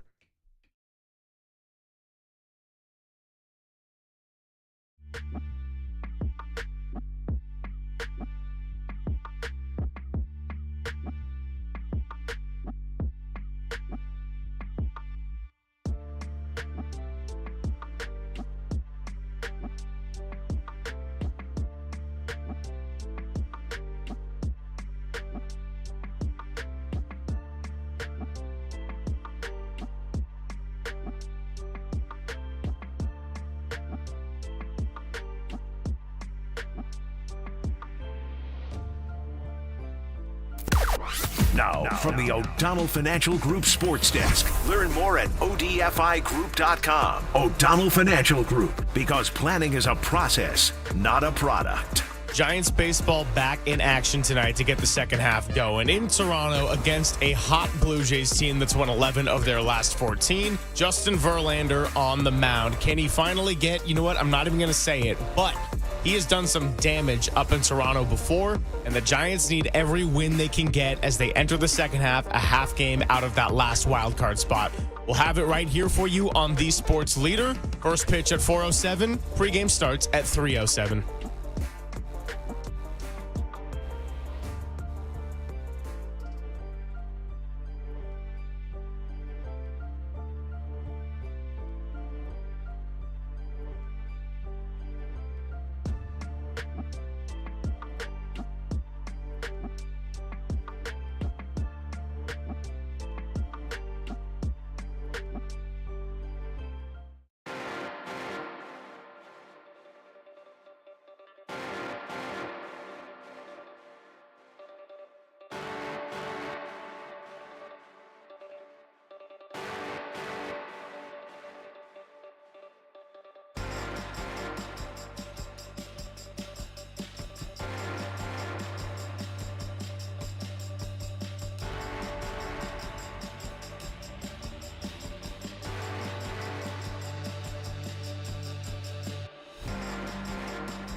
Papa and Silver now continues live from the KNBR Casino Matrix Progressive Jackpot Studios. Casino Matrix. Progressive jackpots are here. Where are you? Just drop in. Please play responsibly. 1-800-GAMBLER. Filling in for Greg Papa is Carlos Ramirez on the Sports Leader. Greg Silver, Carlos Ramirez with you on a Friday as we get you ready for the weekend and we get you ready for Giants baseball to return up in Toronto. 3-game series today, 4:07 first pitch, and then set your weekend alarms early. It's 12:07 tomorrow, 9:05 Pacific. On Sunday, 808 KNBR is the number to chime in. Keys to the Giants making the playoffs here with the final 65-game push. Let's go out to Sticks in Salinas. Wants to talk about pitching stats, everything we got into in that opening segment. What's going on, Sticks? Hey, what's up, gentlemen? Great show today. Love the topics. Baseball is a process game. You cannot focus on the immediate results. Typically, you have to focus on the process. If you're playing good baseball, are you going to win every game? No. But if you look at it over an extended period of time, you're going to typically win more than you lose. You have quality at bats. You have quality starting pitching. You get outs that you're supposed to get. More times than not, you're going to win those games. Statistics are the same thing. ERA is not a great ERA is not a great indicator. I like runs allowed because I don't think pitchers should just get a free pass as soon as one of his defenders makes an error. They're going to make spectacular plays behind you as well. So wins and losses is a terrible statistic. Even batting average is not overly accurate unless looked at over a very long period of time. Statistics are more accurate the longer period of time you're looking at. If it's shrunk it down into, a quarter of a season, a half a season, so many things can happen in there with you having good, bad luck that it can be deceiving. You know what I mean? Yeah, no, I hear you. I think the one area I would disagree, Sticks, is that earned runs versus runs, I think, can matter. And we've seen that with the Giants. And yes, you got Matt Chapman and someone like that making spectacular plays. But the reason that I would say it is important, the distinction, because sometimes an inning can continue because of an error. And if you look at somebody like a Verlander or an older pitcher, when you got to ask them to throw sometimes 15, 20 more pitches because of that, it can change the entire rest of the game. But I think you bring up a lot of great points. I appreciate the call, 808 KNBR, if you would like to join the number. Look, stats do tell a story. They don't tell the full story in baseball. Big immersive picture. We'll see how it goes with a lot of these Giants pitchers. But with JP Martinez joining us at 12:30, I think he would like a lot of the stats that they've had on the pitching staff. Absolutely. And someone on the text line asked me, and I appreciate the question, asked me to explain what expected ERA is. We talked about it. Yes. And I'm not going to go too deep into stats and metrics. It's pretty much, it takes into consideration strikeouts, walks, hits by pitch, and then the quality of the contact that he allows measured by the exit velocity and the launch angle. Because those two things can predict where the ball would land, right? Hence gives you a more accurate depiction of what the pitcher actually controls. For instance, if a subpar center fielder is playing for the Giants or for X team, right? And whatever pitcher gives up a fly ball with this launch angle and this exit velocity, most center fielders, if that's an average one, wouldn't get to that baseball. Yeah. So you would assume that is either a double, a triple, a single, whatever. But if that center fielder is, Denzel Clark or a Gold Glove winning center fielder, more than likely he'll get to that baseball. So the damage doesn't go to the pitcher. The expectation is for that fly ball to be a double or to be a triple. But in that case, the defense benefits the pitcher. So his ERA is not hurt. But the expected ERA is expecting for that baseball to land. Yeah. The opposite is true. If the guy gives up weak contact, but his center fielder is not good, he should have a regular guy gets to that baseball and doesn't affect the pitcher's ERA. It's one of the reasons why I like OPS Plus as a stat, because it sets a baseline of what is average. And expected ERA, there's an assumption that everything around you is average. Luck, contact, defense, It's quality league behind you. average. Yeah, it's Right, league average. right. OPS plus, I like that if it's above 100, you know you're above league average. If it's below 100, and at one point, I think Patrick Bailey was like 41 when we were having the discussion of what's going on with him at the plate. Since then, it's better. Still below 100, but not quite that low. It is a good measure to kind of measure against the league average of that. Forgot where I was going with that. No, and it takes away, for instance, and you bring OPS plus. Yeah. The good thing for baseball fans, the plus, what it means is that the content of the stat is weighted. What does weighted mean? And what's the name of the fan that just called? I forgot the name. The guy who just called. Oh, Dave McCaskill. Dave. Oh, no. No. Sticks and Salinas. Sticks. Yeah. So Sticks spoke. I hear fan and I immediately get triggered. Just think of the guy that caused the most rage in the season. So Sticks talked about batting average and him liking the stat but not loving it. I'm with him because why? Well, fans and I'm both old school and new school, right? What does batting average tell us or the stat? How many times did a hitter have an at bat and was successful in getting a hit? What does it not tell us? What kind of hit he got? So a guy like Ichiro, right, might have a 300 batting average, and a guy like, I don't know, Shohei might have a 300 they might have the same batting average, but the quality or weight of the hits that they get is significantly different. But batting average doesn't differentiate from what the quality of the hit is or the weight of the hit. Yeah. Right? OPS does tell us that. That's the plus. That's what it means, right? An expected ERA is nothing more than expected WOBA, which is it's weighted on base average, which weighs the quality of the hits you get, turned into expected ERA. There you go. That's what it is. It's the pitching version of expected weighted on base average. It is a good statistical breakdown because, and I'm not saying this to mock the text or any fan in any way. No. With all of the craziness in sports these days, and especially the gambling world, expected ERA, it could very well be the kind of thing where you think, oh, is that just what Vegas has the line set at? No. It's and so I'm glad that question was asked and answered, because expected ERA could just be like, oh, what did Walter have as his prediction for the whole season, 1-82. Great statistical breakdown. Carlos Ramirez in with me, 808 KNBR, the number 2 chime in. I see Ben in Berkeley. I see the phone lines lighting up. So we'll get to you in just a bit on the Sports Leader.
This is Papa and Silver on KNBR, the sports leader.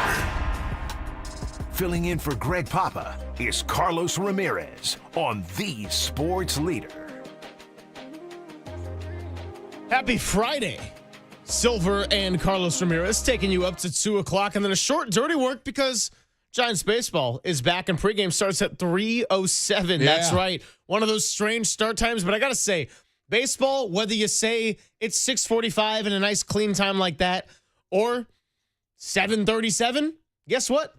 It's always accurate. It's always on time. We're not doing any of that NBA playoffs, 5:30 start, 5:43 tip-off. So that's exciting for sure. And pregame will be right here on the Sports Leader, as well as back on NBC Sports Bay Area. 808 KNBR, the number to chime in. Talking a lot of Giants first hour here. Ben is in Berkeley.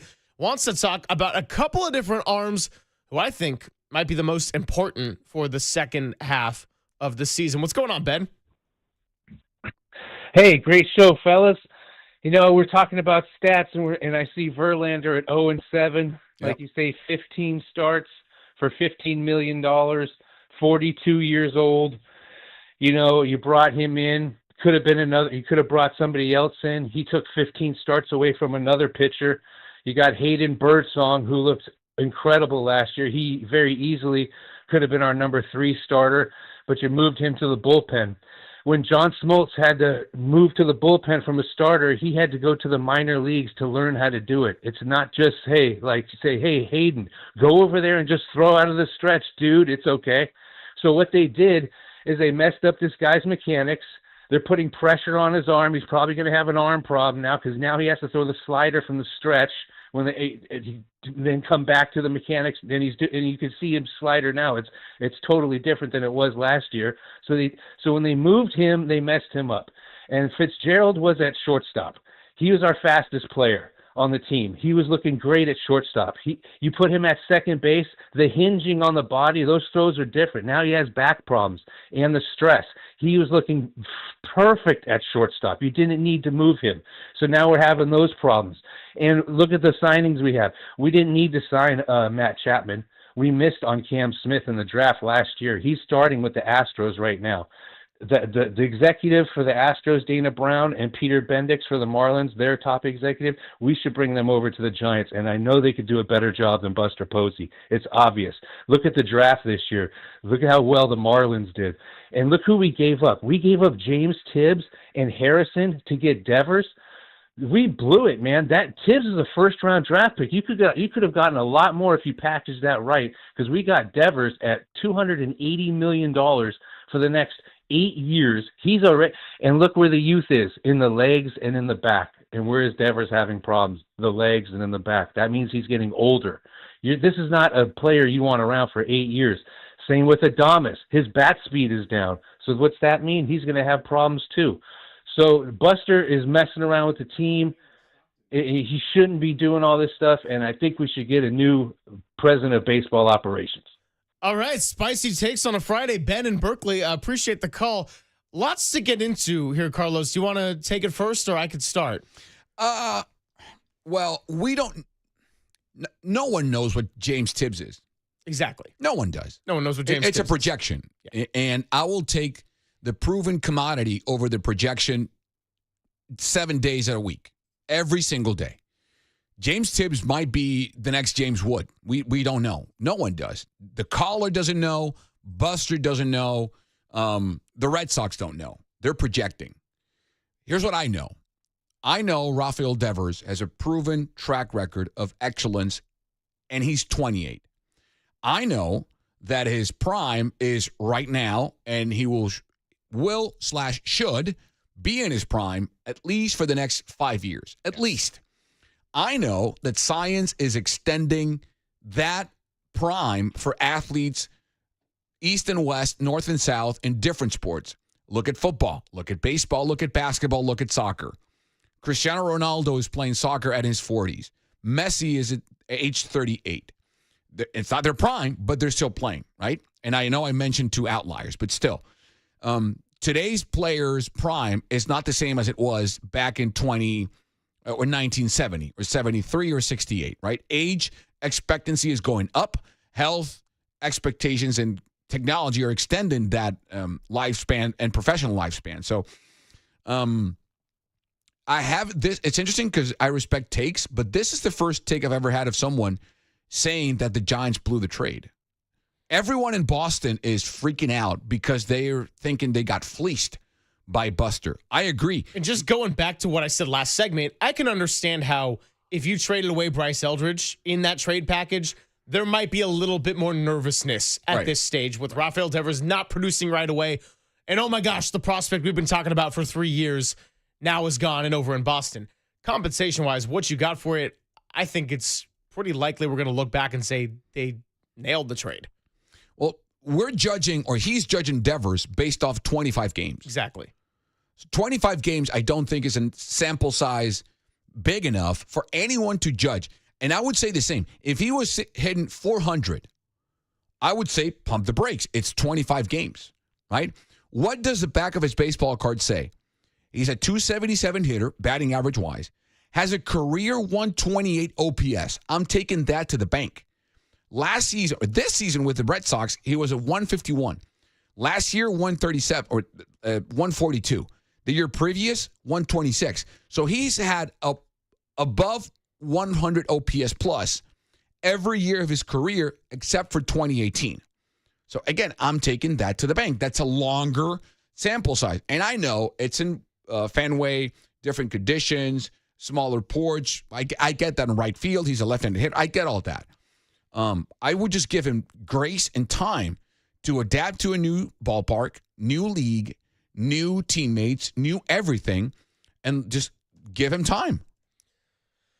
On the note of Matt Chapman, that was a rare comment that Matt Chapman was a bad signing, and I would wholeheartedly disagree with that one. I will say this, and I said this back last spring, was doing a night show with JD when the news broke, and we were talking about it, and yeah, if you sign Matt Chapman to that contract and make it the idea that, oh, well, that's your best hitter, that's your best player. No, Matt Chapman can't be your best bat in the lineup. But the notion that Matt Chapman was not worth the money, he came here for Bo Mel. He wanted to stay for Bo Mel. Buster Posey stepped in to help get that deal done. Look at how messy things were without Matt Chapman playing for a moment. And that's with a really good backup third baseman option in Casey Schmidt, by the way. Right. And then he went down. And then you had Christian Koss. And then he went down. And we know the whole deal with that. Matt Chapman, I get that there are times where the high fastball kills him, where he's popping it up a little bit too much. But defensively, think of everything he has saved. And then there are stretches when he is getting the bat going. If you look at Matt Chapman as the superstar and face of the franchise, sure, maybe that's not the right move. But Matt Chapman as a presence on this team and a leader in the clubhouse and everything he gives you with the intangibles, in addition to the defense, I can't go that far at all. Now, a text line. We have a bunch of texts here. Someone's texting about Verlander. He pitches today because we really need him to turn it around, or else? Question. He's asking that. Buster said it yesterday. They need him to pitch, period. He hasn't pitched in a while. So more on the text line, 3031. If Devers, Lee, Ramos, Chapman, and Adames hit all at a consistently level, we make the playoffs by 4 games minimum. I agree with that. I think this team has defense and pitching good enough. Now it's all on the offensive side. Putting me to sleep, Carlos. There's a reason Farhan is gone. We don't like the analytical BS. Well, first of all, wake up. It's 10 a.m. Secondly, I'm not giving you analytical BS. I'm giving you facts. I just proved to you why the win-loss stat as a descriptive stat means little to nothing, right? Loving the show, 60-13. Dugout mojo was stellar to start the season. They still have that. I have not heard much about that lately, and we know how key that can be. Some competition has been added to the mix. Wondering what that means to the equation. Gracias, he says. Nice. Someone's asking me about the 1972 Steve Carlton season. That's the year when he had 30 complete games, and he went absolutely nuts. We're not seeing that ever again. The year after that, he led the league in losses, by the way, 13-20, if I'm not mistaken. More text line. Read a picture according to the batting percentage of his opposing teams